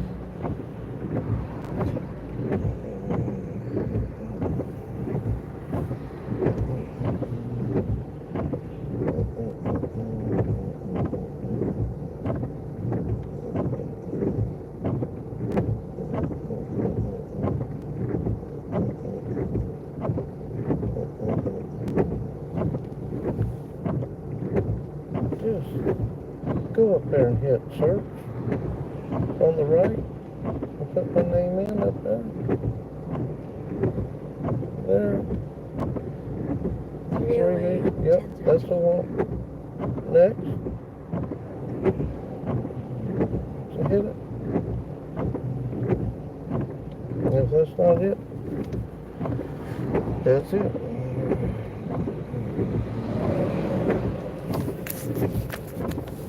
All right, people, I'm going to show you the tornado. We're still here, so it didn't hit us, but here's what we saw right next to us.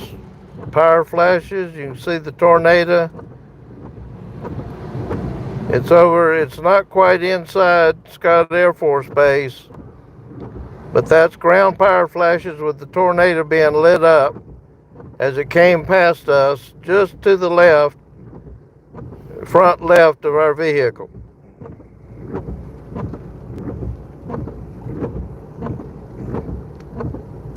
So that's the tornado that just crossed I-64 in Illinois, near Belleville. Power flashes. You can see the tornado and the flashes of light.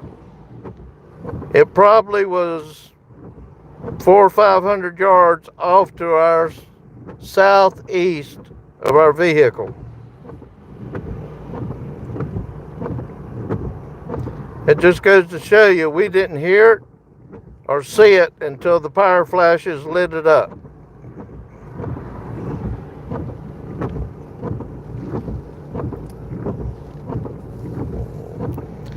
So there's the tornado. It came just north of Belleville, just to the east of O'Fallon, and headed up towards Lebanon. I'm not sure exactly where it's at now.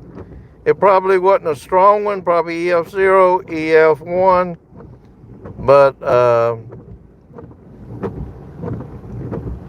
we didn't see it until the power flashes on the ground lit it up, and then we could see it. And it lit it up so long, we were able to get a short video of it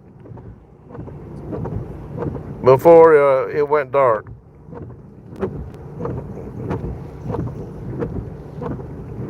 But that was the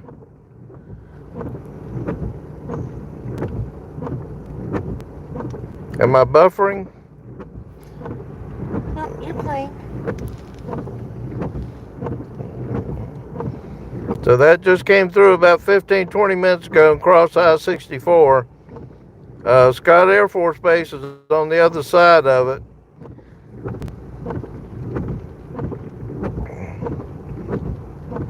But that was pretty intense. And then for some reason we lost our feed for a second. And finally we got our feed back up now. So we're going to try to get down the road here towards Centralia. It's still got tornado warnings out down there, but this thing's going to be over with in about 30 minutes.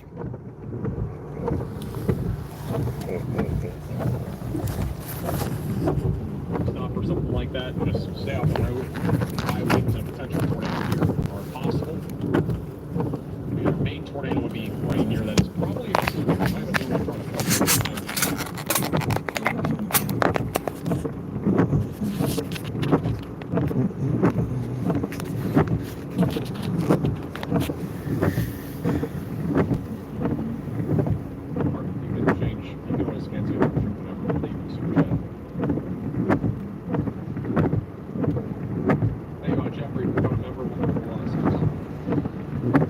All right.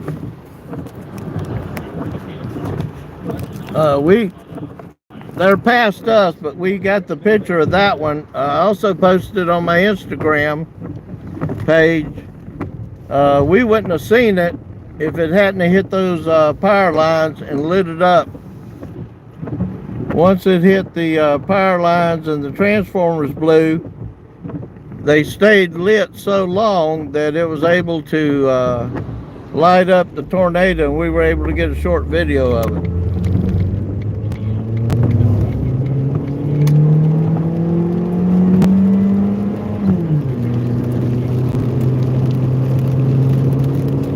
Exact same place we were setting on March the 14th when I took this same route I'm on now, and we drove through that EF0 on March 14th. And then there was a second tornado came across the same interstate not 3 minutes after that.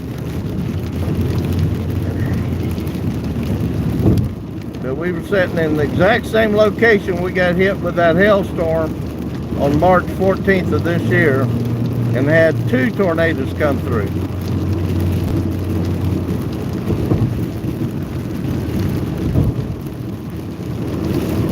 So out to our right, if you see the lights, that's Scott Air Force Base. So it came between us and Scott Air Force Base.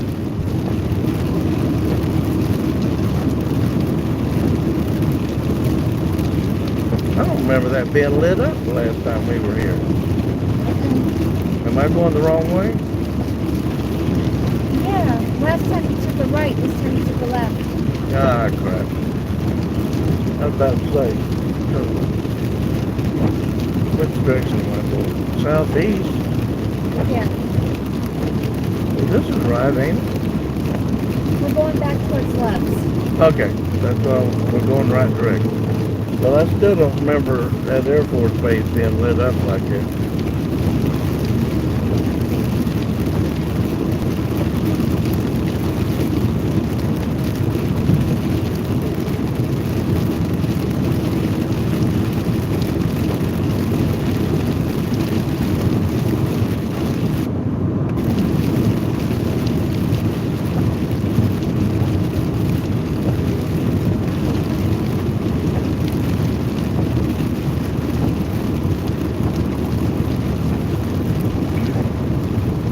Boy, another few hundred yards and that thing would have come right over the top of us. But like I said, I don't think it was more than an EF0 or an EF1, but that's how close it came to us. We were not zooming in on the picture we posted on Instagram, or if you go back about 5 minutes and see it, we showed it on this live feed.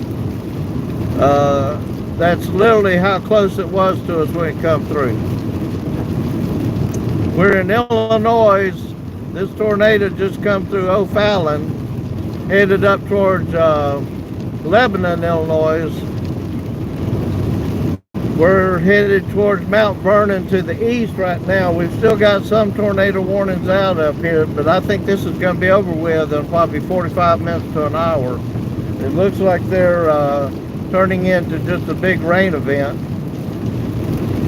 And we thought they had twin tornadoes on the ground, but a law enforcement officer in Belleville, which was just to the southwest of us, reported seeing it on the ground, and it wasn't but a few minutes later we got that picture of it when it came by us.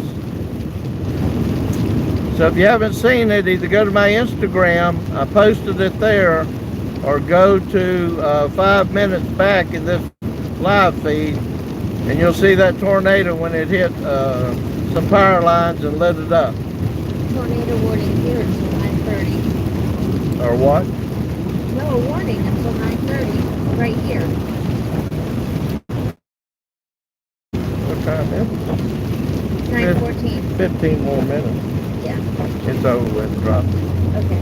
That was the one we were in. Oh, okay. We're not sure why we lost our live feed. It's crazy. Just as we see it and go to get the camera to be able to show it on the live feed, I lost my live feed for a minute. Or it paused it or did something. Maybe I hit a button wrong. I don't know.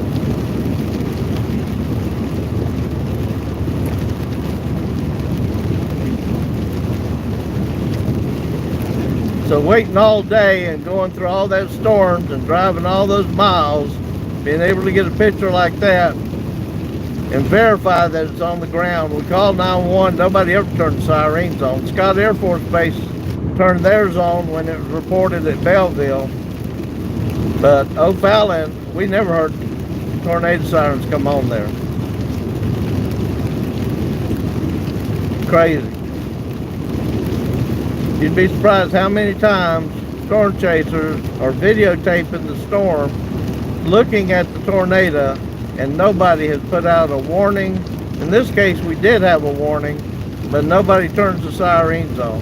They're not the best way to get your information, but they're better than nothing for those who are out and about.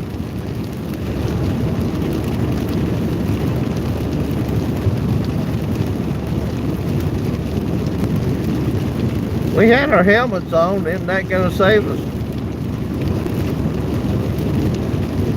And let me tell you, it takes a lot. We've got to know that we're either in bad weather with straight line winds that could flip us, or we're in the direct path of a tornado. In this case, our phones were going off telling us that, and I knew it was pretty close. I just couldn't see the rotation on the radar. Nobody really saw the rotation on the radar. And there was supposed to have been hail involved, but we didn't see any hail.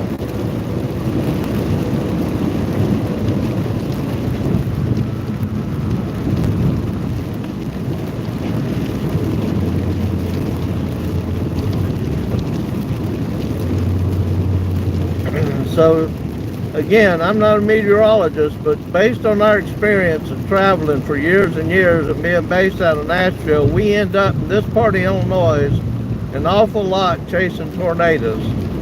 And we've noticed, and just our experience tells us, that when storms cross the Mississippi River, they intensify. And they start dropping tornadoes. Even if they're low-end EF0s, that's generally when they'll drop them. And on March the 14th, when all those tornadoes were coming through, of course they had a bunch on the Missouri side, but we had two come over us, same place we were sitting tonight, within 3 minutes of each other. And so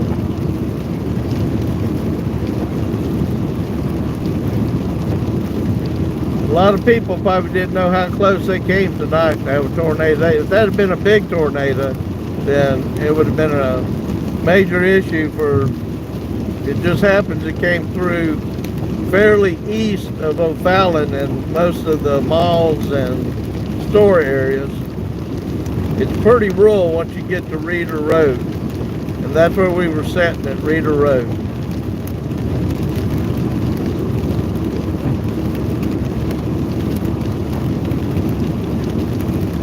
See, Angel, we won't put you to sleep all the time. There's a little bit of excitement every now and then.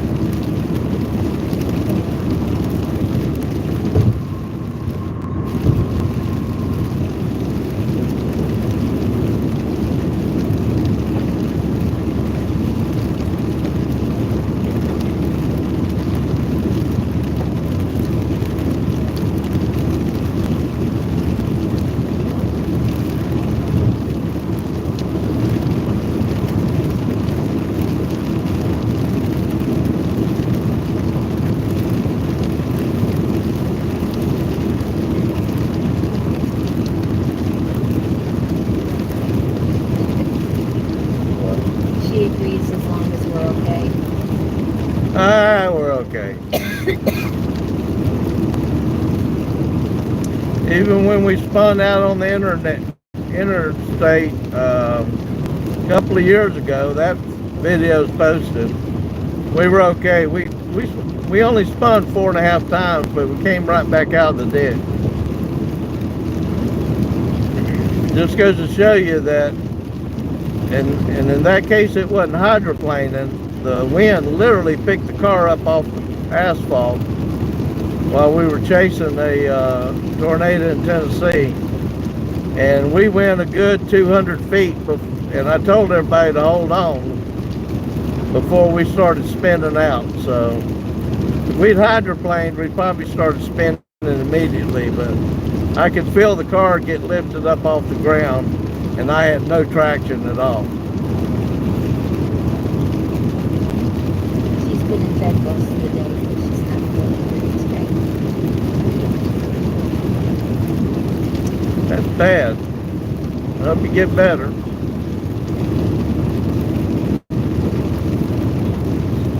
Especially on Easter weekend. I couldn't believe how many cars were out on the interstate on Easter Sunday.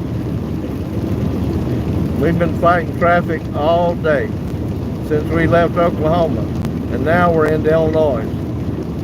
So we literally started in Oklahoma, Missouri, now Illinois. Actually, we went through a little bit of Kansas for about 10 miles.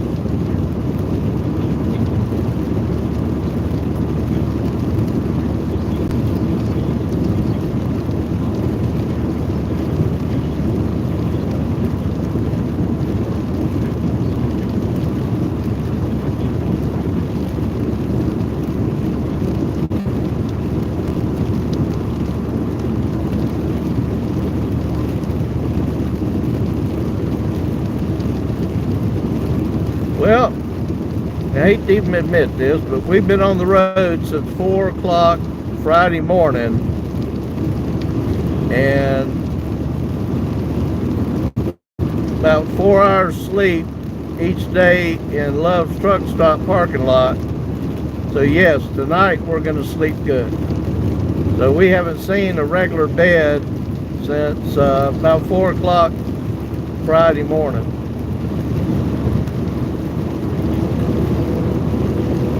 And up to this point, we put about 1,797 miles on the road. That's why you haven't got, by the time we get to where we need to get, it's 4 or 5 o'clock in the morning. It's not worth getting a hotel room. Because you're only going to get, by the time you get in and get, try to get some sleep, it's almost time to check out.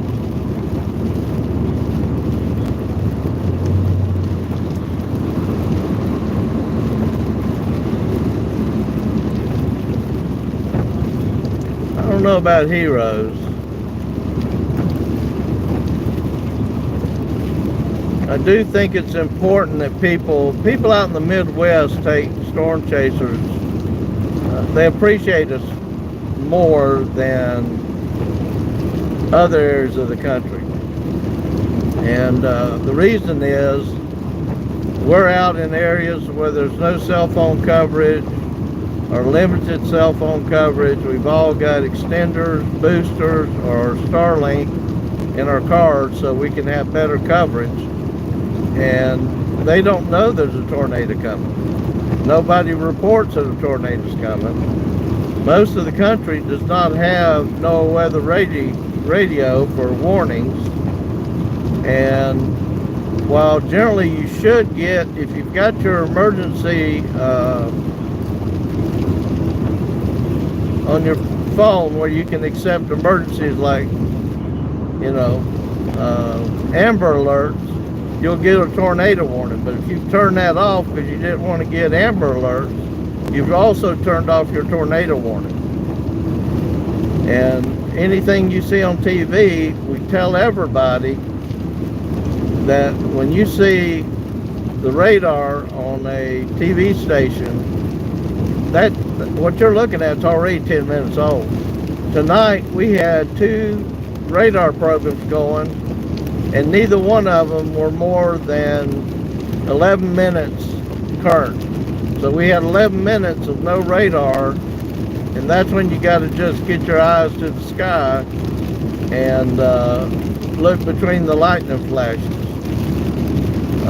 But there's been many a storm chaser end up carrying people that's been, homes have been hit by tornadoes to the hospital, because what happens is when a tornado hits an area, you lose electricity, cell phone towers go down, you have no contact with anybody, and if you get hit by a tornado, it could be hours and hours before anybody finds you. And if you live way out in the boonies or way out in the country in Nebraska, Kansas, Oklahoma, there's no telling how long it could be before somebody checks on it. So, and that happened last year with Kenny, one of the storm chasers. We were about 8 miles from the same tornado he was on, but couldn't get to him because of the road system to be able to get over there. But he was literally on Johnny on the spot when a family got hit, and it totally took their house. All of them had injuries, and he loaded them all up. I think it was 2 kids, 2 adults, and carried them to the hospital. But it destroyed their vehicle, took the cell phone towers down, and no electricity. So they could have been out there until somebody figured they might need to drive out there and check on him before they would have got help. And that was down in Texas in Abilene. And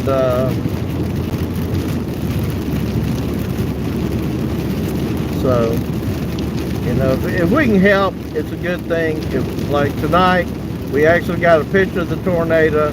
A lot of people were skeptical of whether there was actually one or not.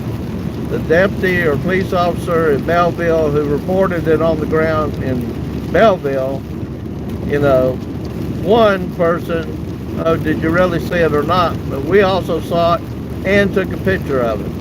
So, you know, that makes it a legitimate. And then we reported it to 911, and then we posted it on the spotter network. We're all certified spotters, and we posted it on the spotter network because that'll go straight to the National Weather Service so warnings can be put out. And as soon as we did, the National Weather Service did put out continuous warnings on that storm upstream from where we were until it dissipated.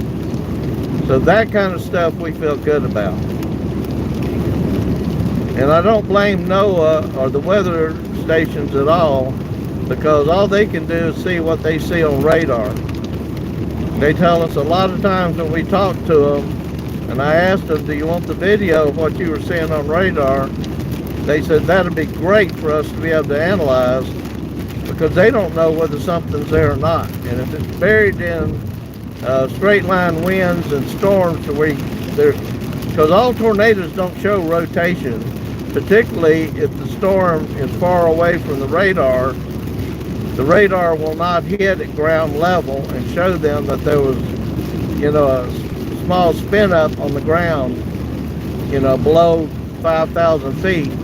If their radar is 50, 75 miles away, it could be shooting above 6,000 feet. So I don't blame the Weather Service at all. I do blame the government for not getting us better radar. Some parts of the country has no radar coverage at all. When I was in Broken Bow 2 years ago filming that one at night, that had just come through Idabel and killed those people down there, we had no radar. The closest radar was so far away, it wasn't even picking up the tornado. And when it come through, it was about 400 yards to the east of me, because I had to just calculate the last place I saw it on radar and kind of map it, and I was pretty sure it was going to go east of me. I didn't have any idea it was only going to be a few hundred yards. And that Broken Bow tornado's posted, and there was so much lightning, I didn't even see it till I reviewed, like that lightning flash right there. you can't see for a second. It blinds you. It's like headlights hitting you right in the face. There was so many lightning flashes that night. It wasn't until I reviewed the video that I saw that I actually captured the entire video. Tornado coming through Broken Bow that night. They had classified it as a EF3. It was a huge tornado. But I did not see it while I was filming it. I only saw it after I reviewed the video and posted it.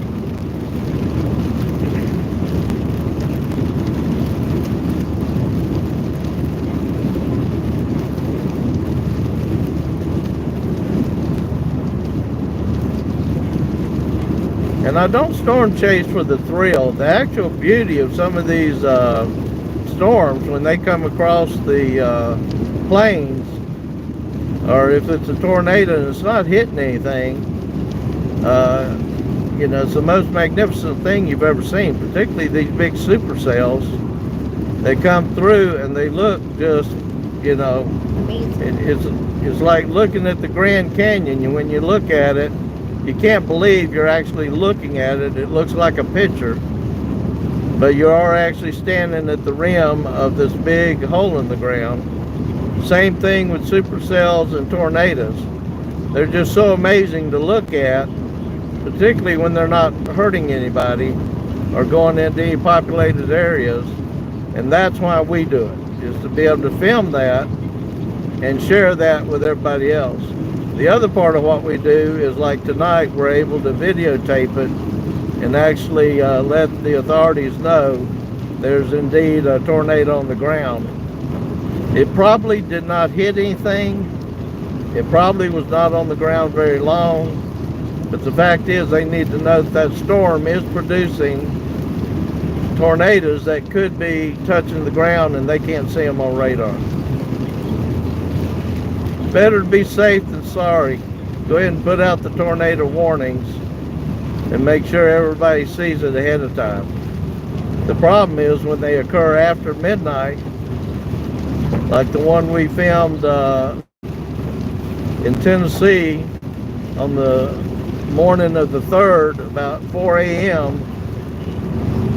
You know, we had to call the weather service and let them know we're looking at it. We're looking at the wall cloud, we're looking at the funnel trying to touch down, and it was going on over a very populated area south of Nashville, city of Nashville. I can't even imagine the amount of damage it would have done if it had touched down. That was the one where we tried to get as many people in Fairview, Tennessee to get inside out of the way, because it was on the ground just 10 miles south of them near Holenwall in Hampshire, Tennessee. It was the same tornado that came through Selmer and hit that city down in Tennessee earlier that night. So that's how we generally choose the supercells that we chase, is how long have they been on the ground, how long have they stayed together, is there potential for them staying together longer, and can we get in front of it in time? And most of our best shots is the ones that we track for sometimes several hours, and they stayed together. They kept dropping tornadoes, and then we had time to get in front of them, and as they come towards us, we were able to get some fantastic shots. A good example would be that one in Iowa, south of Greenfield last year. 3 weeks before Greenfield actually got hit with a tornado. The one we filmed had to be over a mile wide, didn't hit anything, had several vortices spinning underneath of it, and then it occluded, reformed, occluded, and reformed all the time we were videotaping. And then we were able to get some streamwise vorticity current, or what they call the beaver tail, feeding into it, and also being able to film when it got sucked up into horizontal vortices.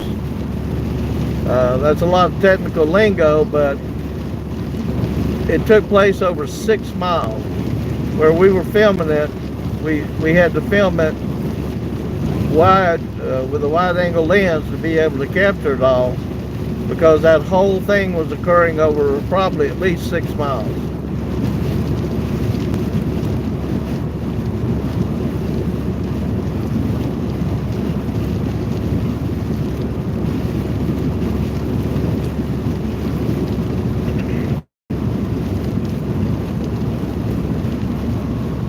Let me tell you, those kind of shots, you only get one of them in probably every 5,000 to 8,000 miles you drive.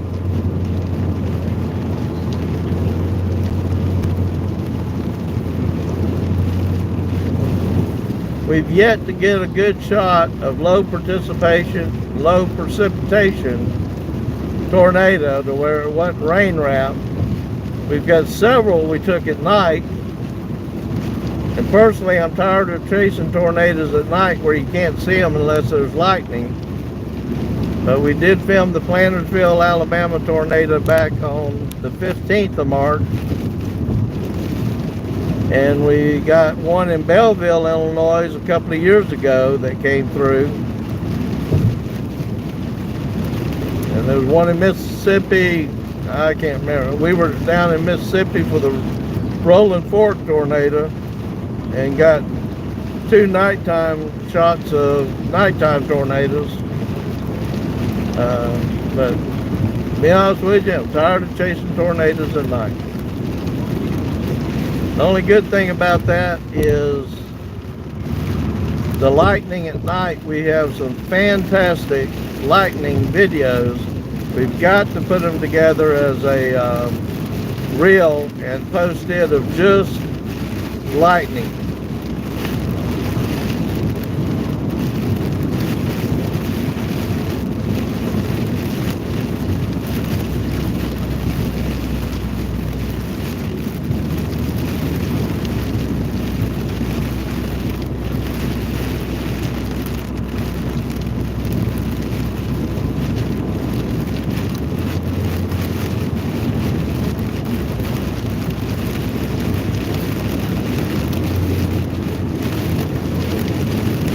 I'm gonna mess this up, but I'm gonna try it anyway. Panita, where are you from?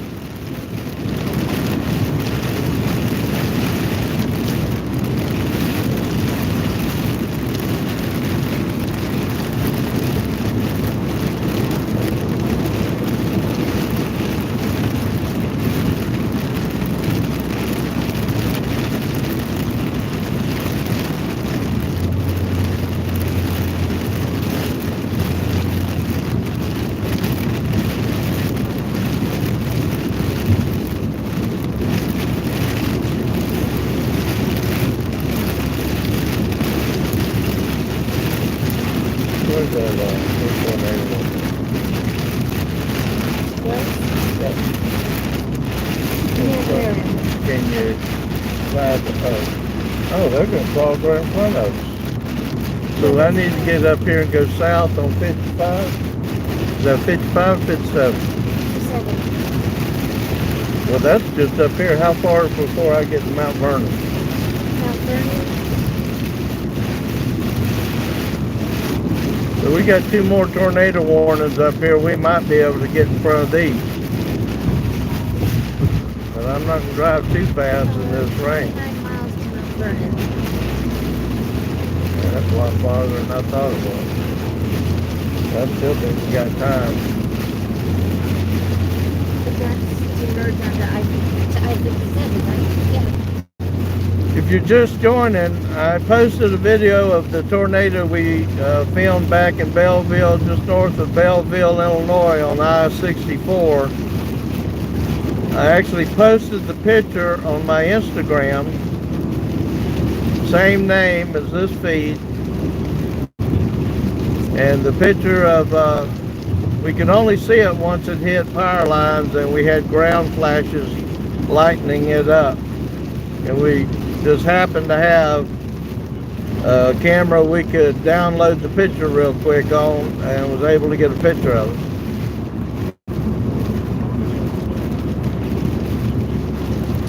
So we're headed towards Mount Vernon and Carbondale, Illinois. We're going to Mount Vernon, then we're going to go south.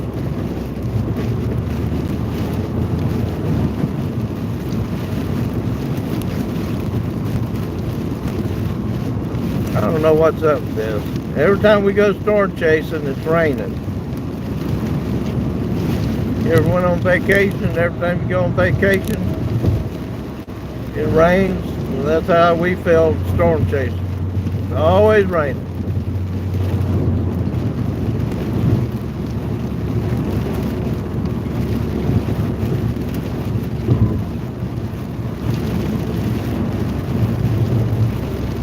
Don't forget windy.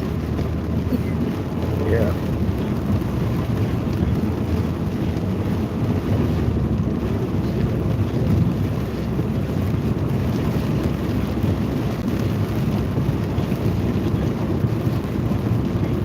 We should have got. That's Tuesday.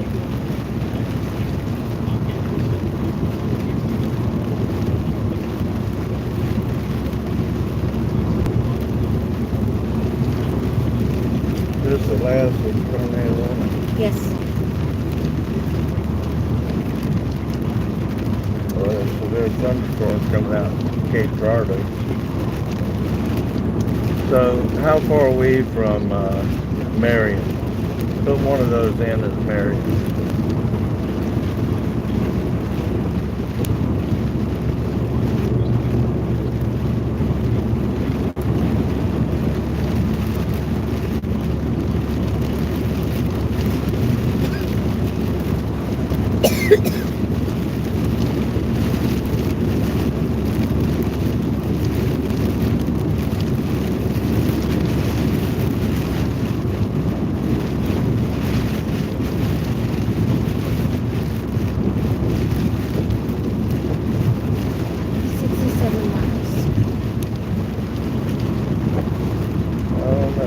Carbondale.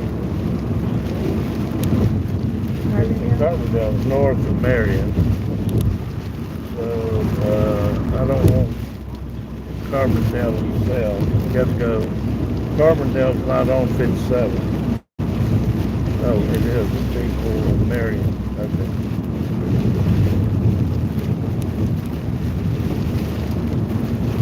So this will probably be.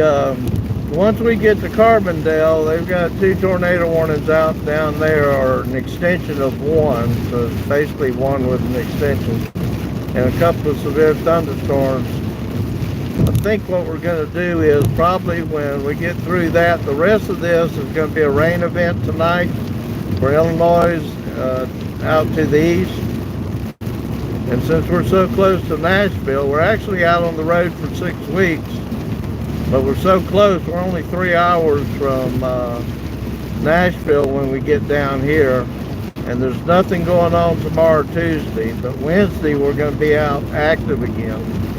Maybe Tuesday if they change the forecast. But we may just go on back to Nashville tonight and get back on the road Tuesday.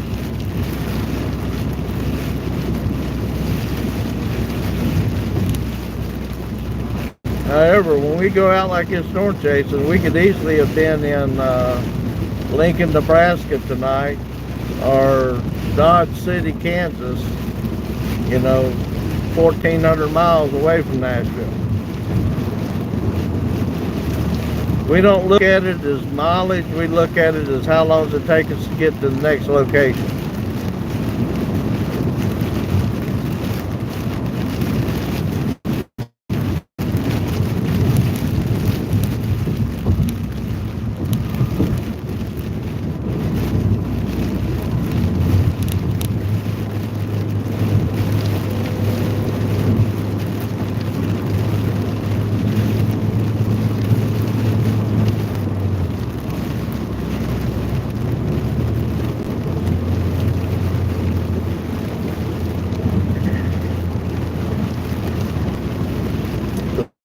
Wind so strong out here. This was driving through a rainstorm, but the wind is hitting us so hard. I'm almost steering wheel turned slightly to one side just to keep the car in my.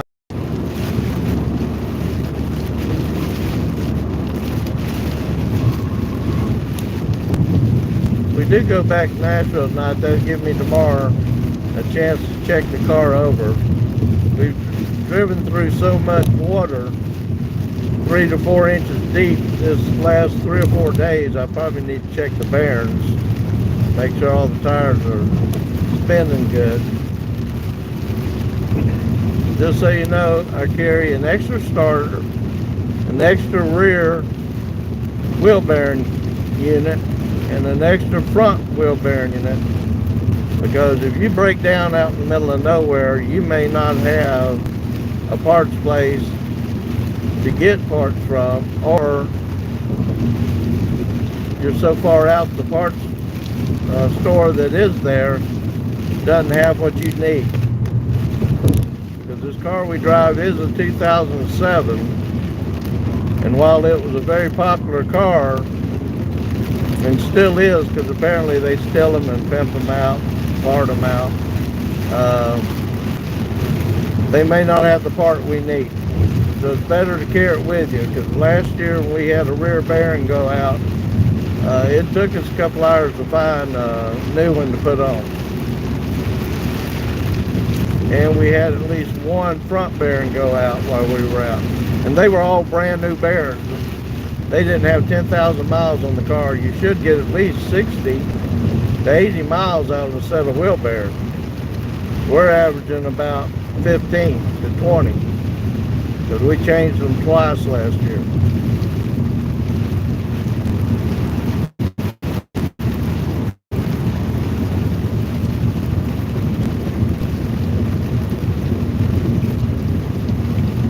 Gets a little bumpy and a little noisy when you got a bad wheel bearing.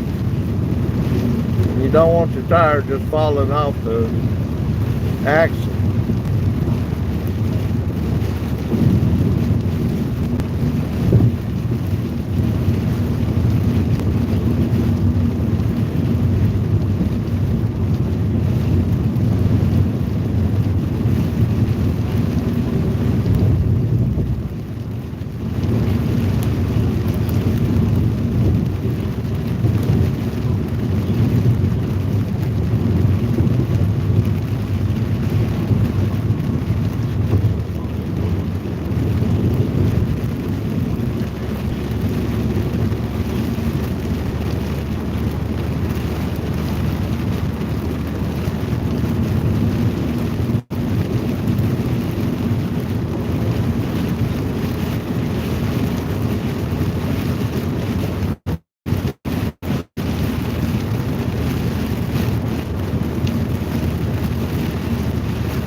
Sign says left lane closed ahead, but I don't see anything yet. Do you?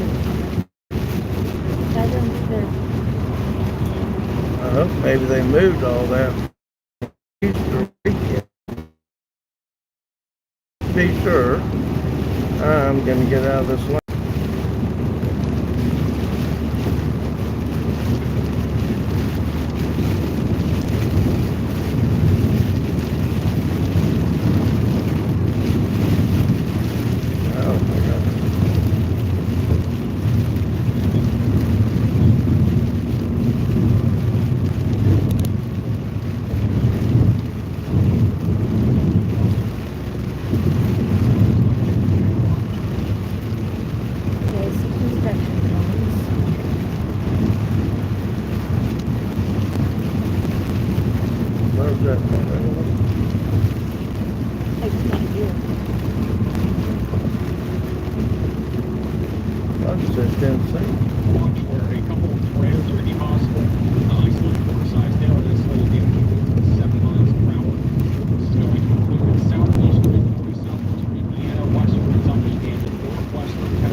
I would have never thought that. They've extended the tornado watch for most of southern Illinois and part of Tennessee and Kentucky on the west side.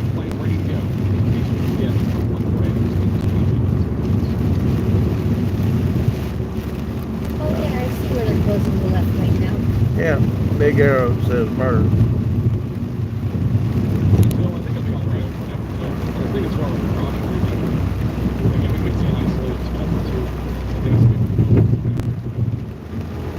we did get a picture of a nader tonight.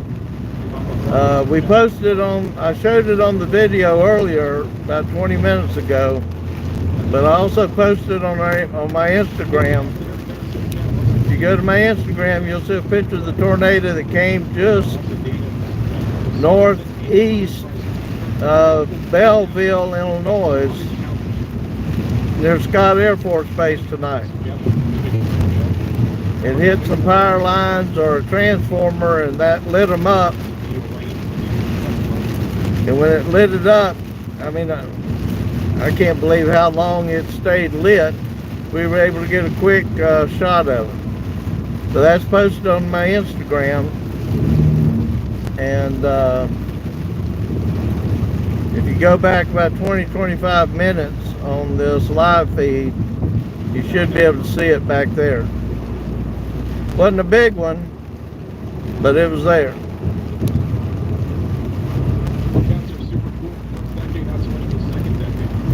We'll post the actual video. We've got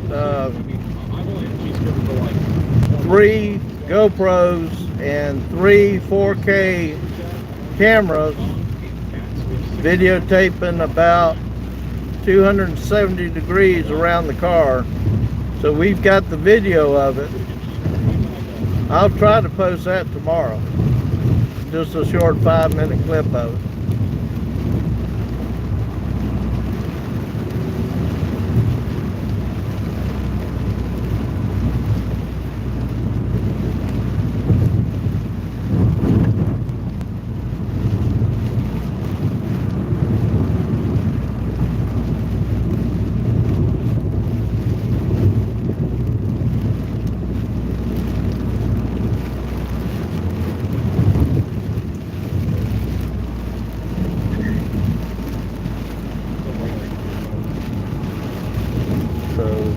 Should have so we should have the exact time that we took that picture inside the so we'd be able to we put a spotter. I called 911 and reported it, and then I put a spotter network. I took the video at 8:33 p.m. So it basically crossed Interstate 64 in Illinois about, you say 8:33? 8:33 I took the picture. So we took the picture at 8:33. So within a minute after that, since we were sitting right at the Intercept exit, it probably crossed I-64 and went out towards Lebanon. Yeah, I mean, that's true also. I gotta say, that was way easier. In Illinois. Not as much crazy stuff going on. I mean, you have to let a dog out, you have to... And Ryder Road is in Lebanon, Illinois. Is where we were. Reader. Reader Road.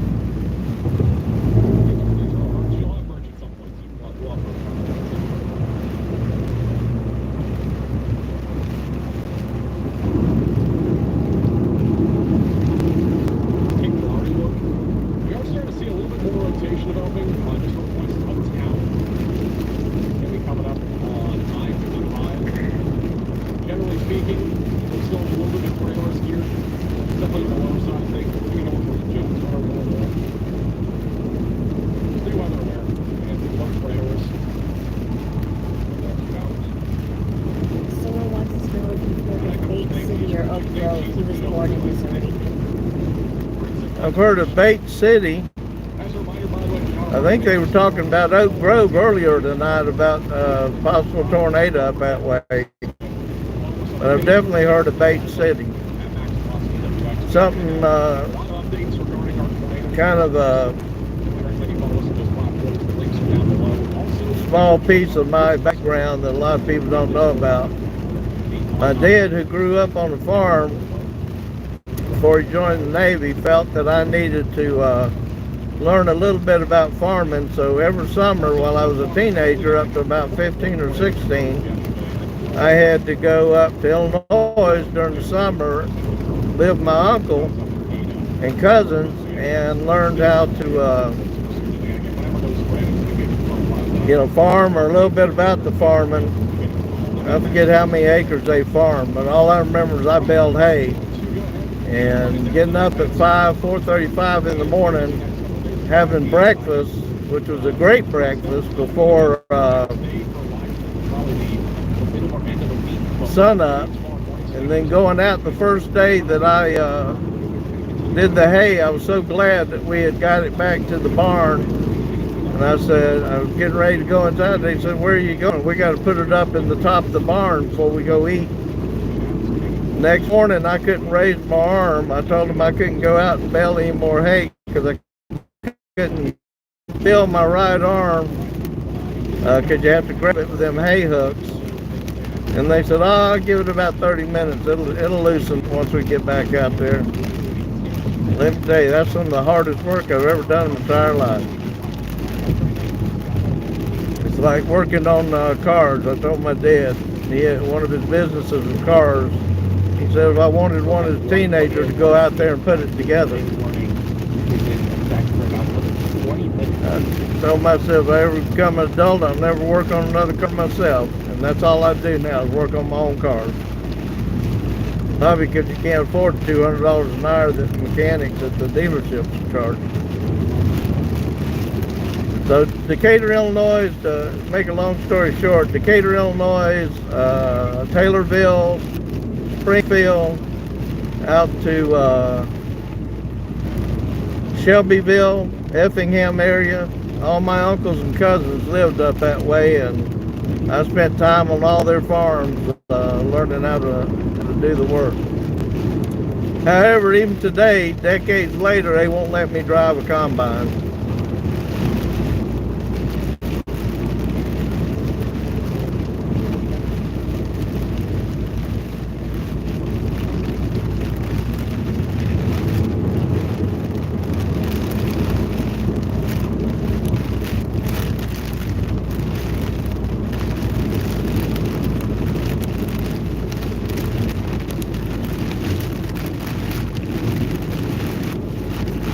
Yeah, if you ever done square baling hay and you got 3 trailers hooked to the tractor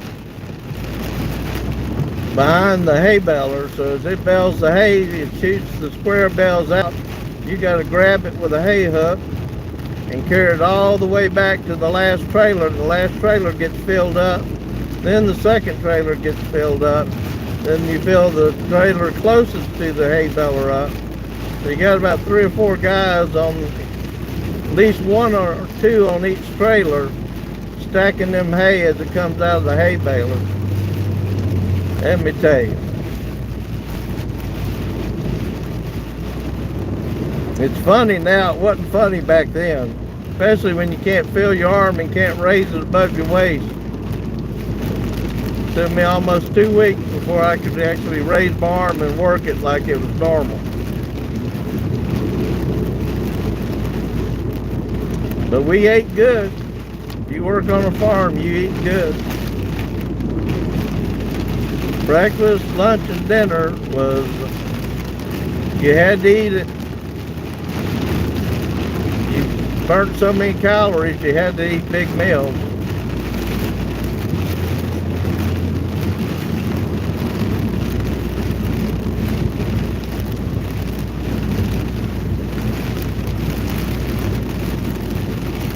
I think I probably should have been with my other cousins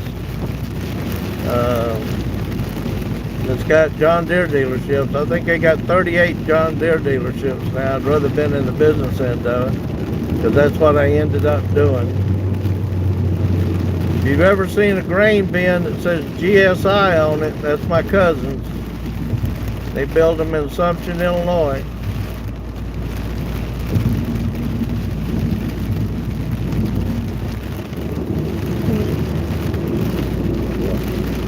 Jeff, if you work doing everything, and this is his grandma's Sunday iced tea, and farm was always good work, when Grandpa would have him watch his horses, he thinks of me because he likes watching the horses' parents. Well, let me tell you the worst thing they did to me. So you know the old homemade ice cream churns where you had to spin them by hand, didn't have these electric motors on like you do nowadays. After baling hay for 3 or 4 or 5 days, weekend comes around, you decide to make homemade ice cream before you went downtown to the public dance area. They had dances every Saturday night downtown in that small town. And they said, your turn to turn the ice cream. Okay, I still can't lift my arm above my waist, and they want me to turn ice cream. They said, if you want ice cream, you're going to have to take your turn. Oh, my God. Wouldn't have changed that time for nothing, though. A lot of good memories from then.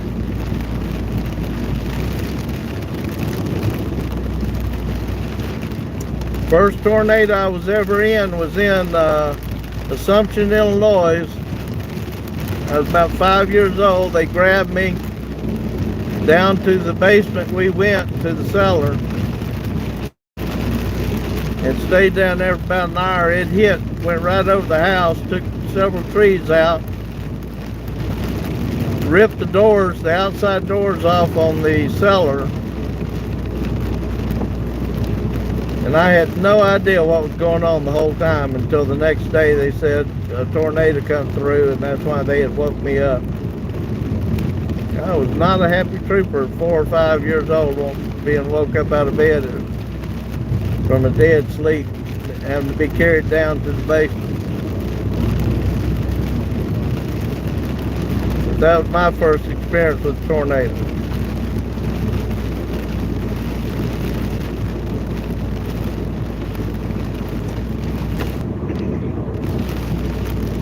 I'll tell you what's really funny is I used to be a county EMS director in Florida. Been in the ambulance business, EMS business most of my life, up to the late 90s. And sold the company I owned, went to Louisville, and next thing I know, our dispatch center calls and said I need to come back to the office because they were tracking 9 tornadoes in Louisville, or coming into Louisville. And I said, what are you talking about? They said, tornadoes, we have them all the time. We're tracking 9 of them. We covered, we were the largest ambulance service in Kentucky at the time. So it was going through several counties, and we had operations in several counties. And they said, oh, you're used to this. You're from Florida, you did hurricanes. I said, let me tell you about hurricanes. We know they're coming 2 weeks in advance. We know when they're going to hit. And 24 hours before they get there, we got everybody evacuated and hunkered down, including our own staff. These darn tornadoes, they just drop wherever they want to. And back then, and this was a couple of decades ago, I assume, the radars wasn't as good as they are today. And the accuracy of tracking the tornadoes was not as good. And they really didn't know where they were going to drop.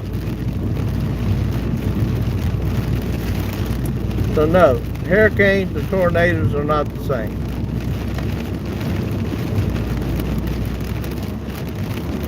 The only difference is a hurricane can cause a much wider area of damage. But believe it or not, if you compare the number of dead nowadays from hurricanes to the number from tornadoes, there's a lot more tornado deaths every year than there are hurricane deaths. But the fact that we do know they're coming.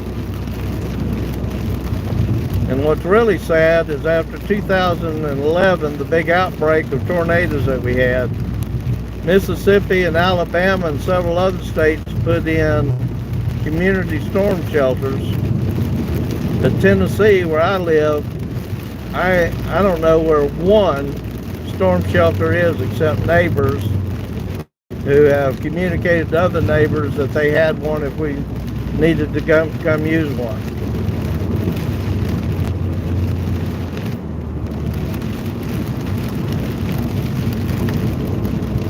Every time we chase in Mississippi or Alabama, almost every time there's an actual tornado coming, we have somebody stop by our car and tell us what the community tornado shelter is if we need to use it.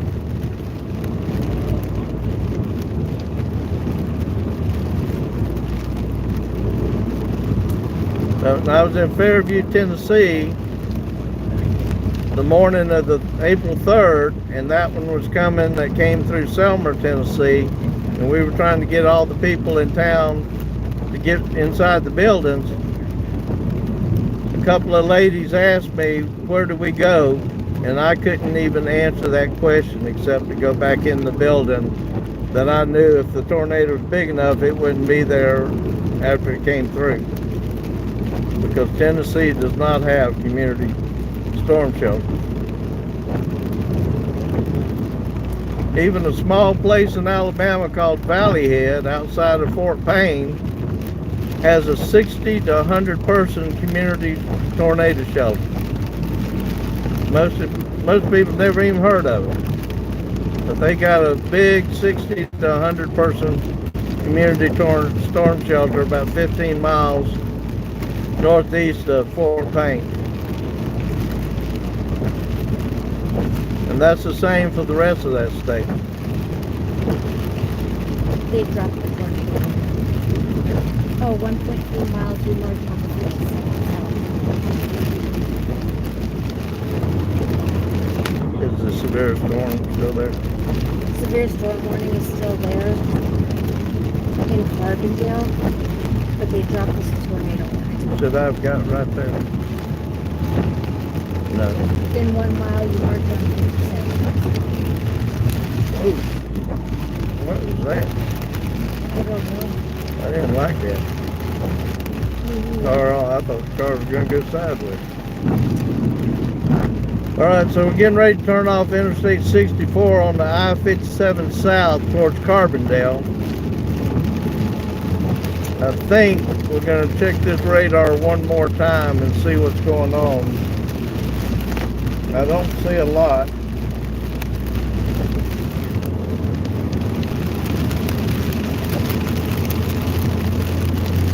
So we got one more storm up here, about 15 minutes in front of us. That's severe warned. It's a looks like an individual supercell. It's the last one out there that they've got a warning on of any kind. So we'll stay live until we get down the road here to it. If it fizzles out, then we probably will go off this live feed.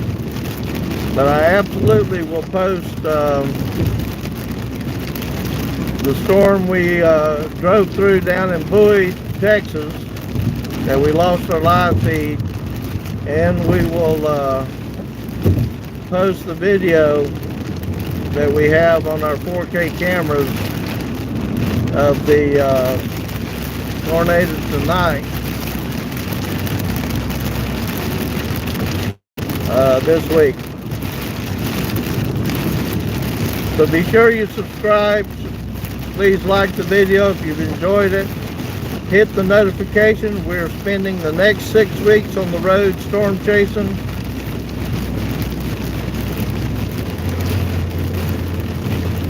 And each time that we do, we generally go live just before we get into the storm area or the storms begin. We generally don't put a lot of dead time of driving on video. So I'm sure we're going to see a lot this year like we did last year. So if you like this kind of stuff, you know, we don't try to scream and holler on the, you know, I was a paramedic for a long time, so I've seen just about everything. You may get bored hearing me hum a little bit because we were trained as paramedics to hum. It causes endorphins to be released in the brain, and it keeps you calm. And when you're in the back of an ambulance with somebody from a car accident who you can't even recognize sometimes as being a human being, you do whatever you need to stay calm so you can stay focused on what you're doing. And so they taught us, like firefighters are taught,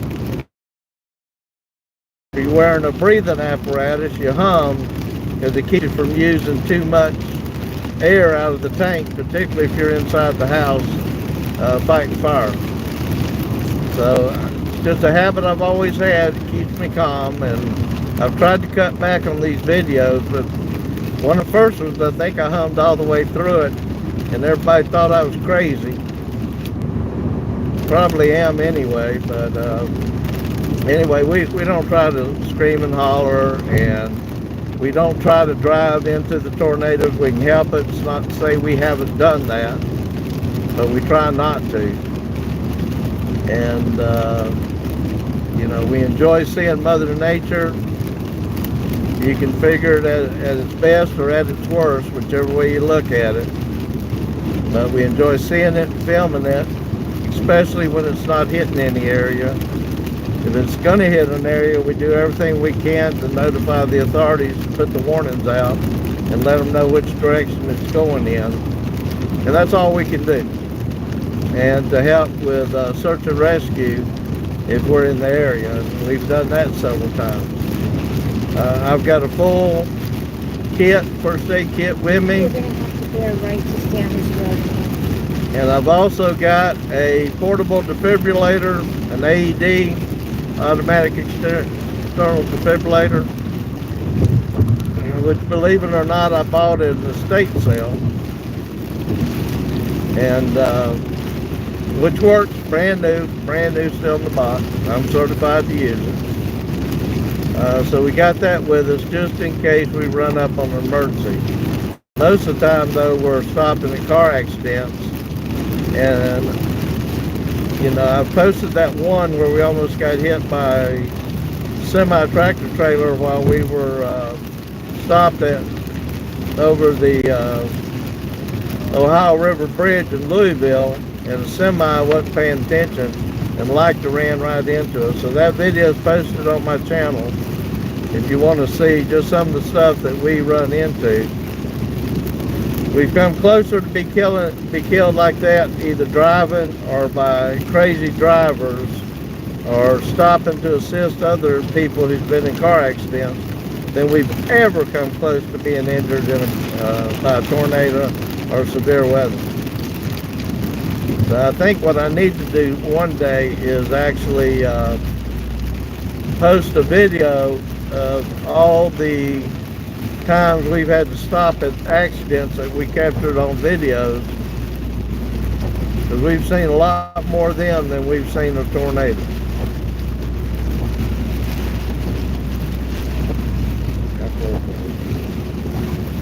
We're about 10 minutes from the storm's right in front of us. It's going to cross this interstate up here in front of us here in just a minute. So we're driving south on Interstate 57 into Marion, Illinois. If we stayed on this road, it'd carry us all the way into Cape Girardeau.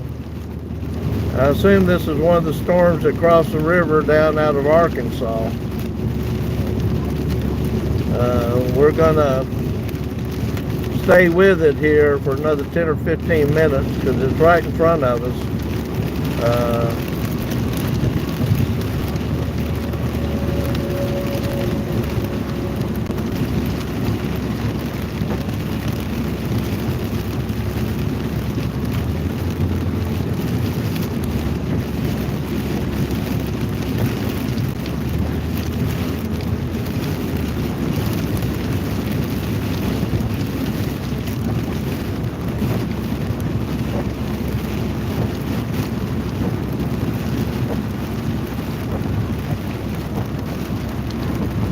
We're not going as fast as you think we are. You see everybody passing us. I can tell you I'm under 50 miles an hour. And the only reason we can see the road, if you hadn't noticed, I can see the road pretty good in front of me, is we've got amber fog lights, high-powered fog lights mounted in the front of the car. They work a lot better than our spotlights. We got a 22-inch high-intensity spotlight, and it doesn't do anything for us. So we hardly ever use it unless we're trying to light up debris on the road, or you know, there's trees in the road and we're trying to help cut them down and move them. Then we'll use that bar light. Otherwise, the amber light that we use gives us the best view of the highway.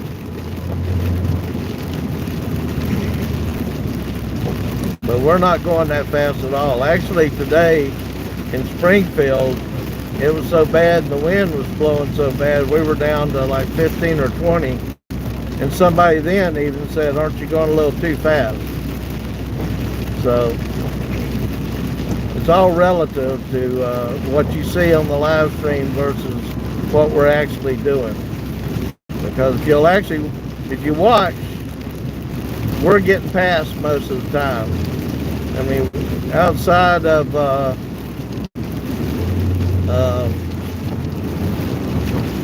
Rolla, Missouri, we had other storm chasers pass us like we were sitting still, and I was doing a little bit under the speed limit, but not much. We don't do that. We don't drive. We don't break the speed limit. Don't run red lights. If I run a red light, it's only to keep the storm. I check, make sure it's clear. And the only reason we do that is to stay up with a funnel on the ground so we can keep reporting to the authorities, whether it's 911 or weather service, of exactly where the tornado is at any given time, as long as it's on the ground. We're not going to break the rules for a maybe. That'll get you killed. And we're very, very safe if we do ease to a red light after we've stopped and cleared the road. Most of the time, traffic's not on the road during that, or it's late at night. I don't think I've ever done that during the daytime or when there's heavy traffic. For a multitude of reasons, we wouldn't do it.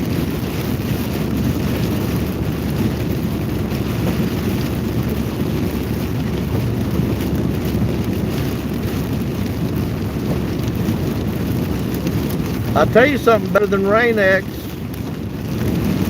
Get you some turtle wax, the kind you'd polish your car with. Not the Rain-X, it's liquid, but the looks like a paste.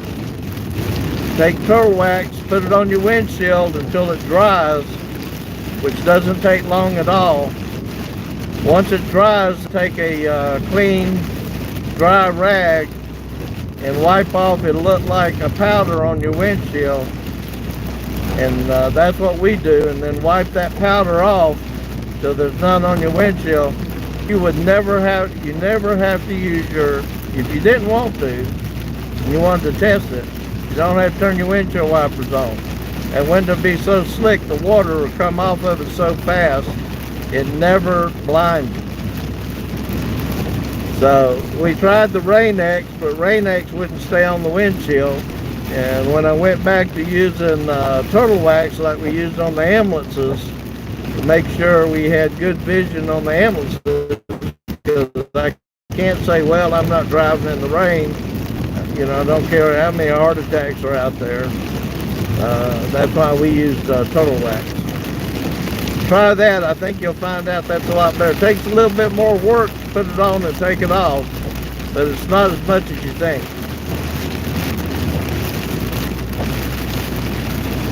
It comes in a little green tub, and it comes with an applicator. Now when you apply it, the applicator should be damp, not wet, but damp, just so you can get it on the windshield before it dries. But it dries fairly fast, and then you wipe it off with a clean, dry rag, and you'd be surprised the difference it makes. Rain-X works too, but I'll tell you, when you got cameras in your windshield and you're trying to keep the windshield clean as possible and not have to turn your windshield wipers on, and everybody hates to see windshield wipers on the video.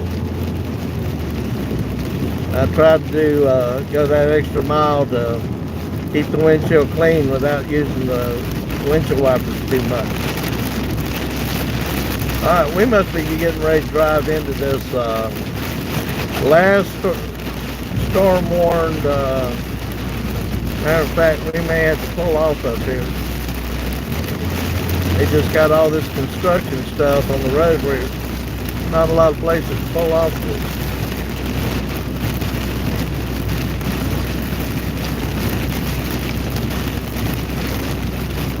Yeah, this is, are we in it? Can you see the radar? It's behind, so it's probably coming on top of the court. 10:10, and it is 10:20. Radar's 10 minutes behind. You see the big amber lights on that truck? That's what I got on the front of mine.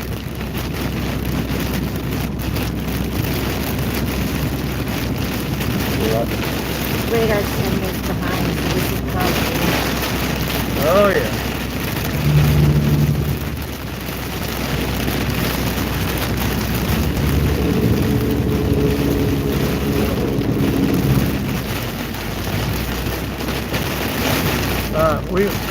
I'm gonna have to find a place to pull off. We're right in the middle of this severe thunderstorm. I think it's only severe warning because of the amount of rain and wind and lightning apparently.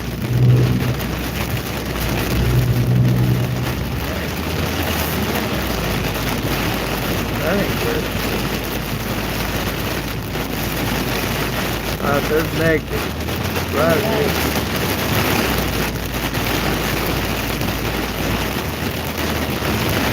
Where's the exit?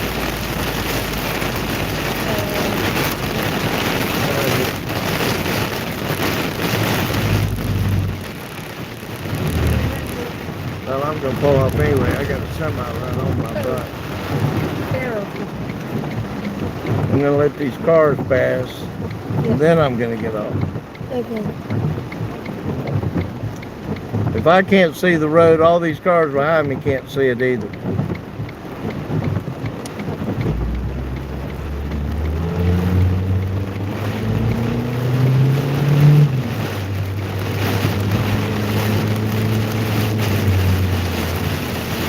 Okay, follow that car. But you can't see the road?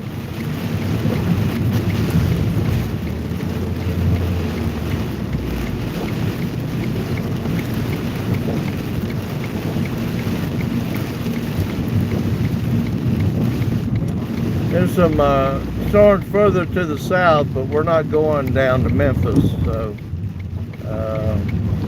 Memphis is about 120 miles to the south.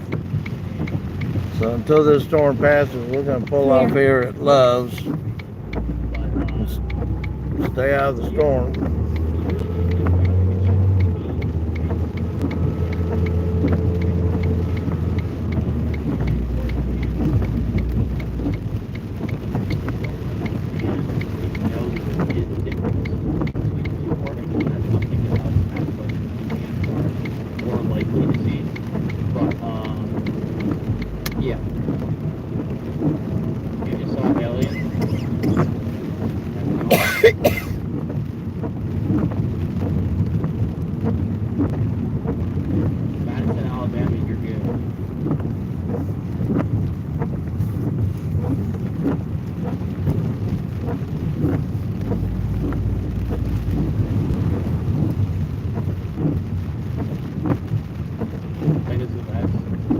Whichever one's closest to the storm has the lowest speed height is the radar that you're going to use most of the time. There are situations where you need to use two different, if not three different radars. We're going to sit here for just a second, and I'm going to look at the radar and see exactly where that storm is.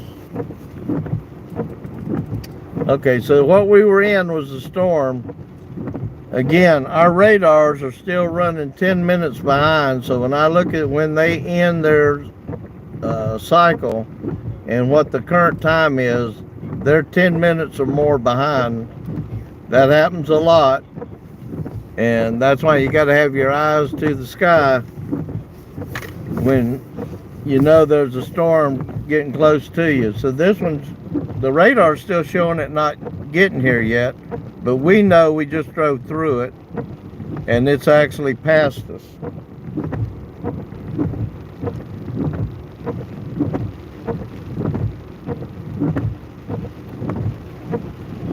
So this storm's headed to McLeansboro, Carmi, Evansville area, Princeton, all over in Indiana.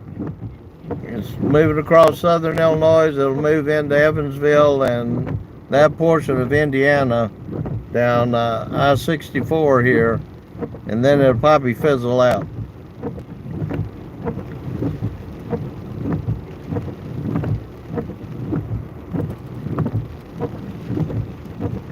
It says there was a hail core in that small storm, but we didn't see any hail. So does anybody have any questions? I think we're going to shut it down now. We've had a long day. We've been live streaming for in a minute and a half. It'll be 7 straight hours, and we intercepted one tornado, drove through a line of storms with 70-mile-an-hour winds, and passed at least 10 accidents of cars in the ditches, either hydroplaned or, maybe the wind blew them over in the ditches. So it's been a pretty long day for us.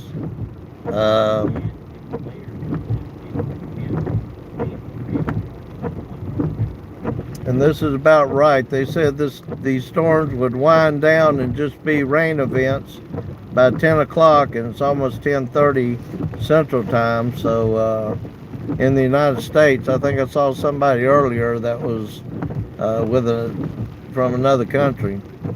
By the way, if you're interested in a little bit of trivia, our second largest country other than the United States for watching our live streams is Brazil, followed by India, and then Canada, Europe, and Russia, and kind of in that order.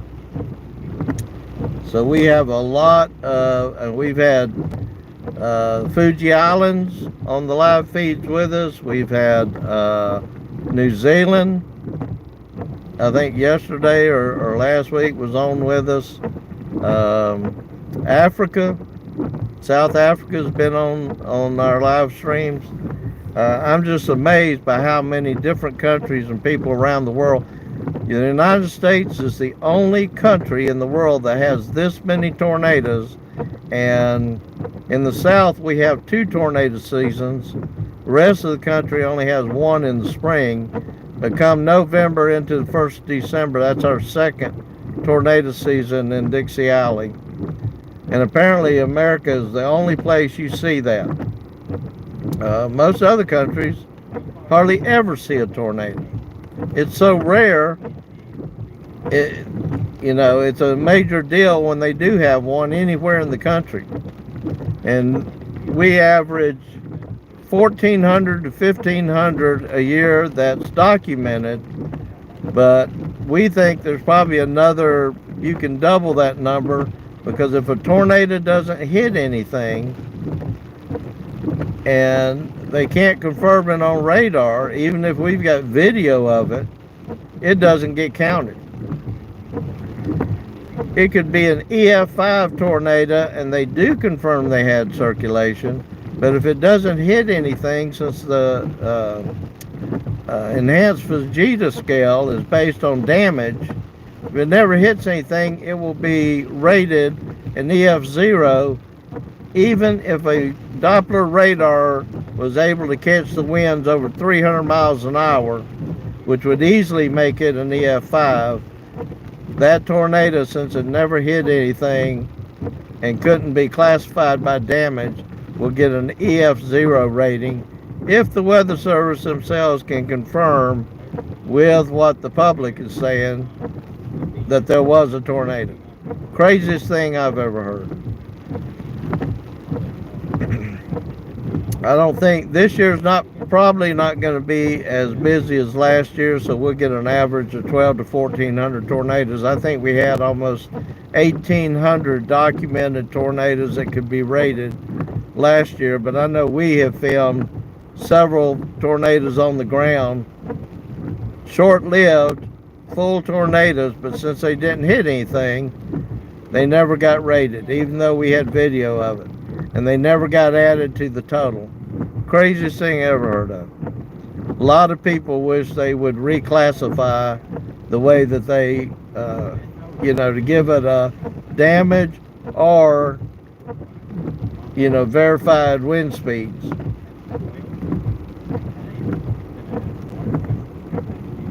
So again, I think we're finished for the night. We're going to shut our live feed down. We appreciate everybody tuning in, and we're going to be all over the place. Be in a city or state near you if there's storms this summer, at least for the next 6 to 7 weeks. So again, thanks for tuning in, and we'll see you, if not sooner, at least by Wednesday. We'll be back out on the storms that they're saying is going to be out in the Great Plains on Wednesday. Toodaloo.